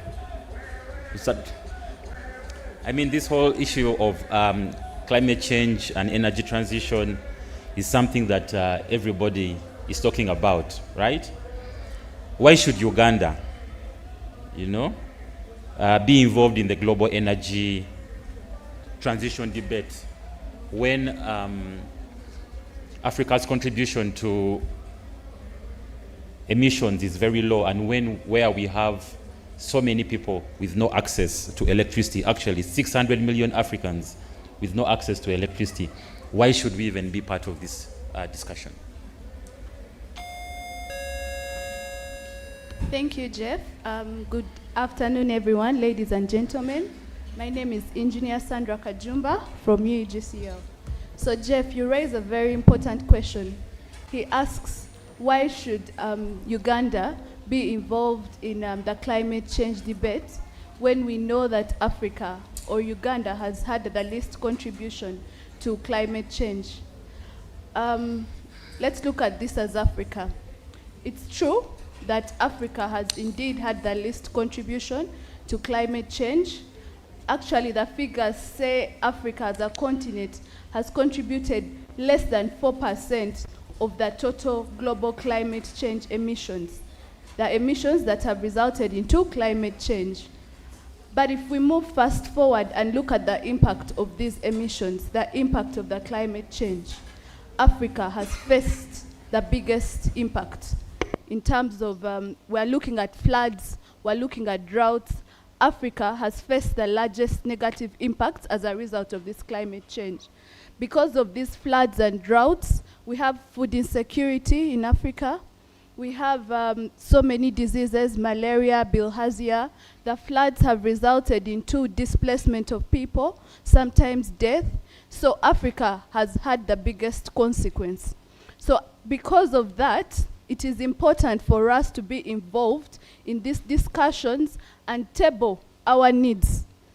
We make sure we table our needs, and as we are addressing climate change, our needs in Africa are also addressed. If we are not on that table, no one is going to think about us. So you mentioned that indeed electricity access is very low in Africa. And it's true, over 600 million Africans don't have access to electricity. So if we are in these discussions related to climate change, this is a very good platform for us to table this particular challenge that we have.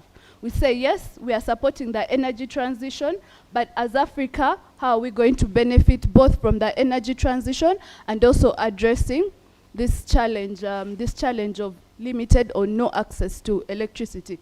I don't know if we all know, but Africa is referred to as the dark continent, but this would be an opportunity for us to mobilize financing to help us generate, to build power plants, to mobilize financing to help us extend electricity to the rural areas, to mobilize financing to help us modernize our transmission and distribution infrastructure. So sitting on that table will give us an opportunity to make sure that our needs are met. It's not a blame game, but now we have to move forward.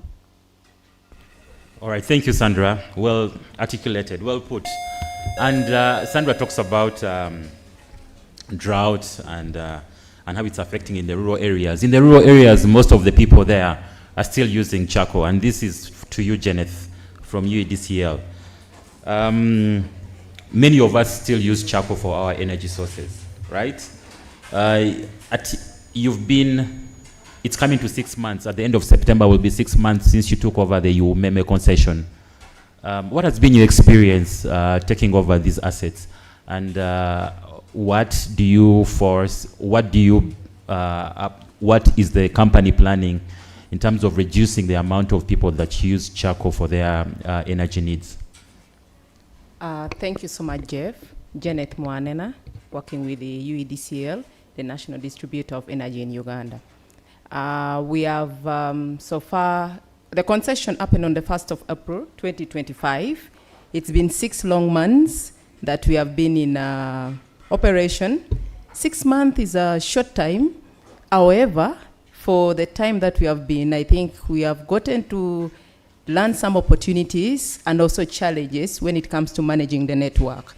For the 6 months, there's some progress that we have made. For example, when it comes to staffing, about 99% of staffs have been recruited. That is over 2,500.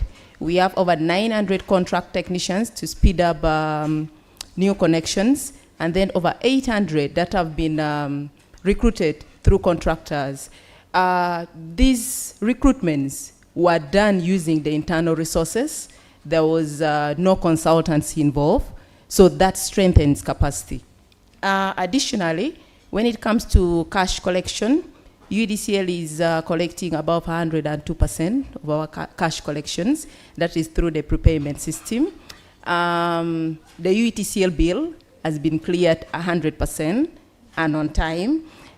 When it comes to customers, we have connected over 200,000 customers.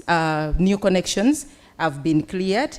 And currently we are running a Wetereze campaign, which is fighting on energy loss, whereby if you have illegal connection, you have a grace period up to the 30th of September to have it legalized at no penalty. And it's where we keep encouraging the public to take advantage of that. Besides all this, we still have reliability issues that needs to be addressed. But we also acknowledge that there has been improvement in reliability from the time that we took over up to now.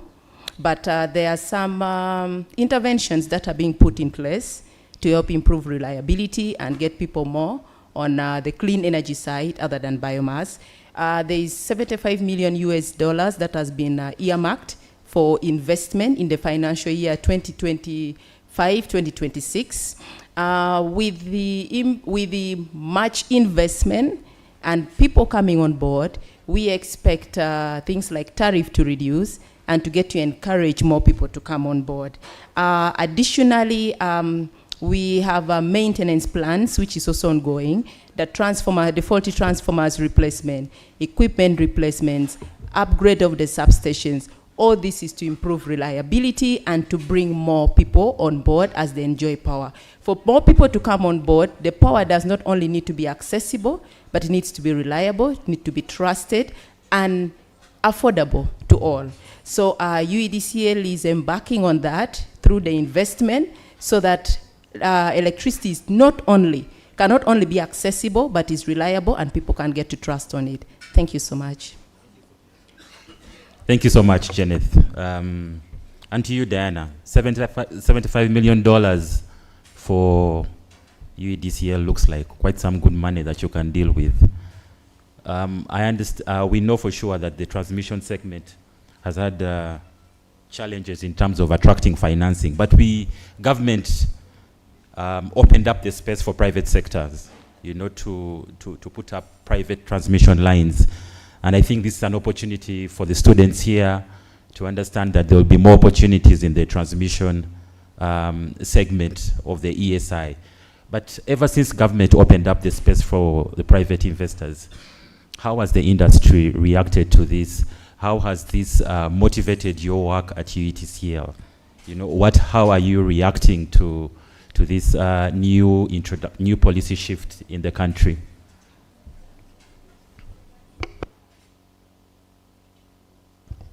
Yes, thank you very much. Good afternoon. I believe I've already been introduced, so I'll go straight to answer. I would like to start by saying that as UETCL, I think one thing that we've learned over the past, let's say, a year or a year and a half is to embrace change. The sector has really welcomed this new opportunity. Maybe to the students, just to elaborate a bit, Uganda opened up space for private investors into the transmission space. Before, we were the only players. So now we have even the electricity amendment, that was the Electricity Act that was amended, caters for that.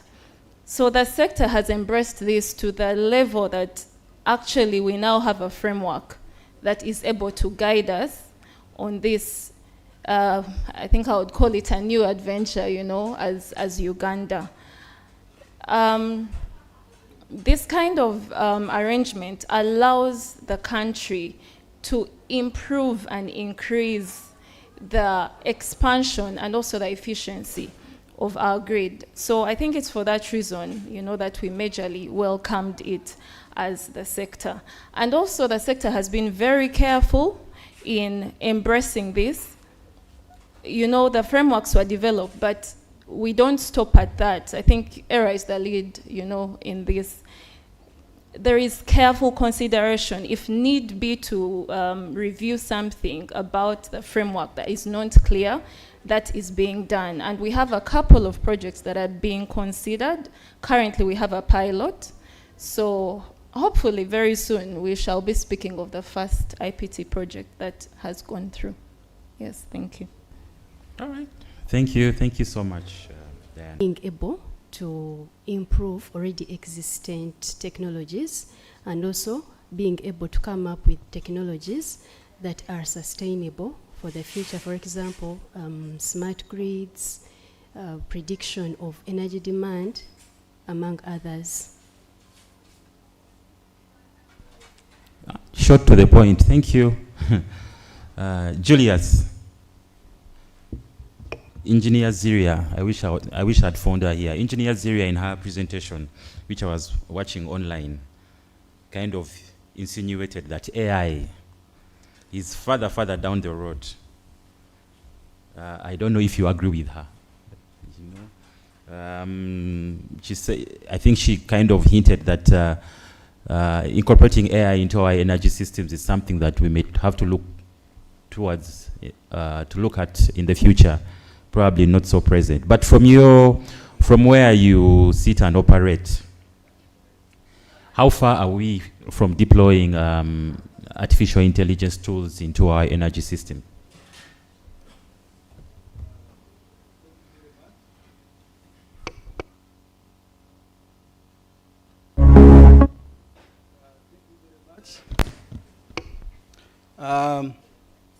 I'm called Julius Plaka.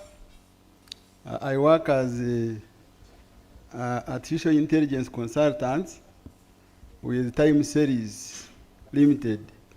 Time Series is a private company that develops a lot of models that are involved in deploying artificial intelligence tools.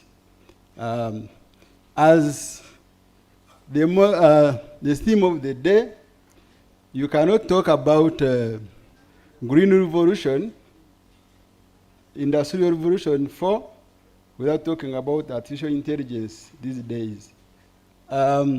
Personally, as an artificial intelligence expert, I look at the deployment of artificial intelligence in the Ugandan energy sector at a slow pace. But the good enough is that the Ugandan government is working on a policy for 2025, and is almost at the tail end to start deploying these tools. A lot of work is being done with the Ministry of ICT to ensure these tools are incorporated in the system.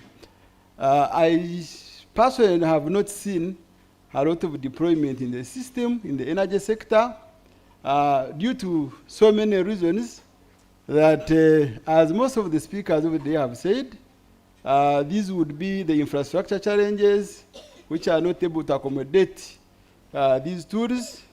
We also have the challenges of cost and funding, the fact that most of people talk about artificial intelligence, machine learning. There is that big gap of funding.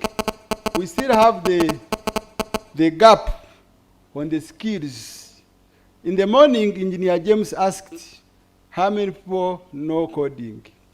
Machine learning is not about, artificial intelligence is not about a word of say. It's about sitting down a computer, train a computer, you ensure that the computer mimics what you can do as an individual.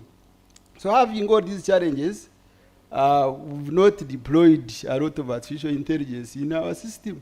That's what I can easily see in our Ugandan sector. Other than that, we didn't have communication like Weteleze. We do directly have a tool which can easily look at the energy thieves and can easily detect and deter from those challenges. Thank you very much. Thank you so much, Julius. Thank you so much, Julius. I'll get back to you about whether artificial intelligence should be a threat or an opportunity. But for now, let's first go back to Sandra. Uganda intends to have 52,000 megawatts of electricity by 2040. Now that's a huge opportunity for everyone in here. You know, with all the power plants that government is planning to put up. But briefly, as we head into this whole era of climate change and energy transition debate, how can Uganda strike a balance between achieving its goal of having all this energy and protecting the environment from any adverse effects? Thank you. Thank you for the question.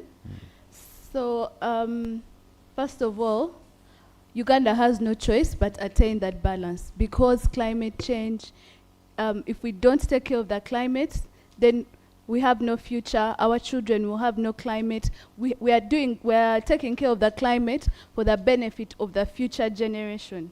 So for Uganda to attain that balance between attaining the 52,000 megawatts, and maybe for our information, right now we have an installed capacity of 2,000, so we have 50,000 megawatts to go. It's quite an ambitious target, but it's very possible. So we have to focus on renewable energy. That is hydro energy, renewable energy, solar and wind, and among others. But as we integrate these renewables, for example, solar and wind, we have to be very careful of the intermittency in nature that they bring. So we have to bring in some modern technologies like that the Europeans have employed in their grid, like battery energy storage. Quite expensive, but it's worth the investment if we are to incorporate climate change in attaining our ambitious target. regional integration will also come in a long way, because with regional integration, we will first have to exhaust the renewable energy that we have before we start running the expensive thermal power plants that we have. So in that way, we should be able to kind of strike a balance between our 52,000 megawatt target and also ensuring we have climates, we don't go against the rules of the climate change. For all the projects, we do something called environmental assessments. So all the projects have to they have to follow the guidelines that are set to ensure that even as we are achieving the 52,000 megawatts, you're not going against the rules that are set by the environment. And of course, we have to be prioritizing baseload, or do you think we should do something else? Shouldn't we be prioritizing baseload energy for our sector? So yeah, we are actually prioritizing baseload energy as a sector, not only UEGCL, but it's a multi-sectoral effort, and that's why we have various plans that have been developed to see how we can grow our baseload, because also you don't want to attain 52,000 megawatts and you have no one consuming the 52,000 megawatts. So that is work in progress, of course headed by the Fountain of Honor, His Excellency. Okay, as we round up this last round of questions, for Janeth, how can we move people from using charcoal? You know, what sort of interventions, technologies, opportunities that our students here can look at, that we can introduce to reduce the use of charcoal into our systems? Is it also down to the fact that the power tariff is also high, that's why they use charcoal? Is it a cultural issue? This will go to you and Diana. Thank you so much. Indeed, people are still using charcoal a lot. Most assumption is that people are using charcoal because the tariff is high. Yes, to some extent, yes. That depends on what someone earns, because not everyone will tell you the tariff is high. But in addition to that, he mentioned culture. There are some people that even if they can afford to use any other clean source, they will want to use the cultural way. Some people believe food cooked over charcoal or firewood tastes better than the ones that you prepare over gas or electricity. Additionally, the costs of some of these electrical appliances may not favor all. So in brief, those are some of the reasons why other people are still using charcoal, not necessarily the tariff alone. But for people to move away from using charcoal, first and foremost, there has to be increased accessibility, because you cannot move away from using charcoal to using electricity if you don't have electricity near you. So intensification, whereby electricity is taken up to the rural, to the grassroots, to everyone that can access it, and also for the electricity to be affordable. For it to be affordable, it's supposed to be a joint effort.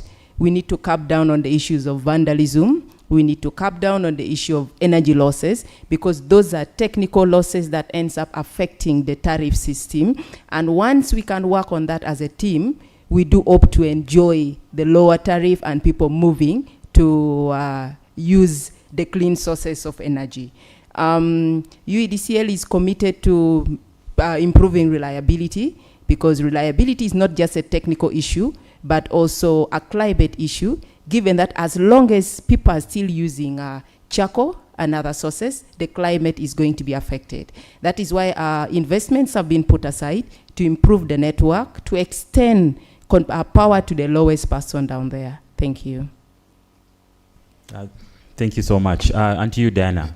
I know you're from the transmission side, the guys who evacuate the power from the generation plants. But in terms of the tariff, how can we bring the tariff down to avoid people using charcoal, probably? Yes, thank you very much. First of all, I would like to use the forum to give a thumbs up to Uganda. Maybe those that don't know, our tariff is cost reflective, without subsidy. A hand clap, please. Okay, so yes, there is that. Yes, we look at the tariff and we say that it is high. Okay, realistically, depending on what someone is earning, it seems high. First of all, I would like to inform you or let you know that the tariff has been reducing gradually over the years. Secondly, allow me speak into the measures or strategies. Yes, in a minute or two. Yes, Okay. thank you. Yes, so the sector has put in a lot of effort in sensitizing us on more efficient ways of cooking, but then also appliances that are more efficient. So let me go straight to the question that's been asked. Honestly, to reduce the tariff, I would give two answers. Efficiency across the power chain, the value chain. So what I mean, transmission and distribution being more efficient, lower O&M, operation and maintenance costs, and the like, would less losses, yes, this would help. But then also, the way the tariff is calculated, we add up the costs, the cost of the power, transmission and distribution costs, and divide it by the demand. So stimulation of demand within our country will get us to a very good position. Thank you. All right, thank you so much. And to you, Evelyn, as we wrap up, what advice would you give the students? Where should they look? Where are the opportunities? What do they need to study? Who do they need to talk to? Just briefly, as they search for opportunities. Thank you so much. First of all, I would advise students to follow the recent trends in engineering. If it's sustainable energy, then learn all that it requires for you to be part of this sustainable energy. Become relevant depending on what is trending. Next, if it means upskilling, please do. Learn those skills so that if by any chance someone is looking for someone to do the work, you are the ready person because you prepared yourself. Thirdly, apply the engineering that you've learned. Sometimes, or most of the times, it will be very hard for you to be employed because you are qualified and you also need the job, you need the money. So I would advise students to instead be job creators. Also, I would advise students to work on their publicity. Our employers don't understand the engineering that we speak, so we also need to speak a language that they would understand. If I'm trying to sell engineering in form of, let me say, solar, I should be able to communicate to them without just informing them solar, renewable energy, but instead I could, if it's possible, have graphics to illustrate to your employers. Be visible so that they can understand that you really can do the job. Thank you so much. Thank you so much, Evelyn. And lastly, Julius. For those who think that AI is here to take away our jobs, what's your parting shot? Thank you very much. As an artificial intelligence expert, I guarantee you that the AI has not come to take away your job. The only thing it has come to ease our way of how we do things. Take an example. During my master's, I studied from Kyambogo University, but during our master's, it was never easier to get a journal to read. But now, if I want to get a journal by a click of a button through ChatGPT or Gemini, I can get 1,000 journals by a click of a button. That means it has eased my work. The only thing is to adapt to changes. Actually, AI is a revolution. The best way is to adopt those changes. We don't go back. So it has not come to take our jobs, but the only thing is for us to adapt those dynamics in the world. You see, everybody is complaining about so many issues, AI, G-word, but I can guarantee you it is here to stay, and it is here to solve our daily problems. Thank you very much. Thank you so much, my very brilliant panelists, Diana, Sandra, Janet, Evelyn, and Julius. Thank you so much. I've enjoyed this. A round of applause for our panelists. Thank you so much.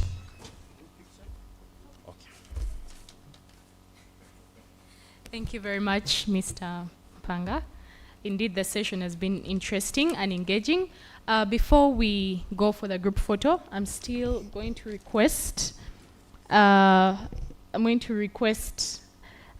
dear lady and lecturer here at Kyambogo University to please deliver these gifts of appreciation to you. Please feel free.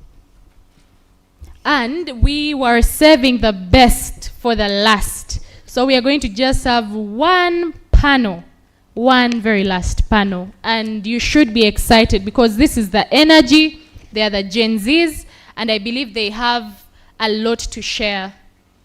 So let's keep our seats tight.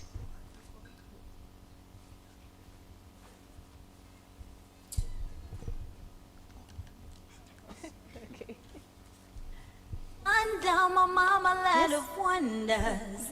Oh, Bulunji, all of Africa. First is Diana from UETCL.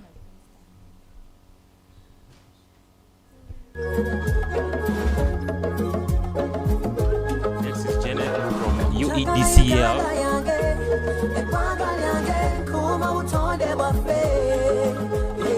These are all engineers. I may just call them by their first names, but they are all engineers, well-acclaimed engineers. Next is Sandra from the Uganda Electricity Generation Company Limited. Evelyn is next, who I'm sure many of you know.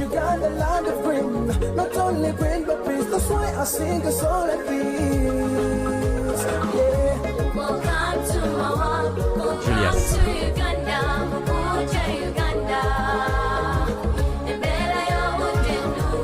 And our dear moderator.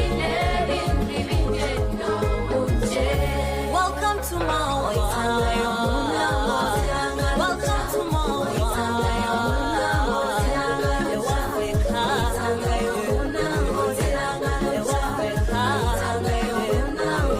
Yes, so as I said, we're saving the best for the last.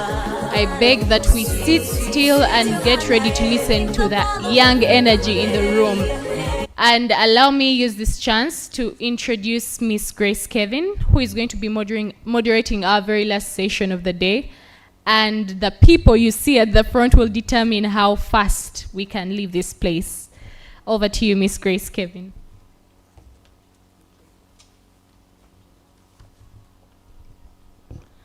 Good afternoon or good evening, everyone.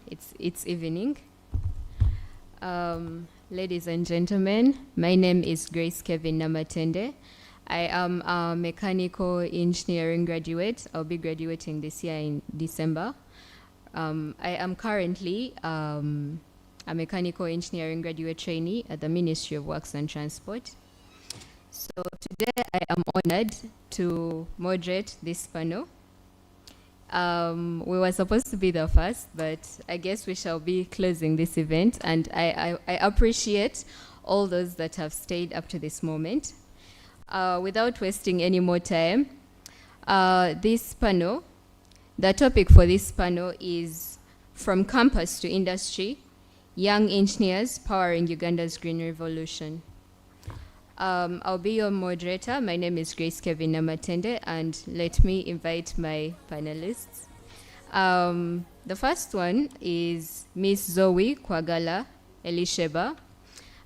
She is the Building and Infrastructure Sales Executive at Bureau Veritas. Miss Zoe, please join us. We have Miss Florence Najuka. She is the Field Service Supervisor at SLB. We have Miss Monica Ahairebiona, the Graduate Architect at Arc Design Limited. We have Mr. Timothy Obo, and this is the Field Service Engineer at Nalco Water Ecolab. And finally, we have Mr. Nuwagaba Bona, and this is the Completion and Workover Supervisor at Total Energies. Join me in inviting all of them here to our panel. All right. So today our main theme is sustainable engineering, unlocking the potential of engineers in driving the green revolution in Industry 4.0. But first, let them tell us a little bit about themselves. So this goes out to all the panelists. We're going to go through this as fast as we can. So can you please briefly share your journey from Kyambogo University to your current role? Thank you. Thank you so much, Grace. Yes, for inviting me back. Good evening, everyone. Some energy in the room. Good evening. Is it the food? Is it the time? As she has said, we hope to have a very vibrant session. Yes. So once again, my name is Zoe Kwagala Lisheba. I graduated in 2022. I joined Kyambogo in 2018, but we are the COVID guys. So we studied involuntarily. All of us did 5 years. Yes, so briefly, how that one went.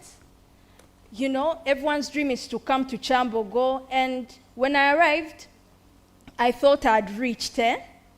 Yes, how many of you can relate to that? You feel you have reached. But then I realized that it wasn't just me coming into Kyambogo. I realized I had to put in the work. I had to give those sleepless nights. I had to realize that I could not read alone. I had to realize I needed a discussion group. So basically, that's how my journey was. It was a very interesting journey with ups and downs. And what I'll tell all of you, that life is not a straight line. And even if when things are up or down, don't run away from the course. Yes, you might be tempted in third year, you're like, you know what, I'm misplaced. I'm not even on the right planet, but don't give up. Because at the end of the day, what matters, start what you finish. Are you getting it? So that's basically my journey. And afterwards, of course, I graduated. I went into the job market, but that's something I'll discuss later on. But two things. One, everyone has their own journey. Two, put God first. Praying and waking up to pray and dedicating your day before God is all going to affect you. Have a relationship with God, because this course can take a mental toll on you. So without God, you cannot do it. But I thank God I graduated, and the rest is history, as I'll share later. Thank you so much.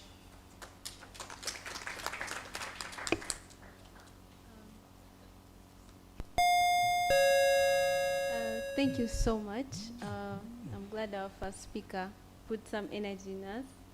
It's been a long walk from morning up to right now, so yeah, hope we can hang in there.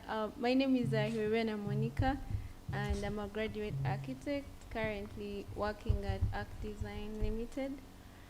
And a little bit about myself. I think the more accurate thing would be a lot bit about myself, because I graduated in 2023, again, COVID 2017, so the 5-year course ended up into 6-7 years. And it was a very gruesome journey, I cannot lie. And for me, what I can share is that in order to keep moving forward, I had to find a way to keep the flame within myself burning. So most of us come from wherever we come from. You're not yet an engineer, but you have interests, you have hobbies. So sometimes even though those hobbies might seem like they waste time, sometimes it's the thing that might hold you together. So I'm fortunate that in architecture, it's both a science and an art. So I was able to harness my photography. I'm also like an active artist right now. Like I've done some work in art. I opened up a platform where I was trying to talk about architecture in Uganda. It's called Ugitecture on Instagram. Because I was like, how do we all come in architecture school and none of us was inspired by a Ugandan building? Because our lecturer asked us, why are you doing architecture? And all of us gave all these buildings from all over the world, but none from Uganda. So I was like, you know what? I think I can use my passion for photography to share Uganda's story as well, so that the next architect who comes after me at least can see something, and even if they choose a building from Dubai, but at least they know what is here. So generally I can say that's what I did. And again, I use fitness to really keep myself sane, because yes, your mental health is very important. Those are things that really help me together, and ultimately God. So pretty much, yes.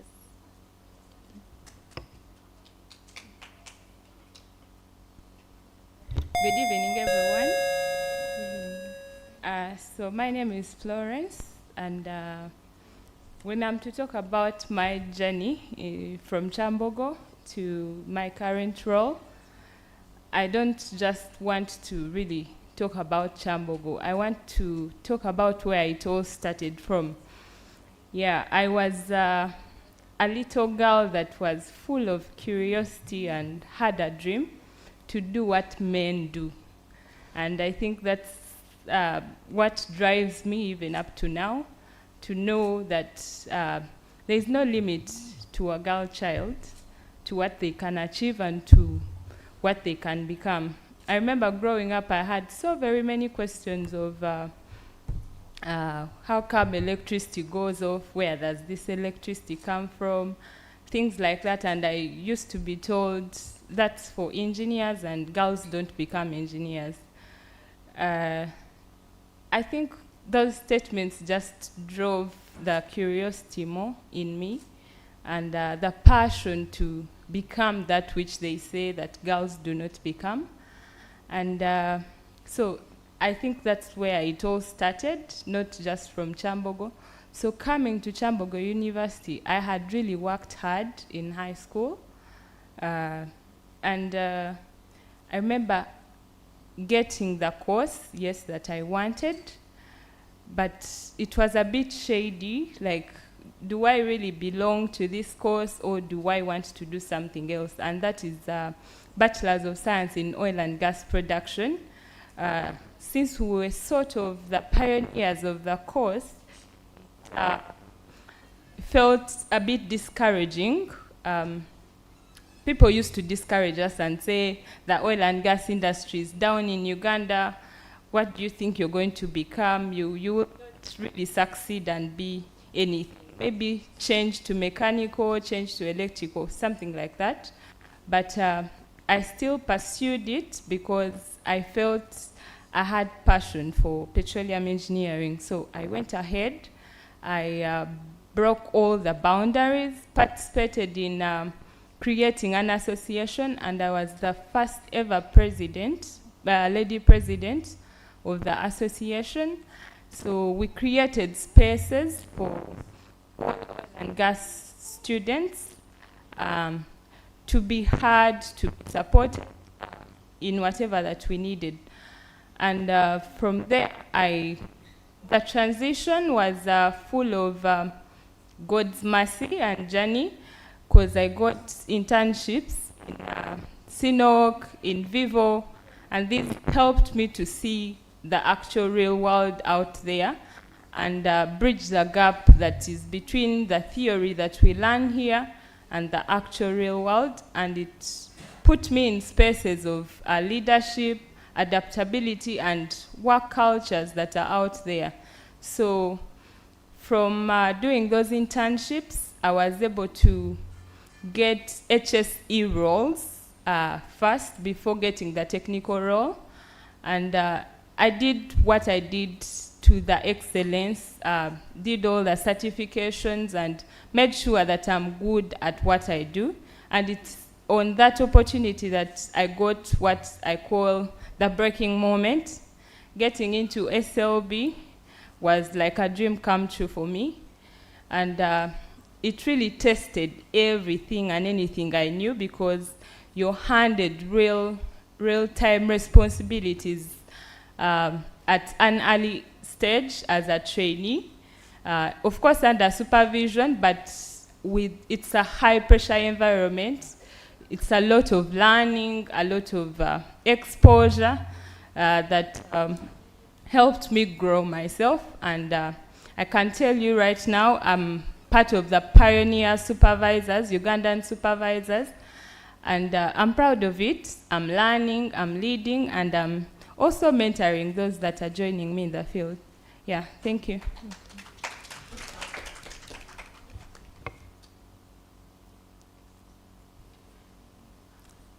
Hello, everyone. Some energy in the room. Yes, my name is Timothy Obo. I'm an alumni of Kyambogo University, and as Ms. Zoe said, everyone has a different story. I joined Kyambogo in 2019, yeah. Was as well affected by COVID, so we did 5 years, graduated in 2024.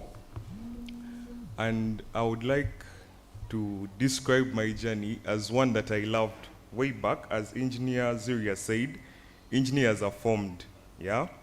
So I was formed way back. I wanted to do the course I did as early as my senior 3. I knew that I wanted to do chemical engineering. So everything that I did from that time on, obviously because of inspiration, was leading me to where I got to.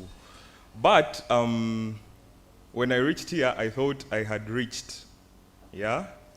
I know there are a couple of you who feel like you have reached. I felt like I'm in the right place. This is what I've always wanted. This is a dream come true. But in my first year, I remember I was very disappointed, because when I reached here, it was not chemistry as I thought it would be. It was rather engineering. There was a lot of thermodynamics, a lot of process control, and I didn't think I would manage these, yeah? I thought about changing the course. But, as they said, success is not for the chosen few, but for the few who choose. I knew that I had chosen this. There was no turning back. I had joined on a scholarship, so my parents knew they were not going to pay tuition. There was no way I could tell them that I want to leave this and do something else. So I chose to finish what I started. So the journey was rigorous. The first 3 years were honestly very rigorous. They took a lot on my mental health. Accepting that I'm actually taking this on was not an easy thing. And I'm sure a few of us are going through the same, but it's okay. It gets well along the way. So I joined a lot of associations. I served on the Association of Chemical Engineering Students right from my year 1. I was a class representative all the 5 years I was here. COVID. Yeah. I was engaged with a couple of mentors, lecturers, and just like that, I ended up developing the love for what I was doing. I got a job while I was in my final year, and juggling academics and studies was a bit tasking, but because I knew that I had to finish what I started, and because of the love that I had developed from the mentorships, from the associations, networking, and I remembered that this is actually a dream I had way back, regardless of not understanding it. I went ahead and took it on fully. I got a chance of being a part of a team that developed a groundbreaking project that is patented and published with Kyambogo University. A few of you know it, those who are in the Department of Mining. And yes, slowly like that, I got networked, met a number of people who even linked me to the current role that I'm in right now, because I transitioned. As I told you, I started working while I was still in school. So as soon as we finished, I transitioned now to doing the actual technical roles. But all these transitions were because of networking. I'll talk about them later. Up to where I am right now, I work with Nalco Water, an Ecolab company. I work as a field service engineer. And I started as an application engineer, then transitioned to field service at the moment. Thank you. Good evening, everyone. Good evening, everyone. Yeah, before I continue, I'd like everyone first to greet your neighbor, find out their name. After here, maybe you can get their number. Yeah, so, yeah, hopefully that will be your new friend. For those of you who are in business, your next client. And maybe for those who are single and searching, your next, So, I'm Nwagaba Bona Magara. I'm a graduate of chemical engineering from Kyambogo University, and currently a completion and workover supervisor with Total EP. If I could describe my journey in a few statements, I would say 1, crazy delusion-like focus, and 2, work-life balance, which involves friends and hobbies. So what I mean by crazy delusion-like focus, I joined Kyambogo in 2018, finished in 2023, because of COVID, just like everyone else. But within those 5 years, I had goals. That I had set. And within that time after work, I still had goals after campus, I still had goals that I had set. So while in Kyambogo, I managed also to serve in associations.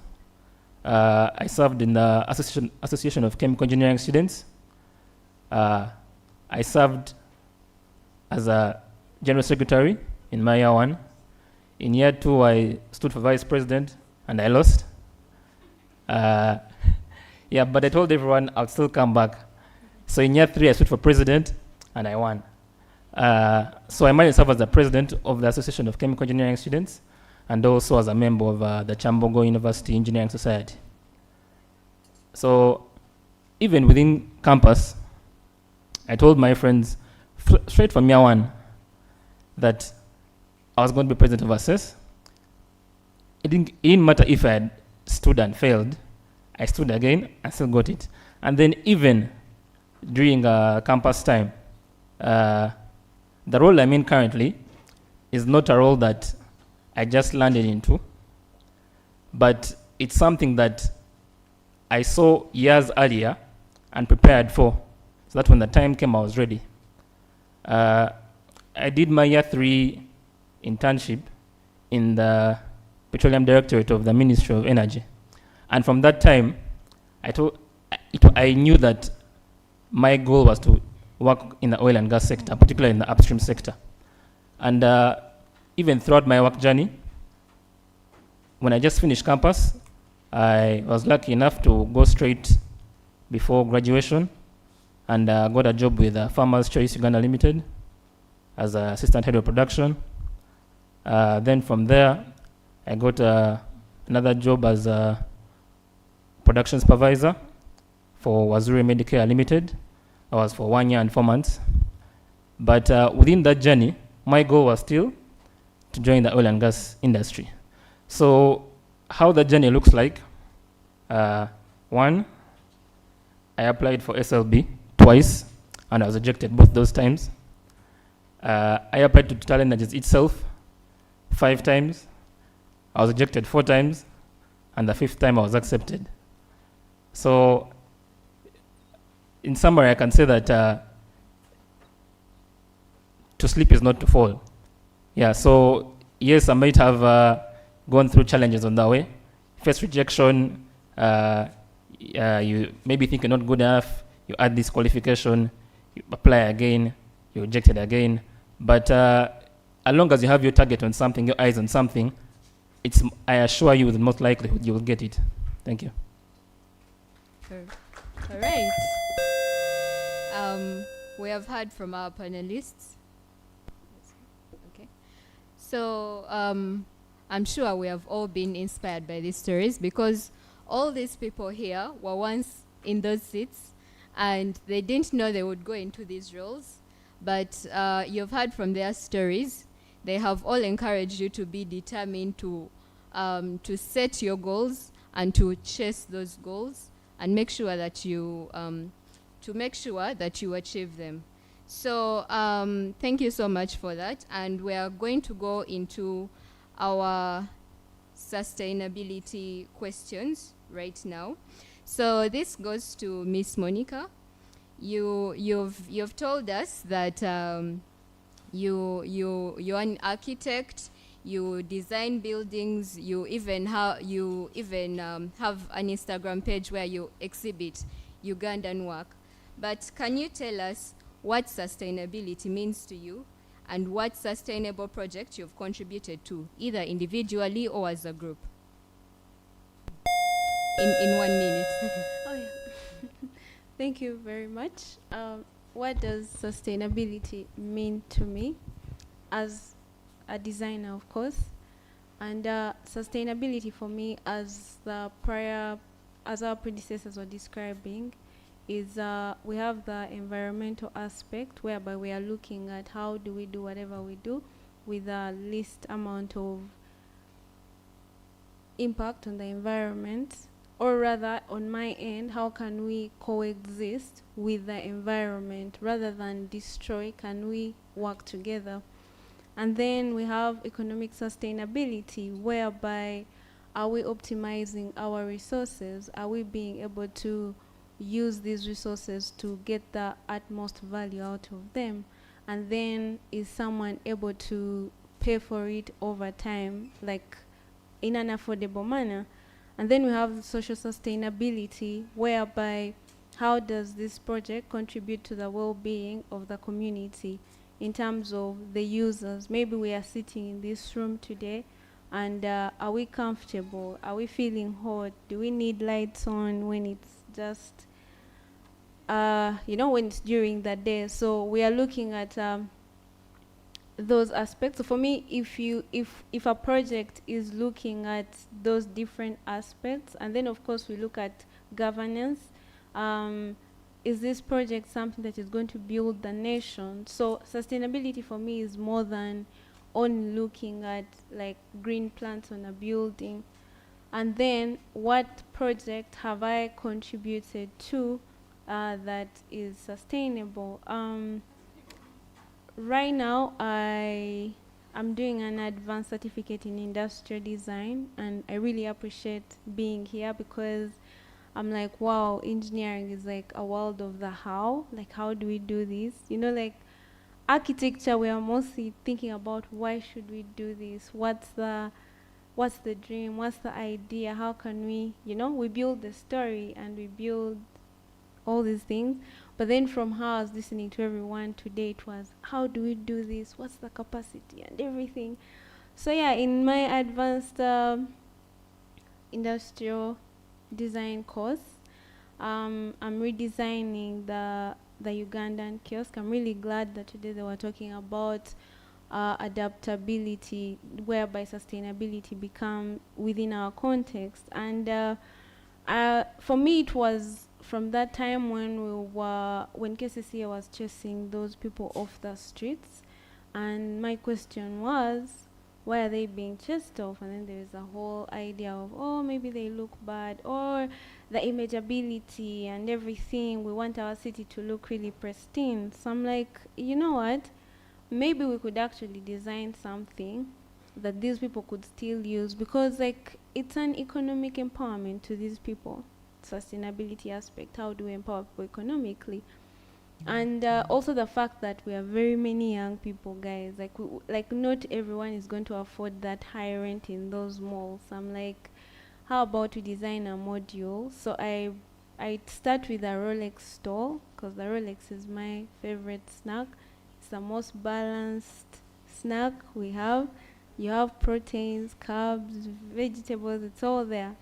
So so the most obvious I think was like still what, but the challenge I was facing was, yes, you're creating a stall that works better, because I was like, okay, you know how they normally have, they have those wires you have to connect to your neighbor's shop in order to get electricity. So I'm like, we shall give them a solar panel.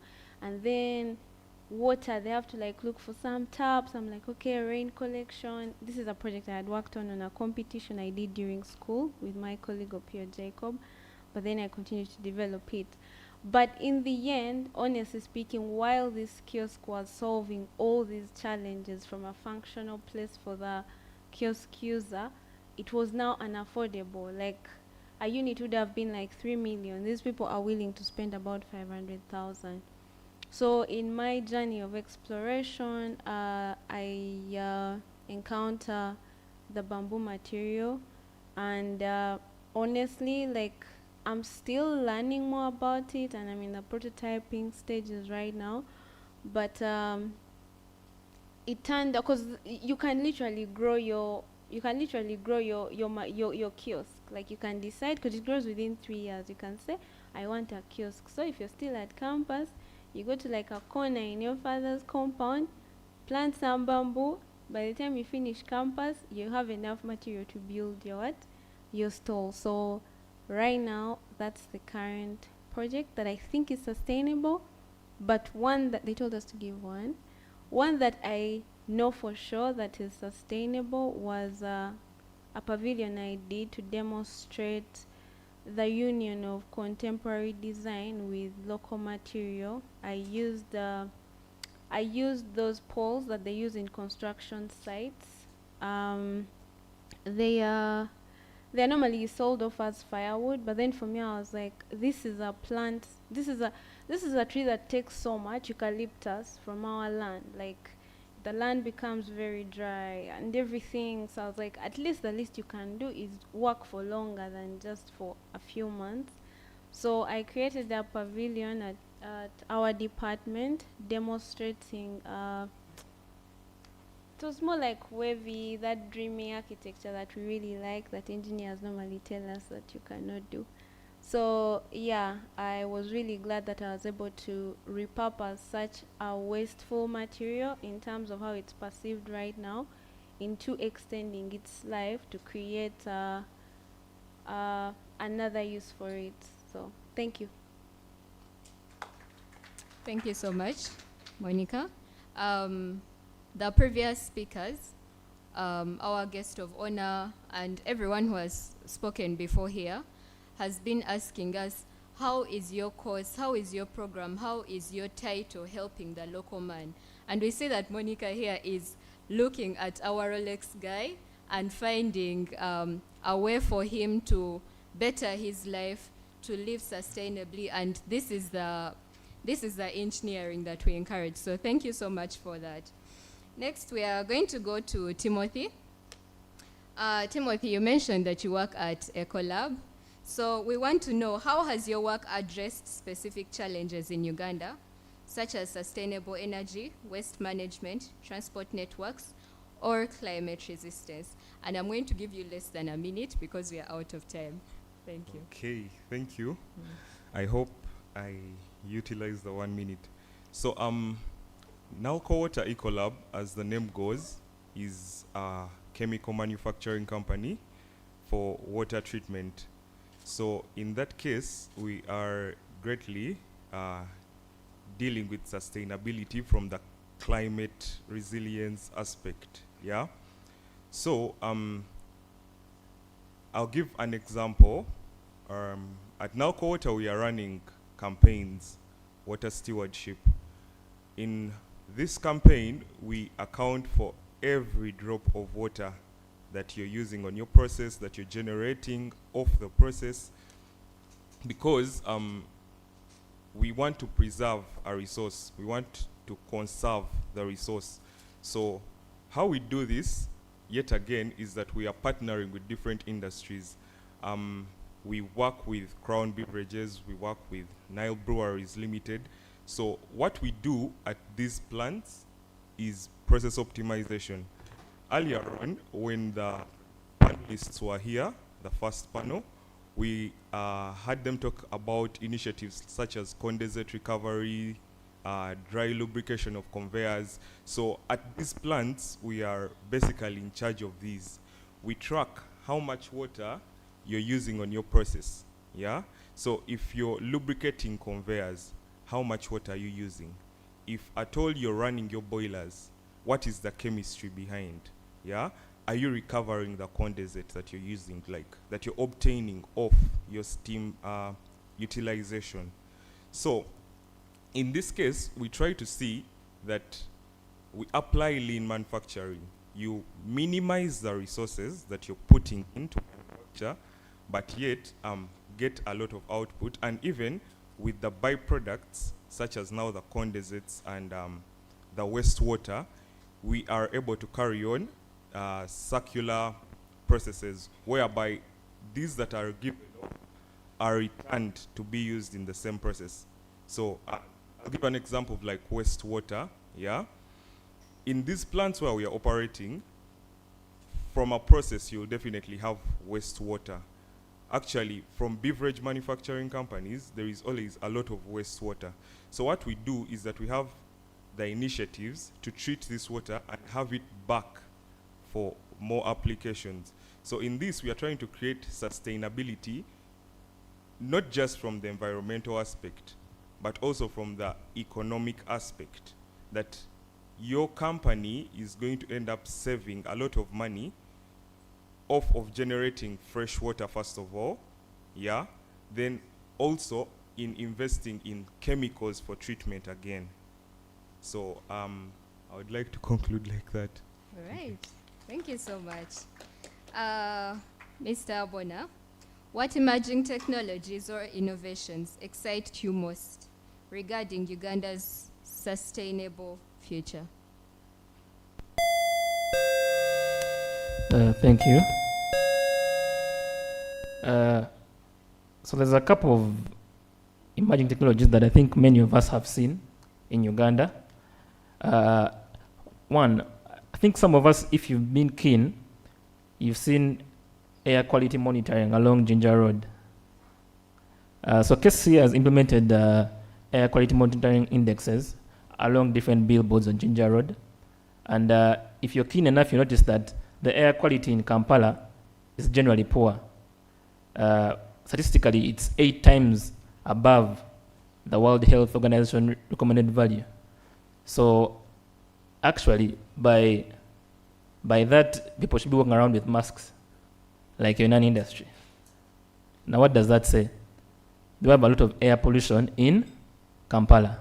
That's, first of all, because of dust and because of emissions. Second, there's been the emerging trend of electric bikes. I think Spironet is at the forefront of that, together with, of course, Faras and Safe Border. And my vision is that if we can reach a point maybe in the next 10 years where more than half of the border borders are electric, that would cut down extremely on the emissions. Then finally, the Uganda Railway Corporation, I don't know if some of you are aware, but they have a plan for a light rail transport system to transport people between Kampala, Wakiso, Mukono, and the like. And that will transport over 700,000 passengers per day. Now, what is first of all, what is the most common form of transport in Kampala? Borders, taxis, and of course the passenger vehicles. Now, if you cut out 700,000 people using taxis and move them to an electric light rail system around Kampala and the metropolitan area, imagine the amount of emission that you'll have cut off. Almost half of the emissions Kampala is generating. So I'm really excited, and the future seems somewhat bright, provided that these plans are actually implemented. Yeah, so those are the three. All right, thank you so much. All of you graduated less than 5 years ago. You have been students, and we have students here. So what advice do you have for young engineering students aspiring to join sustainability-driven companies? And I need you to focus on how we can empower, especially the girl child, to be more sustainable in engineering. We have our male engineers here, and we appreciate you for being here. But this conference was really about women. So I need each of you in less than a minute to tell us how these young engineers can join these initiatives even before they graduate. Thank you. We're going to start with Zoe. Yes. Able to hear me? Okay, good evening once again. Hope my mic is on. So, are you able to hear me? Yes. Cute. So, our question was, what initiatives can you take? So, I beg to go into describing that what you need as a female engineer. First of all, you need to seek out certifications. I'm actually answering two questions in one. How to go into sustainability and how to grow. The first thing, seek out certifications. For example, there are different certifications available for you to grow in sustainability, because we are talking of sustainability, but then you may need to do another thing on top of your civil engineering degree. For example, myself, through the company I work for, Bureau Veritas, I forgot to mention that, a French company, I've been able to, 3 months ago, to do ISO 14001, environmental management systems. You learn about how to check for the environmental aspects through the plan, do, act, and check cycle. I won't go through that. So what does ISO stand for? ISO stands for International Organization for Standardization. So that is one you can do. Also, another one you can do, there's what they call, there are different things. For example, building certifications for civil engineers. There is LEED certification in full, it is leadership in energy and environmental design. Then one of the speakers, Engineer Shaba, talked about it.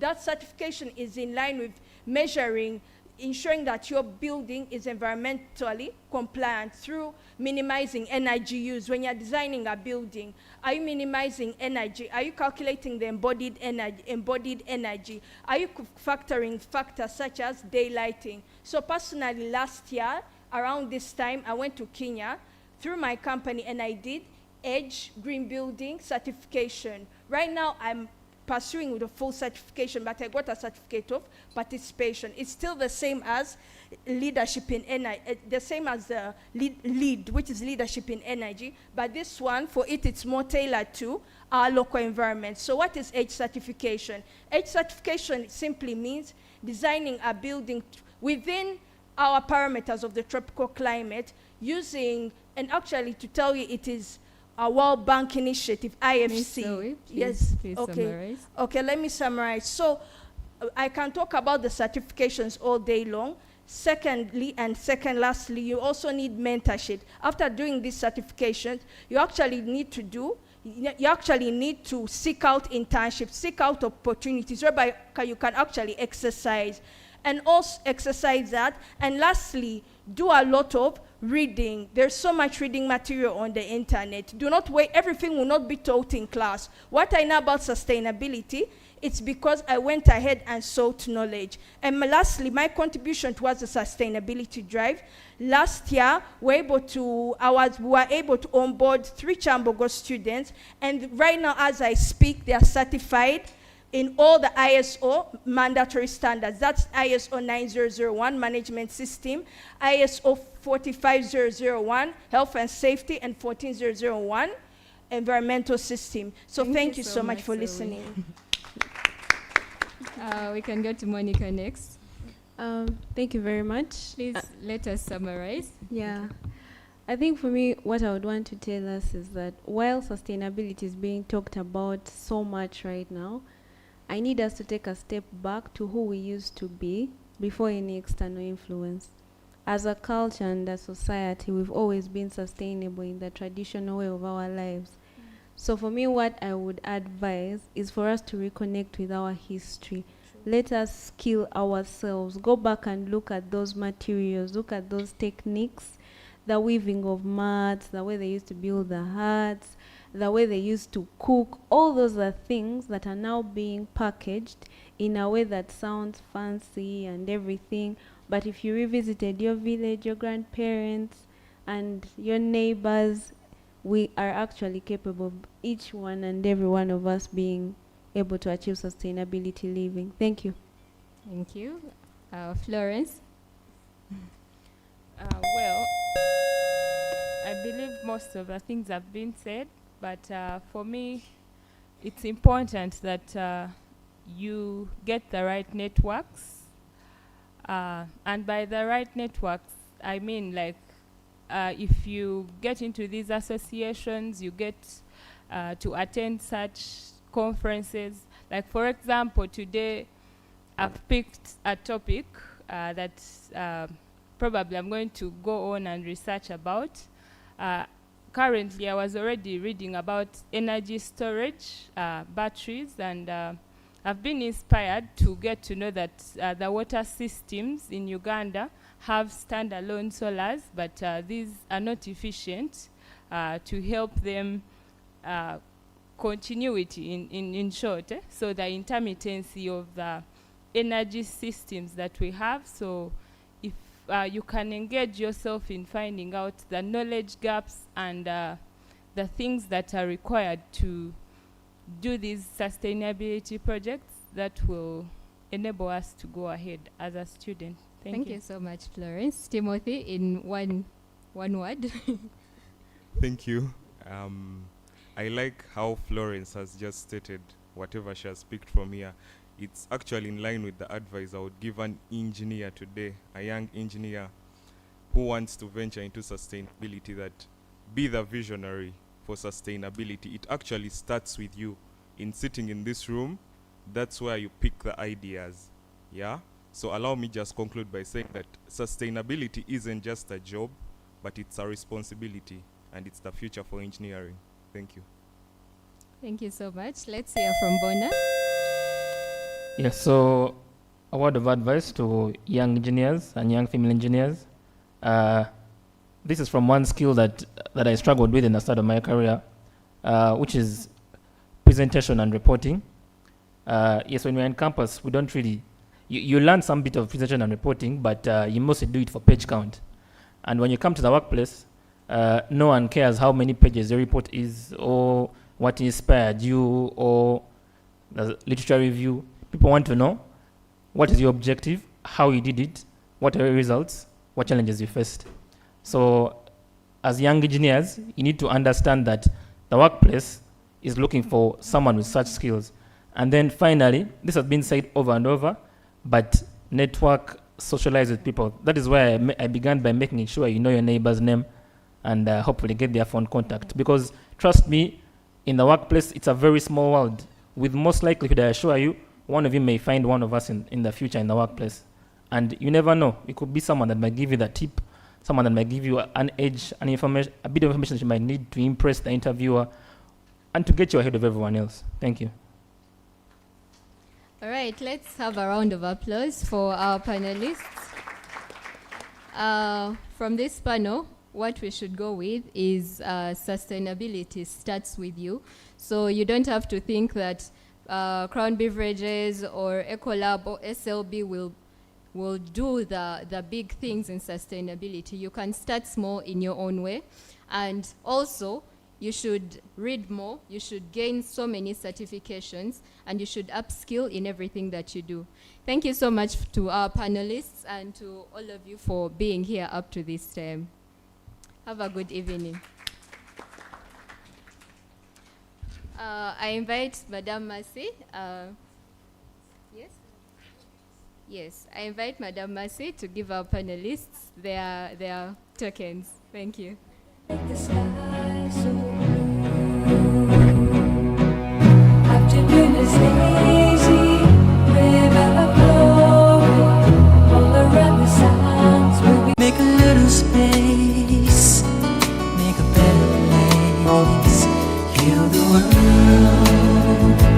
make it a better place for you and for me and the entire human race. There are people dying. If you care enough for living, make a better place for you and for me.